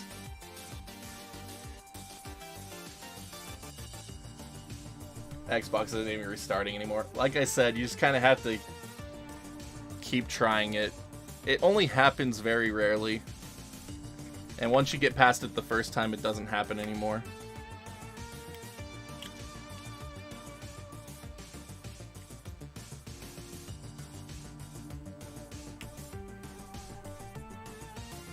You already flipped the PS4. Distro, what up, buddy? Sorry for being very delayed on chat, man. Guys, Distro is here. Distro is awesome. If you want to see some awesome Splinter Cell runs, you need to check out Distro over on Twitch. He just got the Splinter Cell 1 world record, which was a friggin' fantastic run.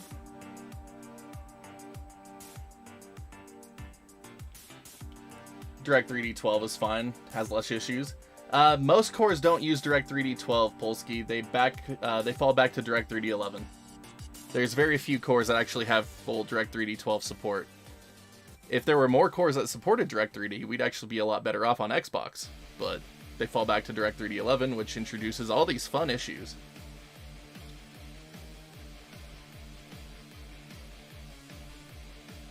So many games like Zelda, Resident Evil, South Park. Glad to hear it, Peter. Glad they could help out.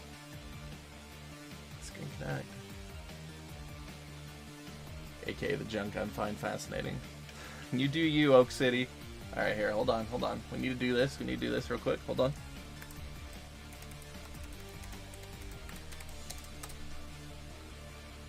Oh, I don't have my keyboard connected. That's right. It's connected to the Xbox right now, so we just fast forwarded everything. That was great.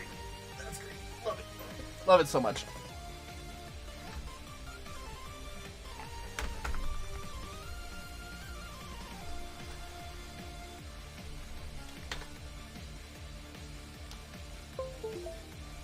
Alright, let's do this real quick. We need to do this. There we go.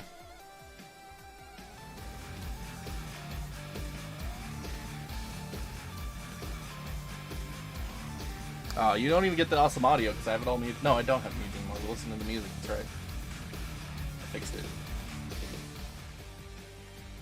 I fixed all that stuff. That's right.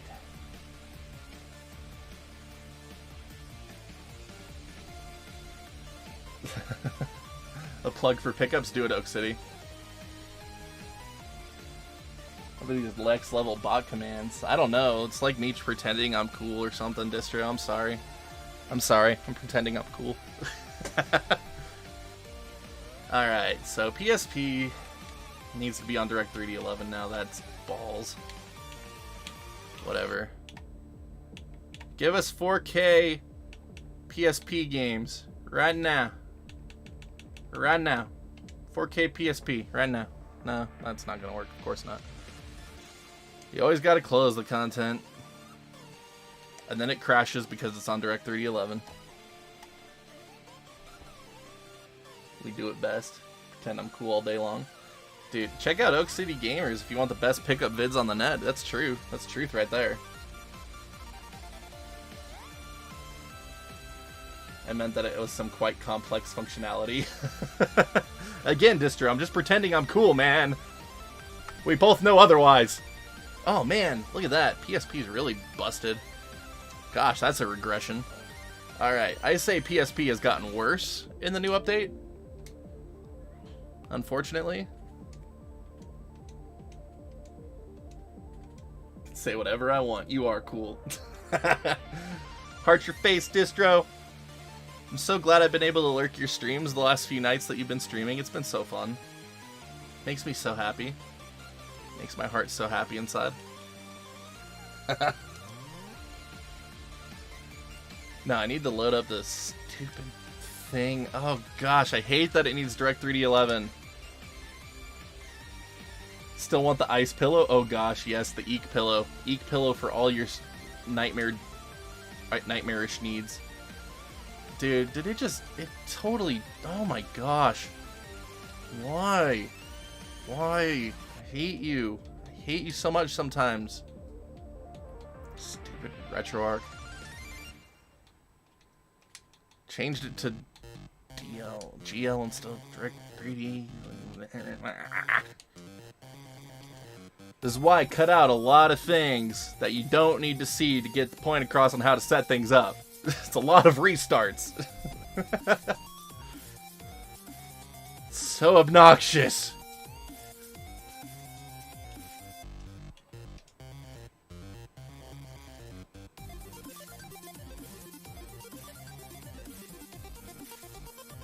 There we go. Let's try this again and see if we got the nice 4K PSP now. Thought DirectX 3D was on by default for PPS SPP. What's wrong with DirectX 3D11?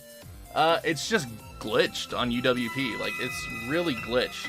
That's why there's so many issues with it.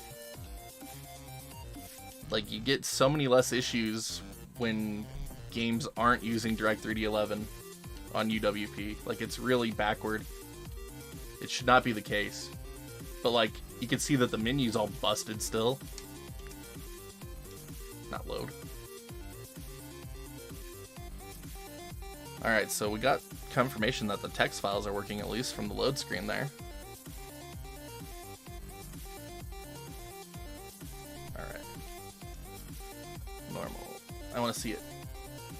Eek pillow. I wake in a cold sweat and off. Whew, look at that eek pillow. So glad you scared him off. There you go. Stream my games on Amazon Fire tablet. I use mostly when I'm out of the country. Nice, Omar. Sure to grab a megaphone and shout ISIS stream out in public. It'll really help him out. Help Ice Strike fulfill his lifelong dream of driving all the hottest cars. That's funny. I'm not even a car guy.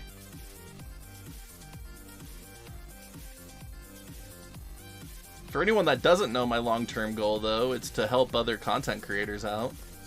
Like, once we're actually able to support the family more, I want to use whatever extra comes in and start building PCs for content creators that don't have a good setup. Like, that's always been the dream. Like, my old emulation PC that I used to have, I gave to our buddy C-Funk, who was hanging out in a chat with us earlier, so that's the computer that he's able to edit and make YouTube videos on, so I did that for him way back when. Oh man, 4K PSP did not work very good on Xbox, by the way. It's lagging up a storm. Look at that. This game is too demanding. Far too demanding. Can't do it. What was up with the Evo? I never owned an Evo. I owned a Lancer, a base Lancer. I never owned an Evo. I wish I owned an Evo.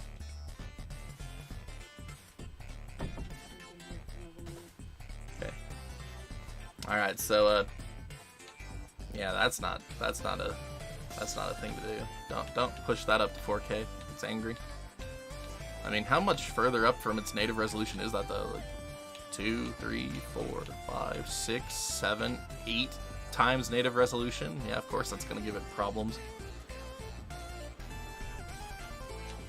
3 times is a much more realistic expectation on back compat hardware.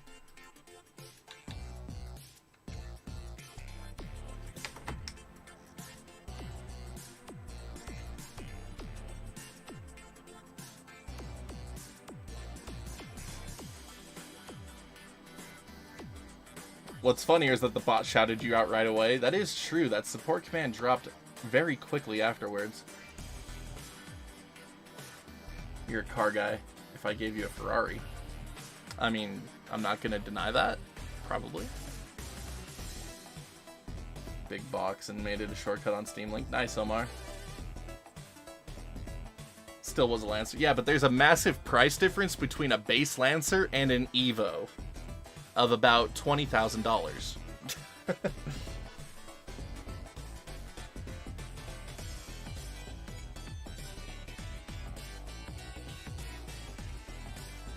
Think you fried your Xbox? Nah, Derek, you didn't fry your Xbox. You didn't fry your Xbox. Don't worry, you didn't fry it. You might need to go. You might need to go into the recovery menu. I don't remember the exact button steps for that.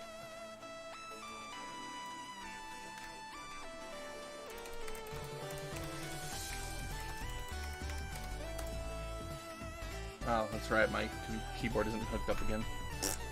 I believe it's turn the box completely off, so unplug it and plug it back in, and then hold down the power button and the eject disc button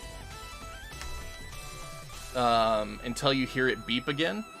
Like, you hold them both down at the same time until you hear it beep again. That might take you into a recovery menu, and then you can get it to boot back up into retail mode, and then you just try again, and it should work.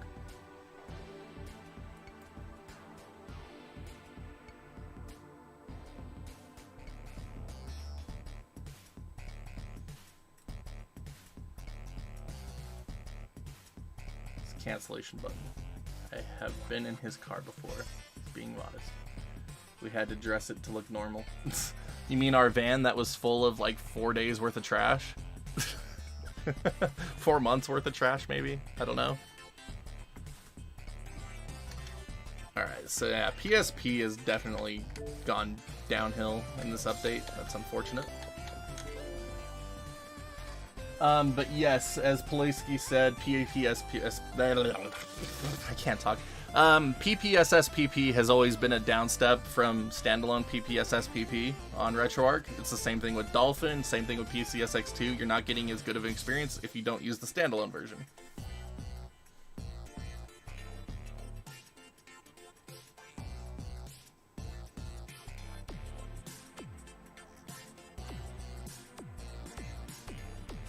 Crossover vids.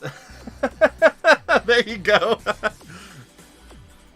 The pickup vid with the Oak City Gamas in Utah. Freaking love it. What the? Alright, let's restart. You have trouble streaming Wii games? Well, I mean, it's because they're Wii games. Wink wink, kappa kappa. Alright. Let's try something else. Let's go to PS1.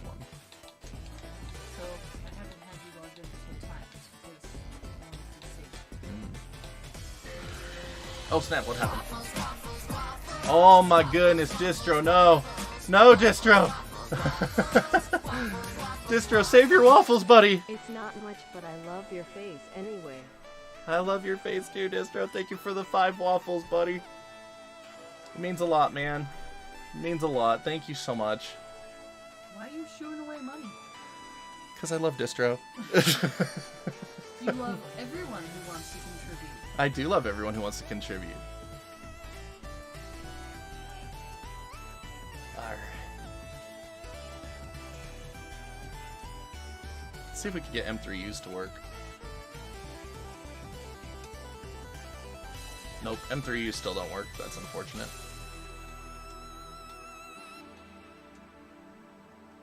You were gonna donate a Ferrari, but you said you're not a car person. Oh, there we go. I appreciate your other offering much better, Distro, if we're gonna be completely honest. Just hearts to your face, buddy. You could sell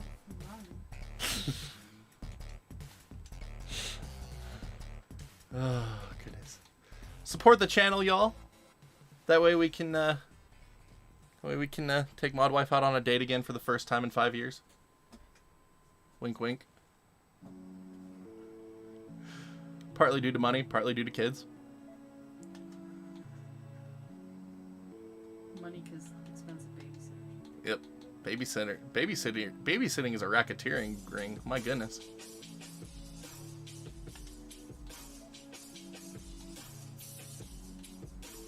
Oh, that's right. We were gonna try Swan Station.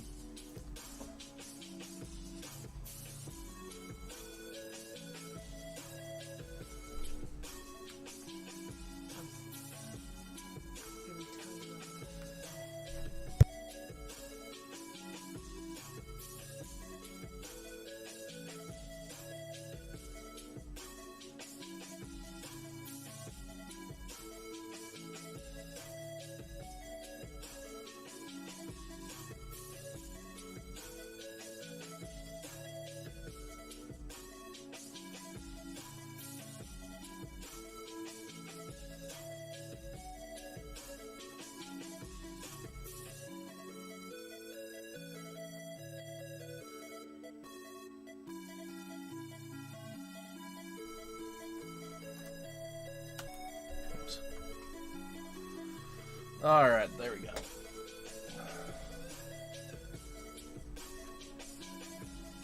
Official. Tossing my question here. I had luck booting Smash Melee on Xbox. Never had any luck with my own personal backups. Yeah, Jeff, we were demonstrating it earlier when we were doing the GameCube stuff. I guess you had stepped out at that point for a little bit. But yeah, we had Smash Melee up.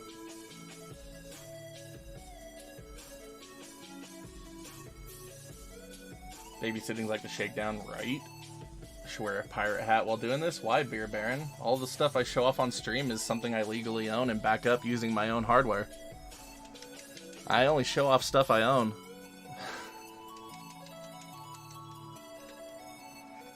Alright, just wanted to say hi and annoy you a little bit. Later's Ice. Never an annoyance, Distro. Love your face. Can't wait to catch your next stream, man. But thank you again for the 5 waffles, man. It means a lot to us. It seriously does. Thank you, buddy. You're a friggin' champ. Thank you for everything you've done. Looking forward to always repaying it.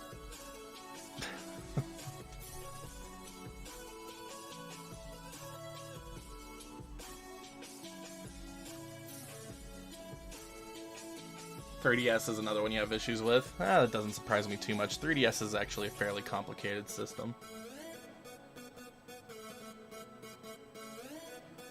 Can I turn Swan Station Renderer to software and try it with OpenGL? I mean, we're on OpenGL right now, Polsky. So we are on OpenGL already.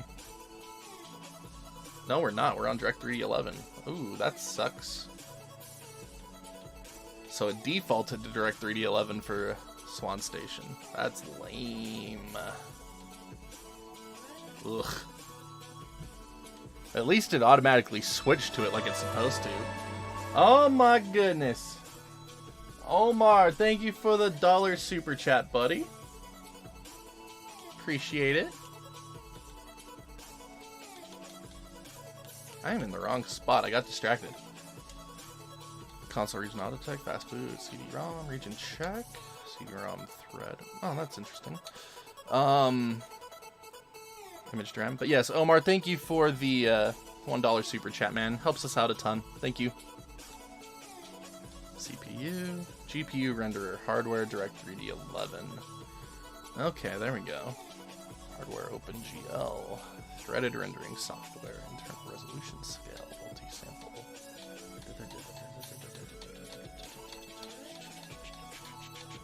Downsampling, that's interesting. See, that right there is the first option that I've seen in here, besides the CD read thread, that's rather interesting on Swan Station compared to Beetle. That's cool. Other than that, it's pretty similar. But that's cool. Alright, we'll try OpenGL.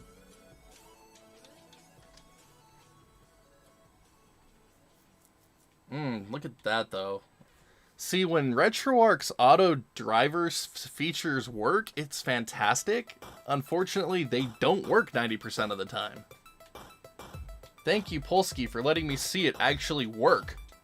That was great.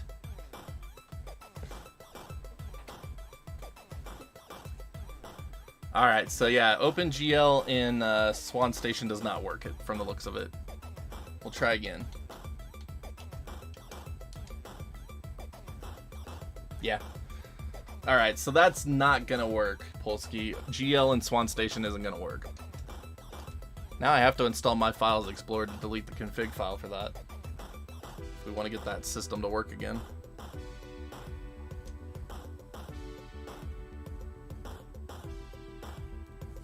Well, I can't set it to anything now. I have to delete the config files, and I didn't install My Files Explorer. So that's not happening until I do that. Alright, I closed out of that thing. Now I need to do this. Go there, we'll add in My Files Explorer finally.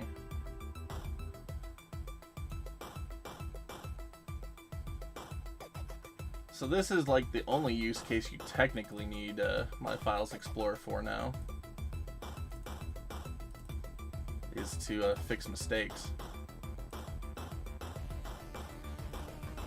So now I have to go delete that config file. So let's get out of here.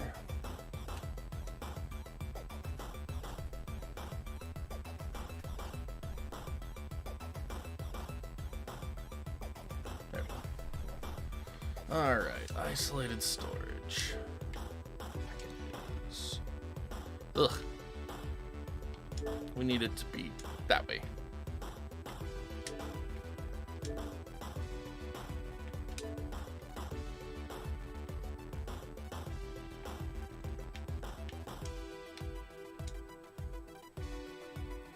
Alright, there we go.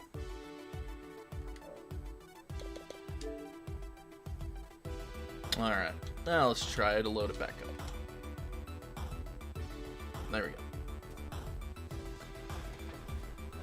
That's how you fix mistakes. Go into your local state folder, delete the config for the system that isn't working right if you changed something and it broke it. For anyone that hadn't seen that process done before. Alright, so... software mode.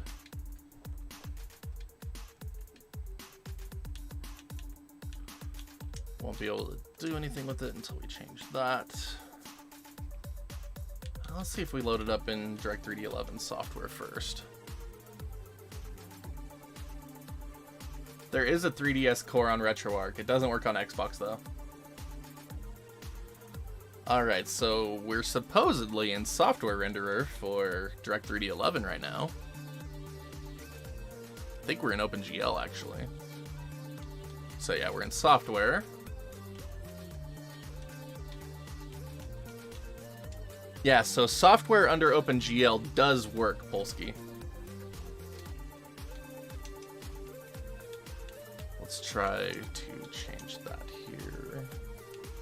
So drivers, Direct3D 12. Let's try this real quick. Quit that, go back in. Alright, now we will try it under Direct3D 12 software for you. And... scaling issues. Fantabulous. Okay, let's see what we got to work with here. Oh boy. This is great. Oh, I love scaling issues so much.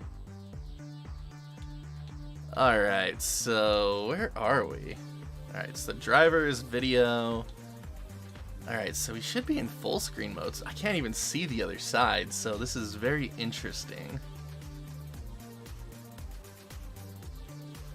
Force resolution on UWP. I can't see if that's set to 0 or not. Alright, so yeah, Direct3D 12 gives us this wonderful scaling problem. I'm going to, hold on. I'm going to try to, close the content real quick. Alright. Resume, restart, close content. There we go. Alright. Let's try setting the... Let's make sure that... Hold on. Sorry, I'm loving this. I'm loving this. But I really need to pee, so give me 1 second and we'll troubleshoot this.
Alright, so sorry about that. That's what happens when you make me chug 3 water bottles throughout the stream. It's, there we go. Do you not get shaders to work in OpenGL, Polsky? That's the only backend that I can get shaders to work in. Shaders don't work under Direct3D 11 or 12 for me. They only work under GL. How interesting. Alright, GPU index, estimated, automatic, full screen mode. Here we go. We could try forcing the resolution to 0, so that way it'll always be 4K. And now we could try loading it up with Chrono Cross to see if that fixes the scaling issue. It does not. Okay. So that will require some deep diving, I think. I don't know.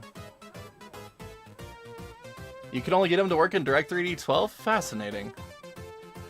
Yeah, that's really crazy. Oops, not take screenshot, dang it. Alright, yeah, let me change back over to GL real quick. Or we'll just crash, that's fine too, don't worry about it. Let's see here. Gonna dip, freaking love you, Rybones. Gotta get back out there sooner or later. Peace out. Alright, Oak City, take it easy, man. I appreciate you. Appreciate you as always. Water is great for you. It just makes you pee a lot. Alright, let's change this back to GL. So many restarts, it's alright. I like it.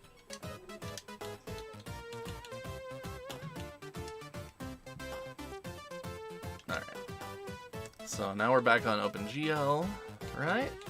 Double check. GL, good, yes. History. Chrono Cross, let's go. Alright, we'll try a shader out. Shader time.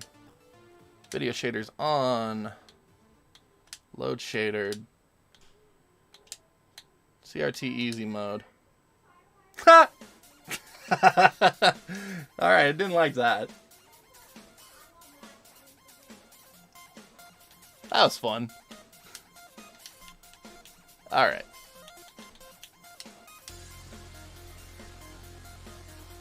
Use slang. Yeah, slang's the newer model. It doesn't work under all video backends on Xbox apparently, which is why they don't show up here. I guess maybe they finally updated them. Please. Alright, so yes, no shader support for Swan Station under OpenGL at least. Fascinating. Citra doesn't work on Xbox, Raphael. Alright, let's go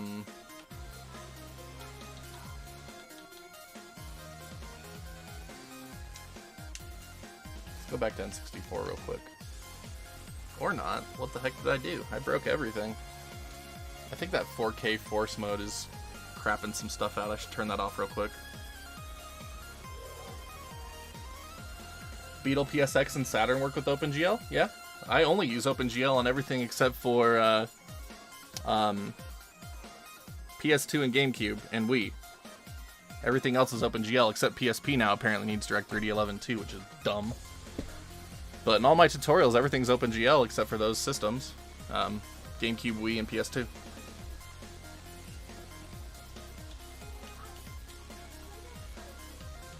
That's right, I was turning off that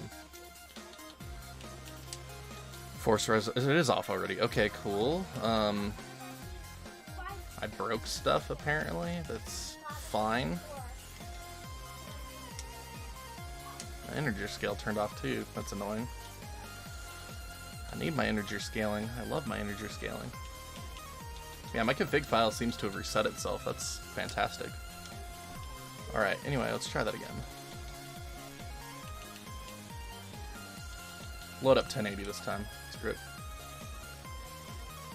Mainly use your Series S for Retroarch. Nice. Saturn works flawlessly in dev but lags in retail. That's weird. I mean, performance between the two should be pretty much the same. That's very interesting.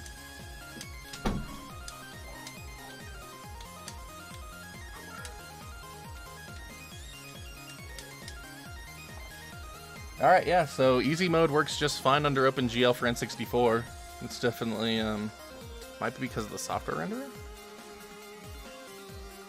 Yeah, that loaded right up. I mean, it's not going to come through on the compression side very well, but I'm hoping you can kind of see it. Let's see if slang works.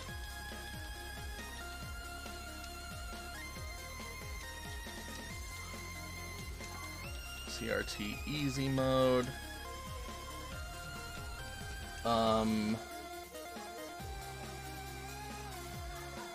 Nah, it didn't work for. It doesn't work for slang under OpenGL on Xbox and N64 at least. So I need to apply GLSL. Let's look up. Let's do something that'll be super obvious. CRT Geom. There we go. There we go.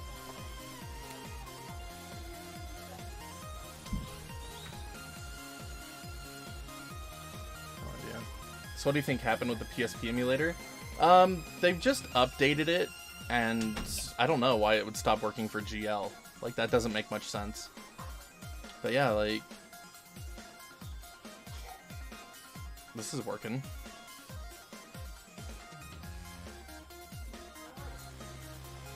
That might be something going on, Polsky. Like, no joke, more background threads being used up. Like, that's a large possibility. I don't know. Alright. Yeah, CRT Geom works great.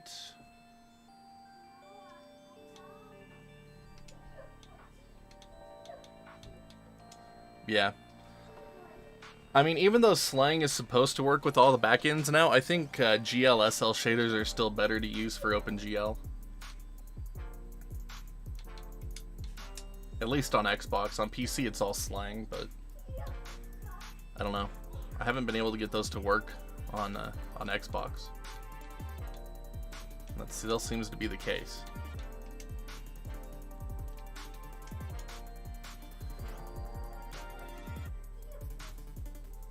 CRT easy mode doesn't look as good as it used to, though. Oh well.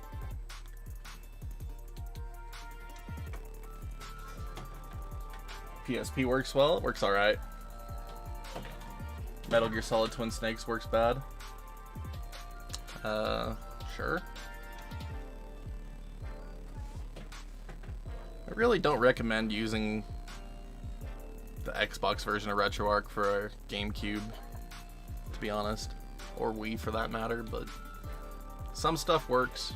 You'll have issues with a lot of other stuff. That's just my thought on it. Love showing you how to get it set up, though.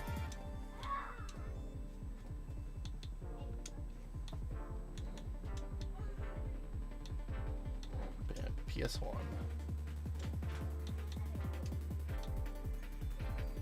Time for... Let's see if they've actually made it so the hardware renderer can work, or if it still glitches out. No, it still glitches out. Cool. Interesting.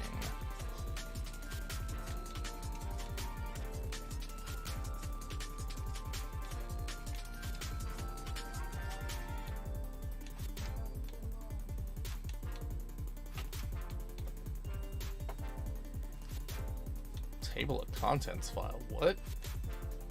Random? That's new. Huh.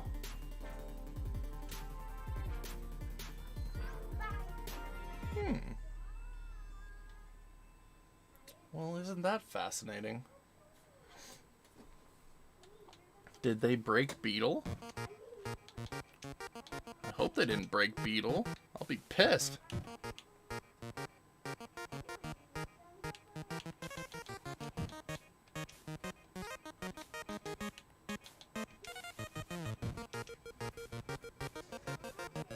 F-Zero GX works flawlessly except for the sand stage. Yeah, it's most definitely the most demanding level. Interesting. I really hope I don't need Direct 3D for Beetle now, because that just doesn't make sense.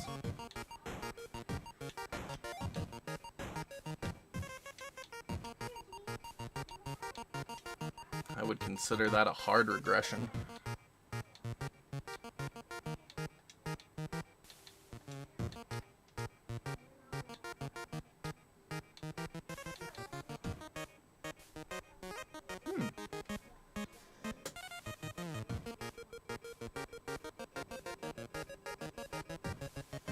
Guy behind retail mentioned that Beetle is broken, both Saturn and PSX are dead. That might be the case then. So, I mean, we're definitely not getting it to load, which is unfortunate.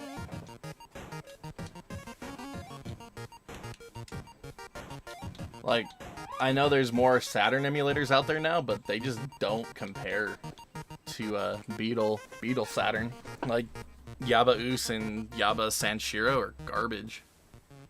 I want to try out Chronos, but it's not in this, so haven't put it through its paces yet, but my goodness, if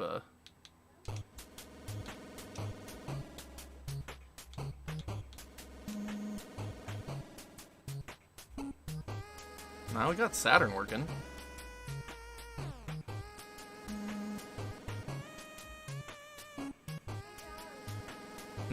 Look at that. We are actually...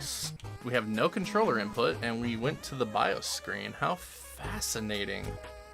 Oh, and going to the quick menu broke it. Look at that.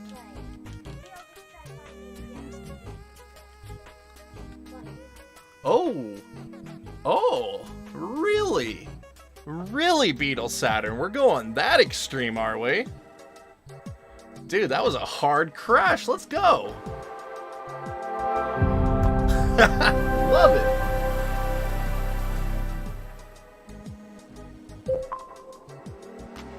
Dude, that was fantastic.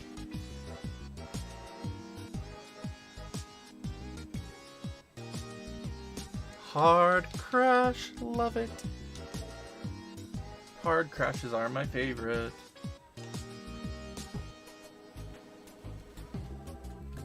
Derek, you have to go into your settings and reset up your network connection on the dev mode screen, on the dev mode home screen. Go into your settings and reconnect to your Wi-Fi.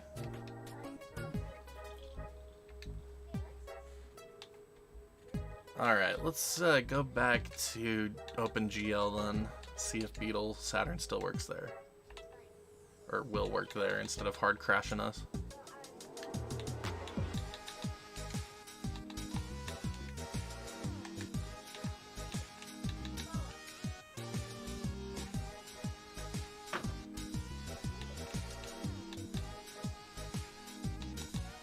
Well, the builds are from the same guy, Polsky.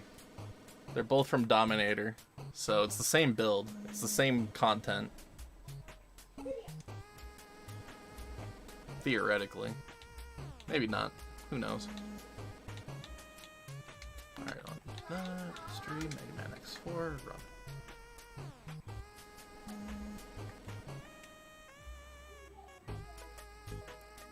Alright, there we go. Beetle Saturn under OpenGL is working fine. It just didn't like the Direct 3D 12 nonsense. But the controls are set to the wrong thing again. Why is this a thing? Why are we always on the wrong controls on these cores lately? There we go. Got 3DS to work now. It wasn't working because the key mapping is terrible. I'm sorry. Alright, so it's not seeing the game though, which is interesting. Let's see here. Cartridge. Just put that in that. System region. North America. Why not? And launcher. CD. Cache restart. Set RTA. Yeah. Okay. Got it.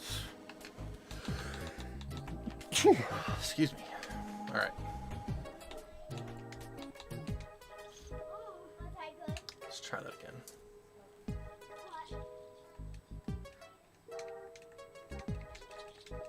Dude, why are the controls messed up, though? Like, it defaulted to not having a controller again. Makes no sense. That makes no sense. Definitely some regressions in the controller department. fascinating.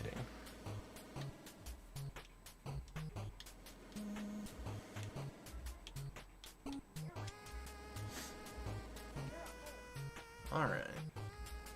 Well, isn't that something?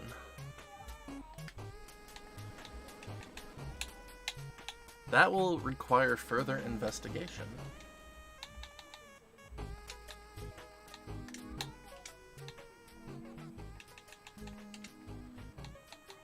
I don't know. Might be worth just putting back in the old Beetle, PSX, and Saturn cores from 1.9.0. It's not like they've really been updated.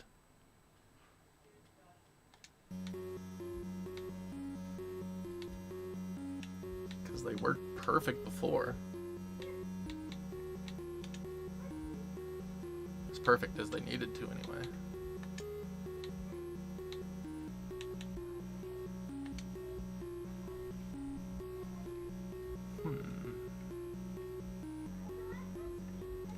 But yeah, it's still defaulting the controls to no controller, which I'm not sure about. That's very interesting, especially since we set that as a core override, so I mean it should set the control too.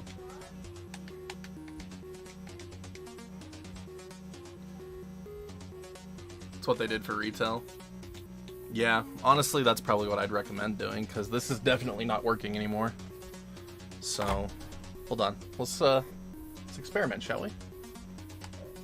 Go back to the home screen, close out of Retroarch. Let's try that. Let's try this out. I might do that with no, I don't want to do that with PSP. Alright, so let's see here. Let's bring over a web browser.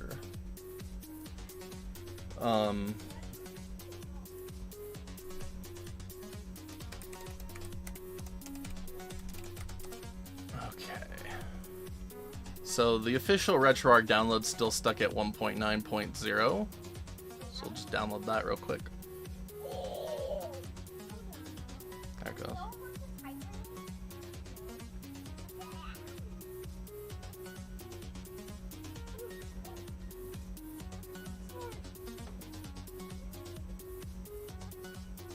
Oh, I just told it to download twice. That's fantastic. Good stuff.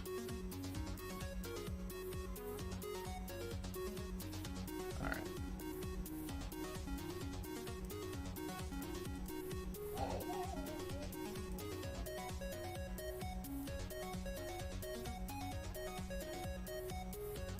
I don't need that folder open anymore, actually. Alright. So here's the retail build of the official build of RetroArch that's still offered on RetroArch's website. Just extract that to get to the actual build itself. Extract that to get to the cores.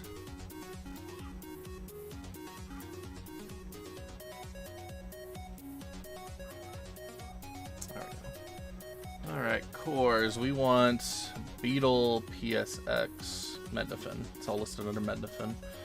Okay. So we want Beetle PSX back.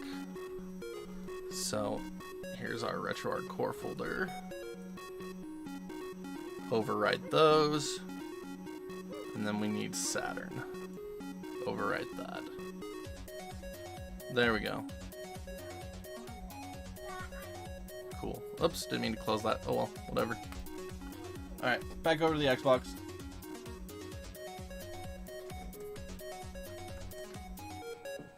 Alright.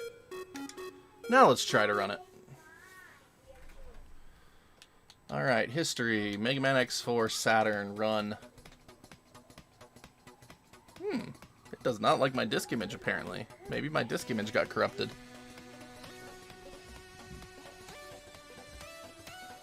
Fascinating. It's still got the controller bug, too.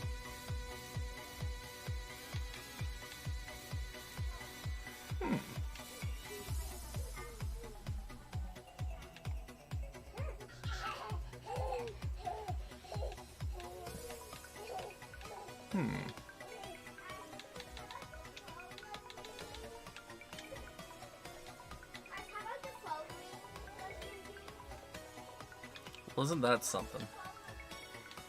about you? Do you work? Nope. Okay, so there is something fundamentally wrong with my Saturn core now. Love it. That will run for... Bleh. We need to investigate that in a bit. Okay, let's see here. PlayStation Swan Station. Let's try loading up a PlayStation game with Beetle again. Let's see. See if we can't get it to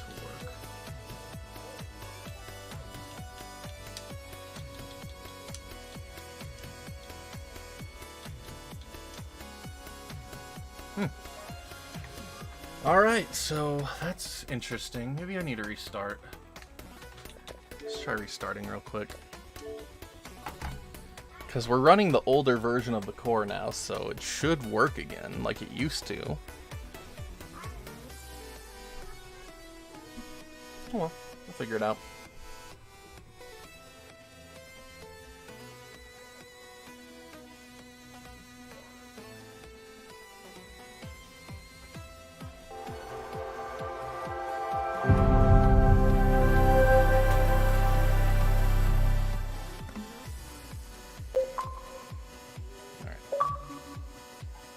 Double audio.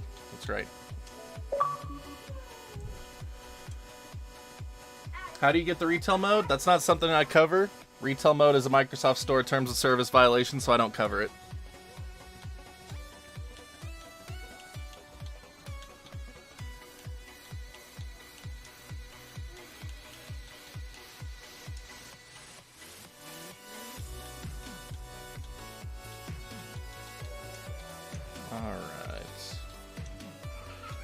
Try this again.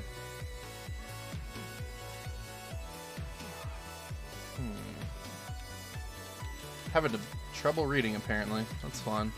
Don't worry about it. Alright, Disc 1Q. Beetle PSX hardware. Well, there we go. That's very interesting that it is having issues now. I'm very curious about this. See, it's able to find our PS1 BIOS just fine. It found our Saturn BIOS just fine, but for whatever reason, it can't load them anymore. This is very fascinating to me.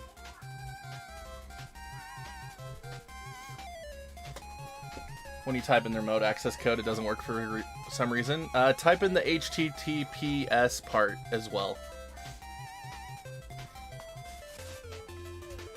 What up, Joshua? Is it possible to clear Super Mario Galaxy in RetroArch for Series X or S? Technically, yes. Whether you'd want to or not is another thing entirely. You will experience some lag in Galaxy, I know for sure. But then you have to deal with the controls not being a Wiimote, so it's kind of a hassle.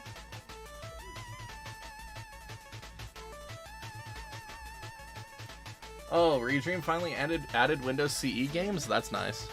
That makes it a really good option.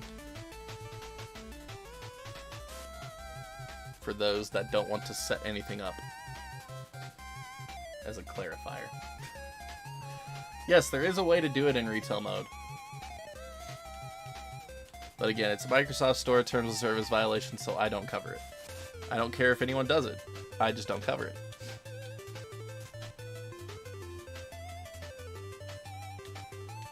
I already updated all this earlier today. Huh.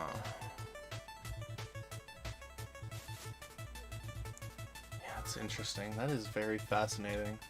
Because putting in the old core should automatically revert it and make it work again. But that might take a little more exploration into why it might not now. And these are systems that I used to run from external storage that are now running on internal, which should make them technically run better. Well, isn't that just fascinating?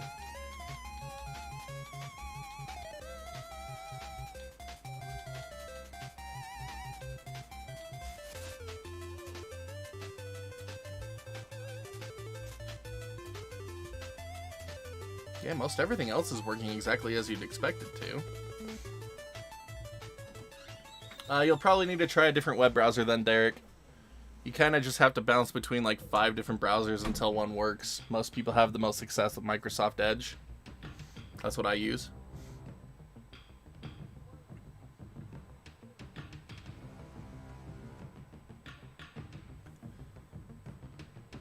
Yeah, I'm aware, Joshua. There's button mappings you can achieve for a lot of that stuff. Mostly. I'm pretty sure people have beaten it on controller only.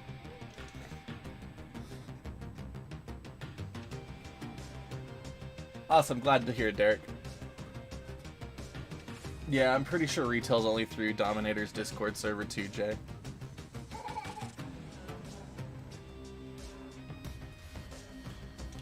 Alright, so yeah, we got Sega CD loading up just as we'd expected to, so interesting that we're having issues with Beetle. Fascinating. I'm legitimately, like, honestly curious about this. Like, it's very fascinating to me that it would work perfectly fine before, and now all of a sudden not. Even with the old cores, like, that doesn't make any sense. And it's very curious to me.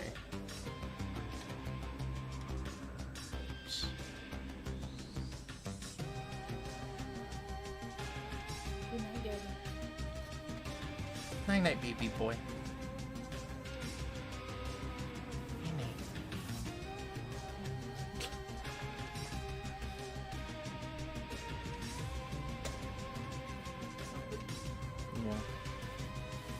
Their music playing on Sega CD? No, I have music outputted because it's deafening everyone because for whatever reason OBS decided it didn't want to work right. So all game audio has been deafening everyone all night, so we muted it.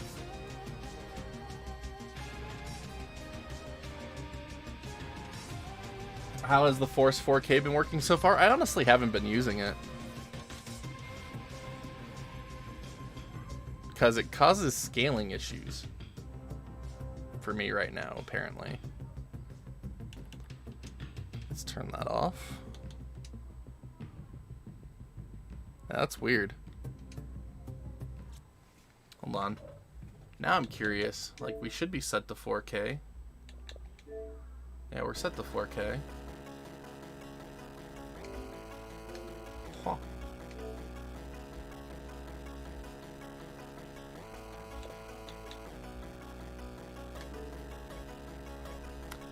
So, don't know. Yeah, you can find the PPSSP native app quite a few places online.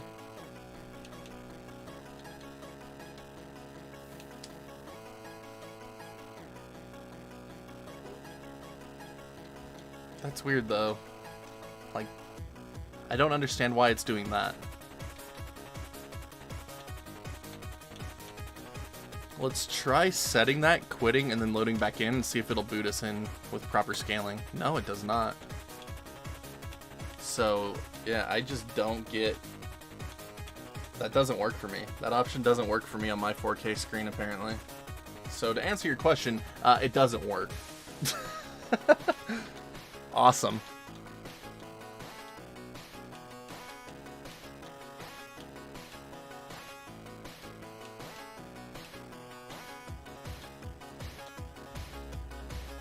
That's the history browser. Alright, here, we need to go in here. There we go. Drivers, something, something. Nope. Next one up. There we go. Okay, now we just gotta kind of find it. Oh gosh. So it's in this one. Up one. There we go. Did it work? Did we get it back? Oh, we got it back! We figured it out! Wiz, thank you for the 3 wafers.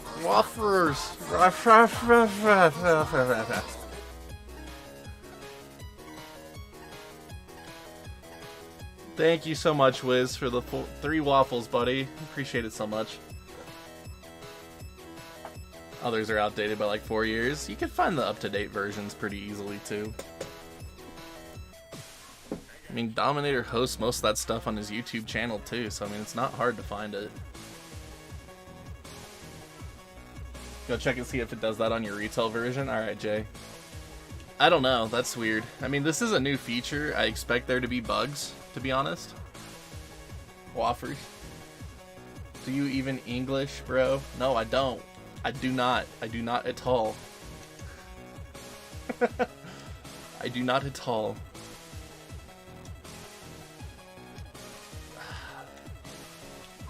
But yeah, I'm really curious about Saturn and PS1's problem right now, though. Like, that's not something I expected. Like, that's fascinating.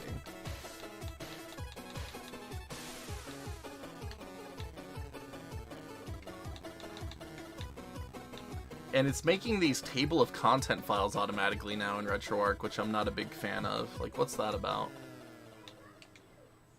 Like, does it need to run from those now? Like, is it making those because it needs those to run all of a sudden? Doesn't look like it, and I've got scaling issues again. Awesome. Alright, so I have just apparently broken anything related to scaling. Fantastic. You know what we're gonna do? You know what we're gonna do? We don't want to deal with that. We're not gonna deal with this crap no more. We're just gonna delete the config file.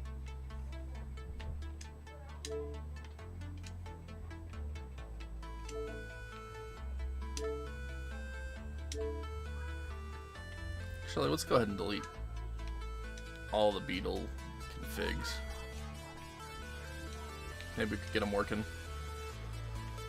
I'm wondering if changing the system folder location has a negative impact on Beetle as well. Even though it shouldn't, everything else has been working just great.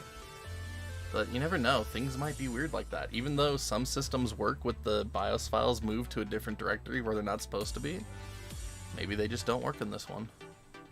It's very much possible. You never know until you experiment. And that is what I like to do. Alright, there we go. Alright, we're back to normal. Which unfortunately means that our directories are back to normal. I have no way of moving those BIOS files over.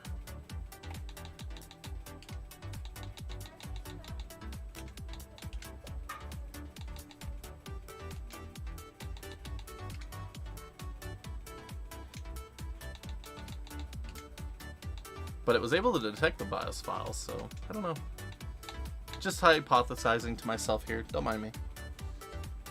It's very interesting.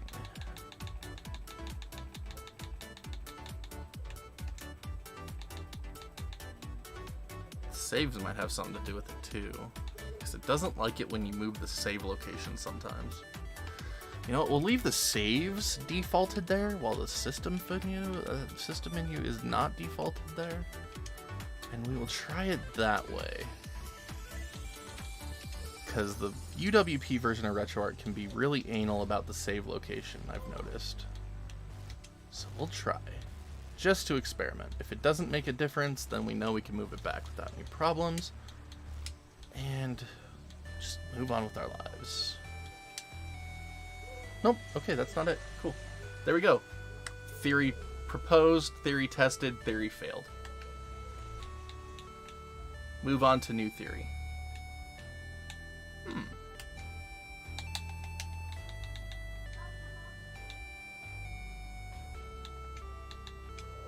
I find that very interesting.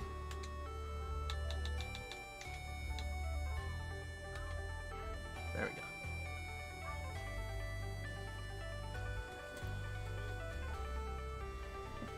Maybe it's a good thing this crap ain't on RetroArch's download page. This version is rough as crap. I know, right? But I mean, every version of the UWP has been pretty crap. Like, I don't know. Like, they all have their problems, but I definitely say there's... I don't know. Because, I mean, Beetle, PSX, and Saturn are the only issues we've had all night. With all, well, except for PSP being all of a sudden DirectX 3D11 only for some reason. Like, that sucked. But everything else is working better or the same as it was before, but we have the increased file browser speeds. Like, things are loading up freaking faster. Like, I don't know. It's very interesting.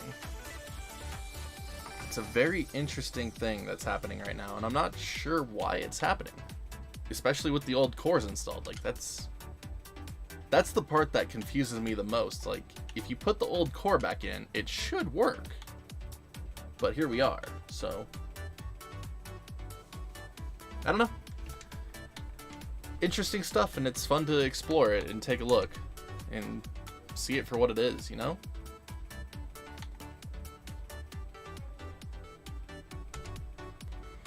Let's try loading up one of the other Saturn cores, though. I think we need to rename the BIOS file for the other cores, though.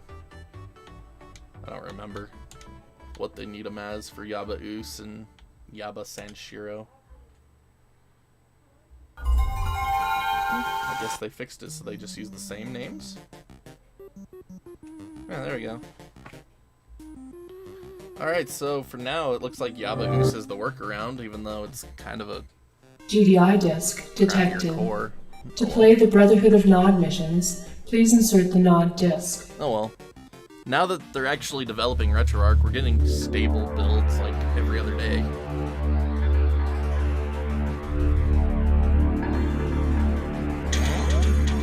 I forgot to set a hotkey. Not bad. There we go. Forgot that I deleted the config file and not to set a menu hotkey again.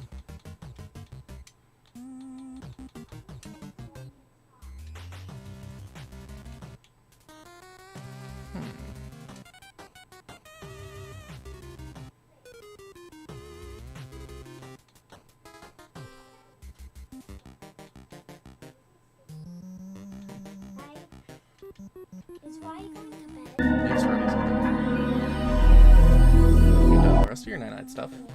Okay, then go for it. Alright, Saturn pad, Saturn 3D pad, Saturn wheel, Saturn mouse. So, interestingly enough, we're not getting past the title screen here. We're not even getting to the title screen of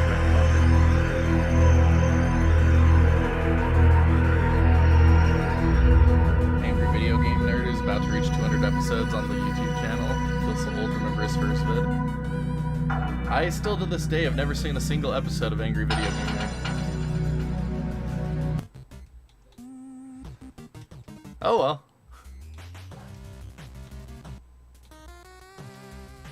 I don't care to watch things that have the name Angry in them, if that makes sense. Why would I want to watch something angry? Sounds like a good way to kill one's spirit.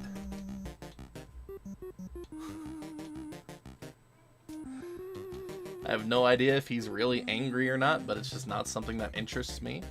If that makes sense.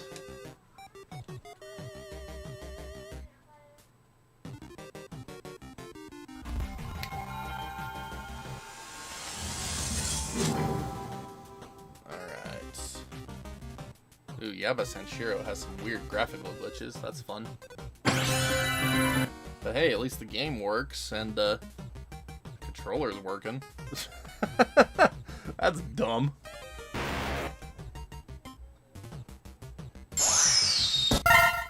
Oh, we are in a weird state for Saturn emulation on Xbox currently.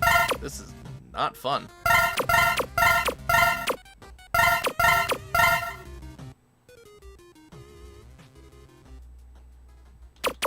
AVGN's acting angry while the imitators try to be really angry.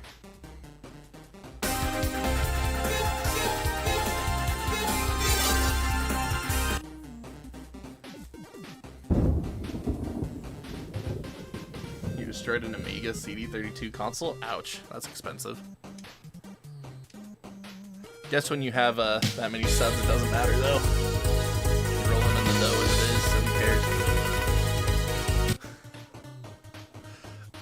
cares? The amount of people that got pissed off at me for destroying a broken 8-bit node controller on Twitter though a couple weeks ago. Now that was funny. Yeah, so we got some interesting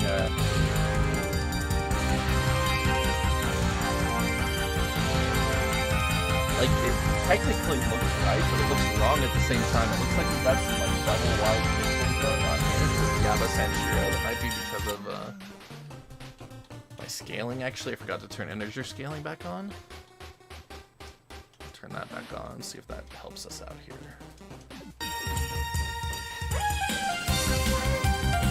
A little bit. Yeah, that helped a little bit. There we go. That doesn't look so weird now. Alright, so we got a little bit more authentic Saturn video going on.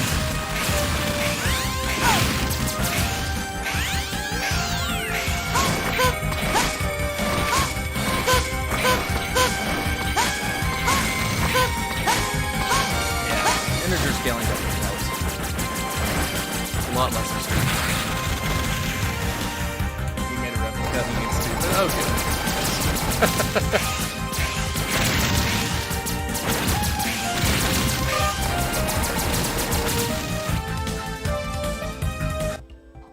Does that mean to turn the game audio back on? No. I'm sorry. I'm sorry I have deafened everybody again. I'm sorry. I'm so sorry. I don't know why it's doing it. I'm sorry. Alright, so HLE BIOS. That's why everyone likes using the Yaba Us and Yaba Sanshiro these days. HLE BIOS support, even if it might be bad. Polygon mode. Oh, they have a perspective correction mode, do they? Interesting. Resolution. Can upscale it, eh? RGB resolution. Interesting. Huge shader for RGB. Yeah. Alright. Cool. Can't hear you over the... I know, Kenny, I'm sorry. Again, I need to show you all this nonsense. Like, this is the most absurd thing I've ever dealt with in my entire streaming career. We've been doing this 5 years now. Doing this and making content for 5 years. So we have... You can't see it because I forgot to turn it on. There we go. Alright, so we got OBS here. Streamlabs OBS, piece of crap that it is. It lets me do some fun transitions and commands, which is why I switched to it in the first place, but it's always been a big pain in my butt. I don't like it. But we have desktop audio, which you can see moving because we are listening to music. We turn off the music, and it stops moving.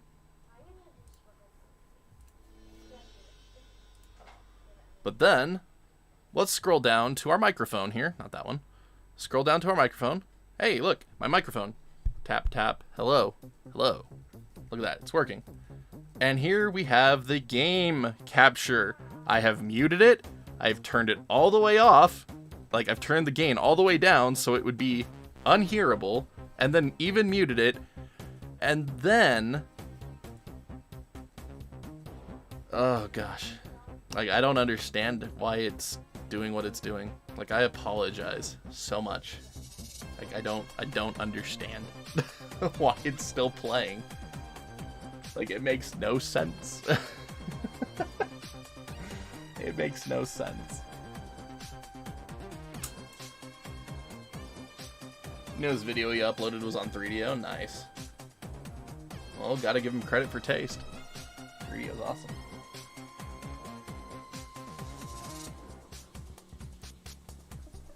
So yeah, I apologize for the audio issues we've experienced tonight. Like, it just literally boggles my mind as to why they're happening.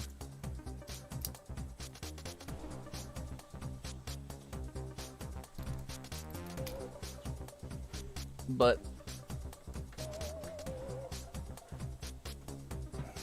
I'm gonna have to explore the issues that are going on with Beetle Saturn and Beetle PSX a little bit more. But at least in the meantime, we have backup options. Even if they aren't technically as accurate, which is a problem with me, they'll work with a lot for most everyone else, I imagine. I'm a stickler for accuracy, what can I say? If something isn't as accurate, I don't care if it has upscaling or stuff, I want the accurate one. That's just me. But, I don't know, these are options people would probably honestly prefer. Ah, the glorious heatwave effects of the Saturn version of X4. I should do a quick compare episode on this versus PS1.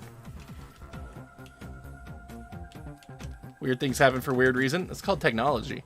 That's all it is. It's just technology. That's why I don't play games on PC. Like, they just don't work sometimes, and when I want to play a game, I just want to play a game. Doesn't matter that I have this nice editing 4K gaming capable PC rig. I play on my Xbox. It works more often. It's just how it is.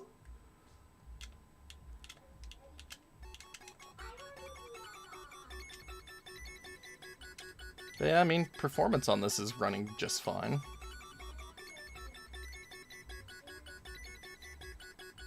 Is PS2 emulation evolving at all? Oh, absolutely, William. Just takes time. Oh, look at those color problems. Oof. Woof. Alright, that's some of the inaccuracies I was talking about. Like, that was weird. It's weird that it showed up there, but it hasn't really been a problem anywhere else. Like, what the heck was that?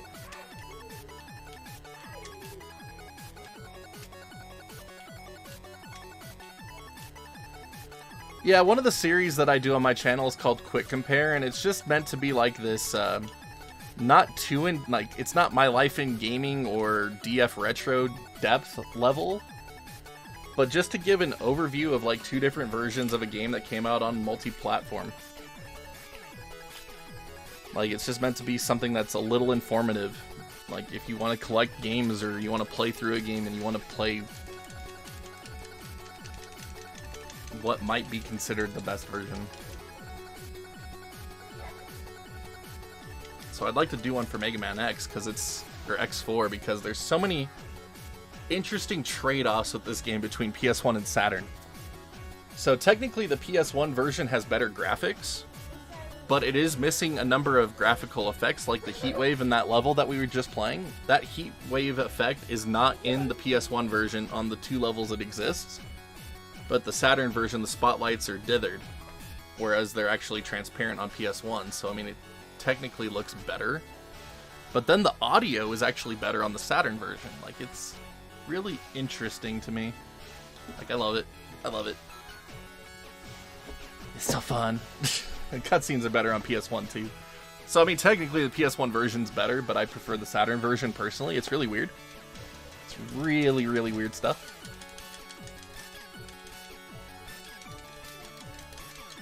So like these character screens, you see how they're dithered checker marked behind the character? Like, that's all transparent on PS1. Like, it's, again, very interesting stuff. Alright, well, we can get Saturn working, just not in the core we prefer. That's good. Like, at least it works. Same with PS1, it can work in Swan Station. And if you do it through software rendering, I imagine the accuracy would be a lot better than hardware.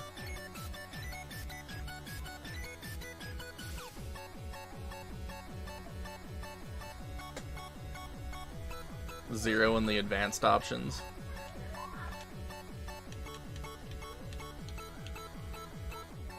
Man, I guess that would make sense.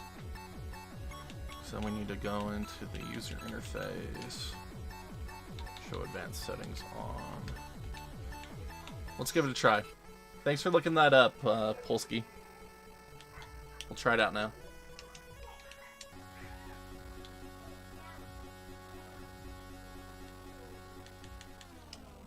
Here we go.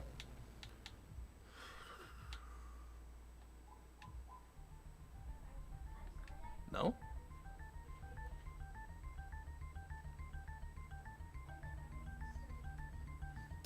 Is that something I'm gonna need to change on a computer, maybe? Because this is just an on or off, and I don't see another option for it. Maybe it's in the other one.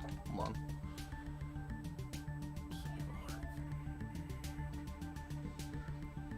Video rotate. That's good. That is good right there. Force disable sRGB. No, we don't want that.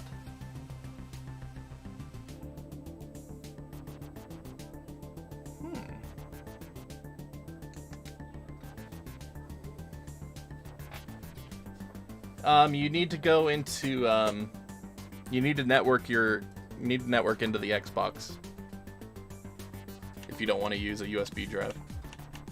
I showed it off at the beginning of this stream, but I mean that was like 5 hours ago. But yeah, let me go ahead and just show you again real quick, Derek. Why not?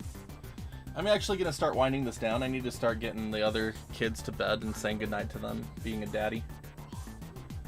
Let let me show you this. Dang it, my keyboard is unplugged again.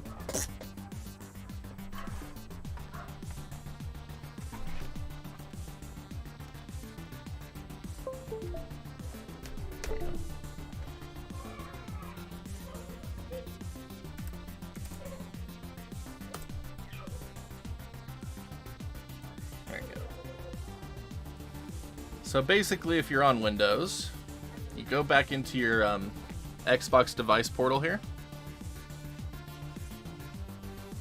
and there is a button on the left that says File Explorer. Oh, sorry, it's kind of hidden back there. There we go. File Explorer, so right here. Click on that. And then there is a Browse button right here. So you click on that, and it will give you a File Explorer address. So if you're on Windows, you can copy this, open up a file browser, click right here, paste that address in, press enter, and then it'll ask you to input the username and password. If you don't want to have to enter those every time you do it, you can copy this commandkey.exe thing right here. Open up a command prompt. Easiest way is to click the little thing right there and type CMD. Paste it, enter, and then every time you enter this address into your file browser, it won't ask for a username or password. But then you could also add it as a map it as a network drive, so you can copy that address right here. Copy it, add it to the folder right here, select a drive letter, and then click finish. And that way it'll make a nice drive that you can just go into to get to your Xbox every time. And it also shows you how much storage space you have left. So if you guys remember, I set my storage space to 200 gigs at the start of stream. We used up 155 of that, putting all these games on there. And they all copied over, they're working, aside from Beetle Core, but that's not the games. So that's how you can set all of this up without a USB drive. You can also put all of your BIOS files. I made a folder in here earlier, named it System, and put all my BIOS files in it, and then I directed Retroarch to that directory. So that is a completely USB-less install at that point. Can I do that on a Mac? I have no idea. Jeff said that it wasn't really happening on a Mac. It didn't really happen on a Mac, so you might need a VM. Again, Macs are not meant for hobbyist projects, unfortunately.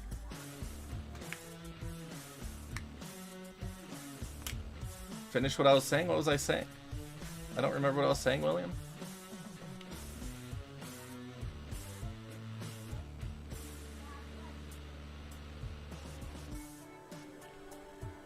About what? Rather? Like, finish saying what I was saying about what? If PS2 emulation has gotten a little bit better, you can access the quick menu and have full screen mode on at the same time now. That's about it. Like, it's an alpha core. Just give it time. It'll come. It'll happen. Just want to say thank you for the stream and thank you for the time. Thanks for being here, Kenny. I hope everyone found something to enjoy or found some interest in seeing what the update brings. For the most part, it's pretty solid. We do miss out on Beetle. Our Beetle cores are messed up, but I mean, besides that, like, it's pretty solid. I'm gonna actually try copying them over again. Gonna actually close out a RetroArch this time and see if that made a difference. Shouldn't have, but you know, experimentation, scientific method. We'll try it. Alright, so let's get those Mednafen cores back. Saturn, PSX, PSX hardware. And then system. No, not system. Cores. There we go. And let's actually delete them this time. Not use overwrite, because maybe that had something to do with it. So, Saturn, delete. PSX, delete. PSX hardware, delete. And then copy them over. There we go. Like, we'll try that out. See what happens. Maybe it worked, maybe it won't. Who knows? Beetle PSX does work with OpenGL. That's how I have it always in my tutorials, Polsky. It worked with OpenGL just fine before. If you actually look at the core info, it is only supported by OpenGL and Vulkan according to the core itself. So...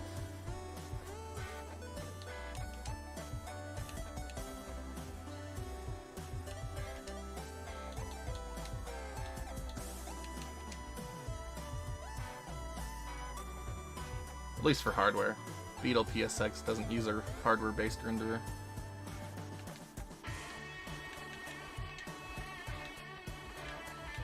What up, Tyler? We were just checking out the update to RetroArch on Xbox today. Yeah, required graphics API, OpenGL or Vulkan.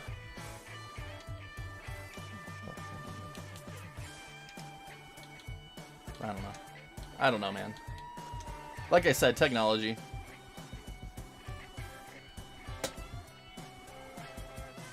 Oh, what up, Skytrooper Steve? Glad they can help you out.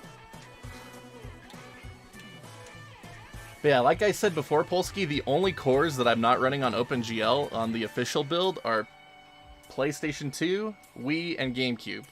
Everything else was on OpenGL. I don't know. I don't know. It's just weird stuff. Weird stuff.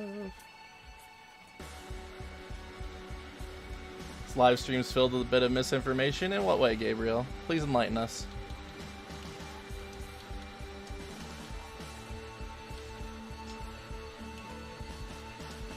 Always happy to correct our errors.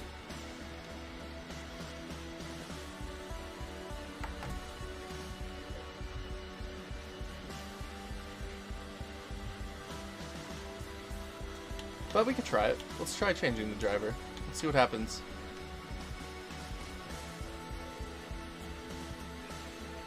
I never said OpenGL works natively on the Xbox. It's using Angle, Gabriel. I never said that OpenGL works natively. It's called Angle. It's a wrapper. It's an OpenGL wrapper to make OpenGL things work on Direct3D based cards.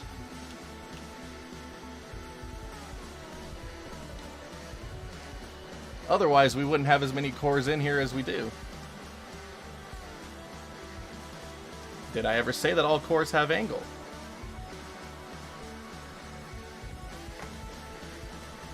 I'm only going off of what I have done in the past and what I've made tutorials on. All of my stuff is set to OpenGL in all my tutorials, and in the previous build, it worked fine.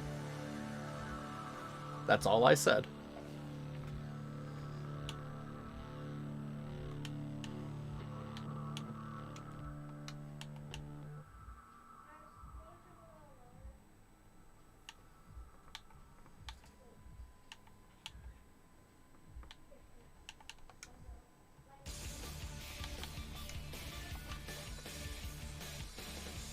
Actually, most cores rely on Direct3D 11 for Series X, if you want to get technical. Most cores don't actually support Direct3D 12 either.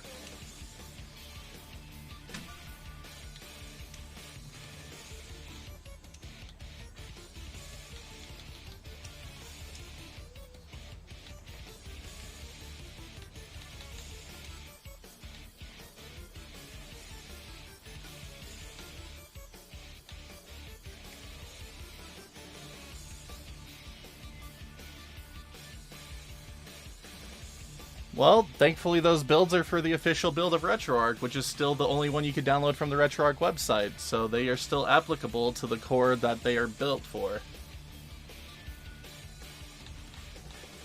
Those tutorials are meant for the version that they're meant for. They're not meant for newer versions of RetroArch, which is why we are doing this, to explore the new versions of RetroArch.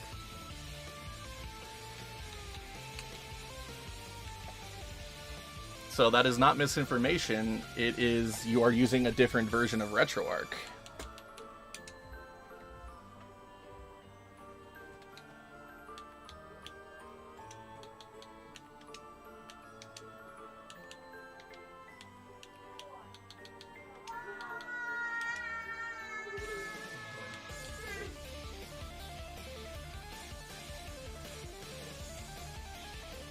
Yep, we were exploring that earlier. I was talking to Polsky about it. I never said anything definitive about it. I said it wasn't working for me because I didn't know that there was extra steps required yet. We're just learning. We're learning on that one.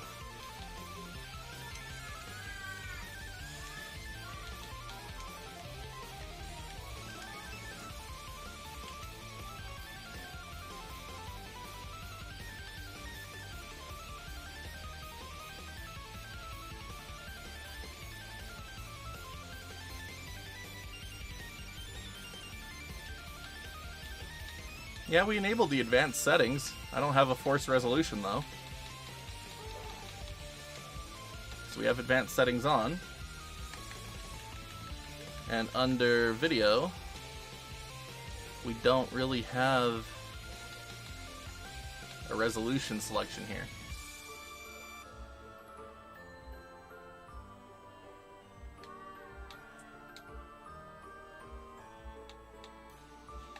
Width and height are set. There we go.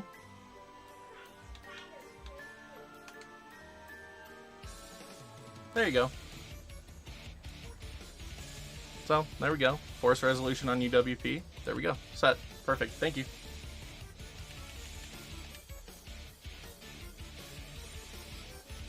I wouldn't call that misinformation either, though, other than we were learning the setting.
Alright, cool.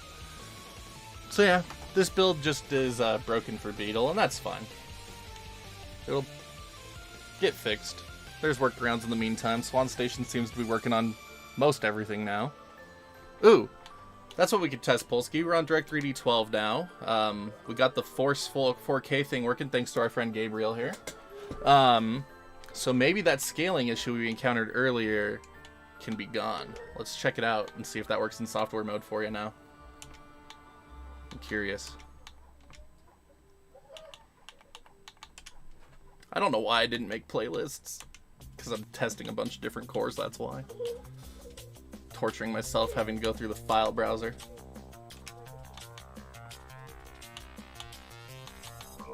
Alright, so we should still be set to software. We're on DirectX 12. There we go. There we go, dude. I think we got it. Unless I deleted the setting for this. I don't think I did. No, we're still on software. We're on software. We're on DirectX 12. Yes. So there we go. Once you get the 4K video set force thing on, that seems to fix it. So big shout out to Gabriel for helping us get the 4K mode actually correctly working. Appreciate it.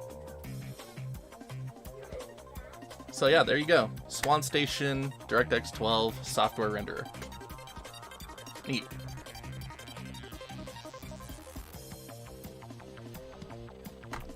Alright. Anyways, I really do need to get going though. This was fun to explore all this, but I need to get the kids to bed, like I said. Appreciate everyone that's come in and hung out today. It was fun getting to explore this build. It was fun setting up a completely contained Retroarch install on Xbox and no USB drives involved. Like, that's fun. Are you finishing up? Yeah, I'm finishing up. Bye, stream. Subscribe. Oh, no worries, Gabriel. No worries. Stop for daddy.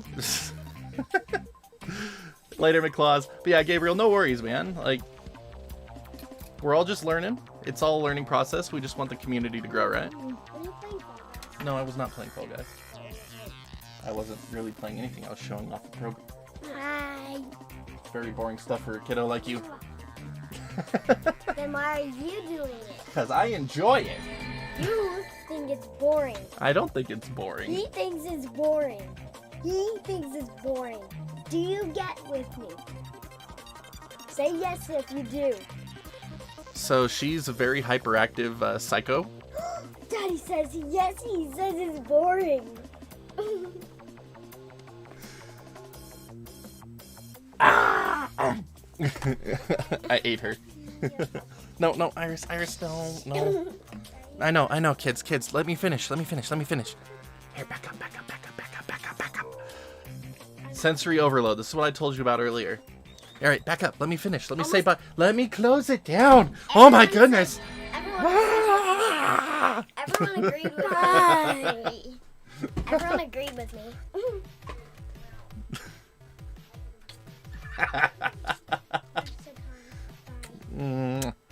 Alright. But shout outs to everyone that has come and hung out today. I really appreciate all of you. This I honestly meant for this just to be like a little 2-hour thing, but it was fun exploring everything. Okay, say bye. And microphone. Yeah, say bye. Bye.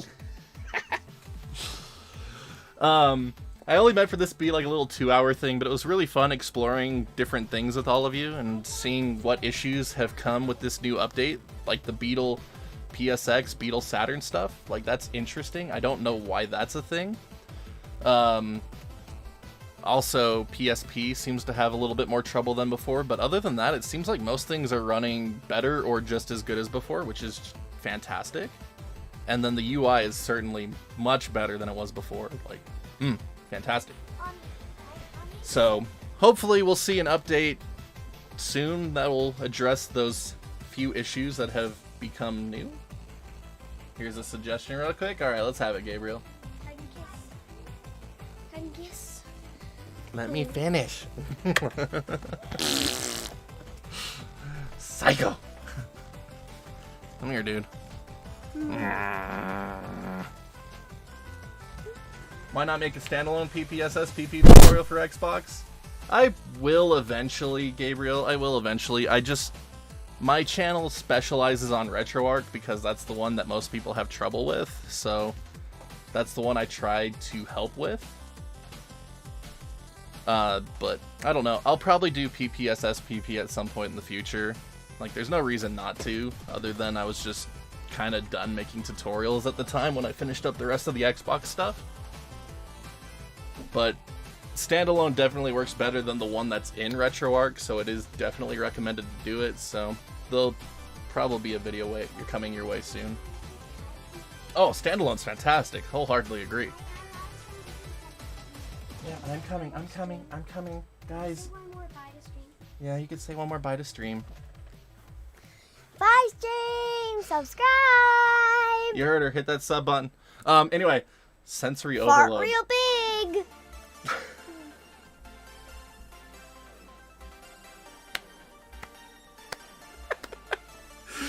Oh, I love that kid.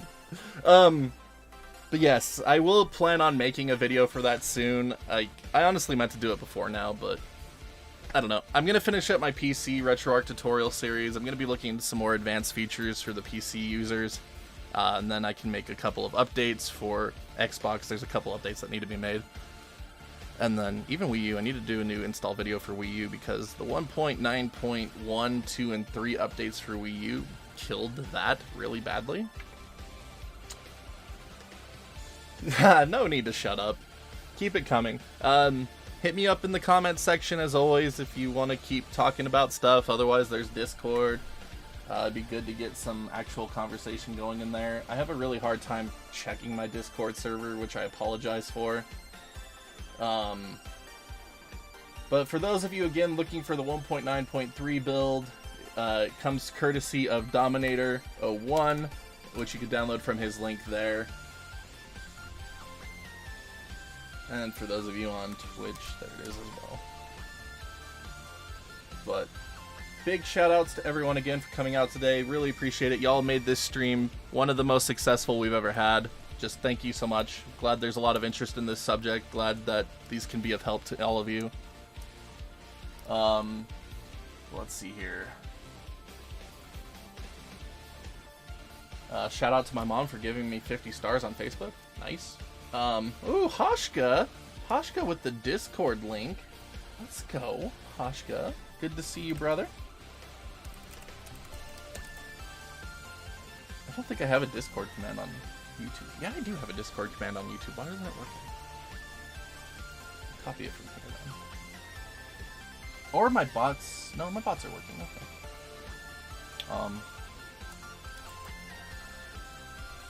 Okay, yeah, there it goes. It just took its time. Okay, cool.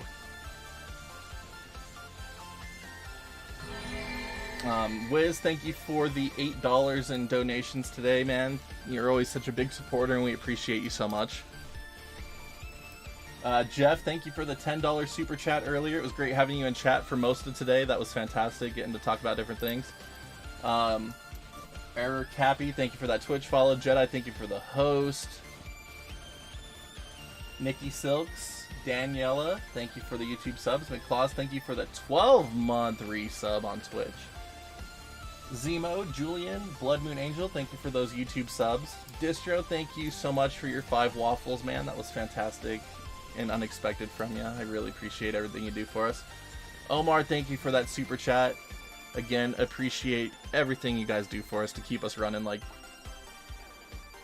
I can't say it enough. Like, you all keep us going. Thank you so much.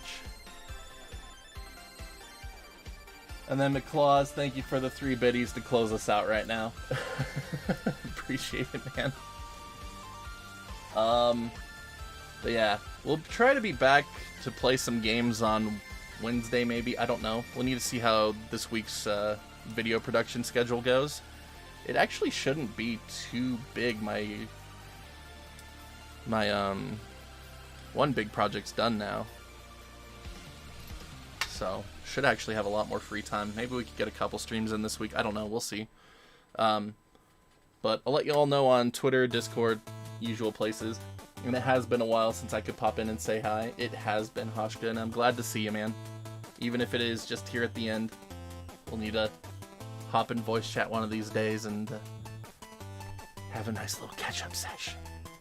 Anyways, we'll see you all next time. Appreciate every one of you. Have fun, happy gaming, play some games, emulate RetroArch. Awesome stuff. That made no sense, but whatever, we're going with it. Later all.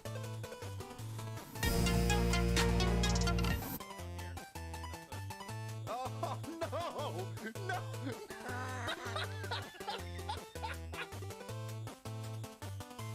I didn't do nothing. I didn't do nothing, he grabbed me. Oh my gosh, what the heck? I really wanted Wiz to kill you. I really wanted Wiz to kill you. You landed right in front of him again. What the heck, man? What the heck?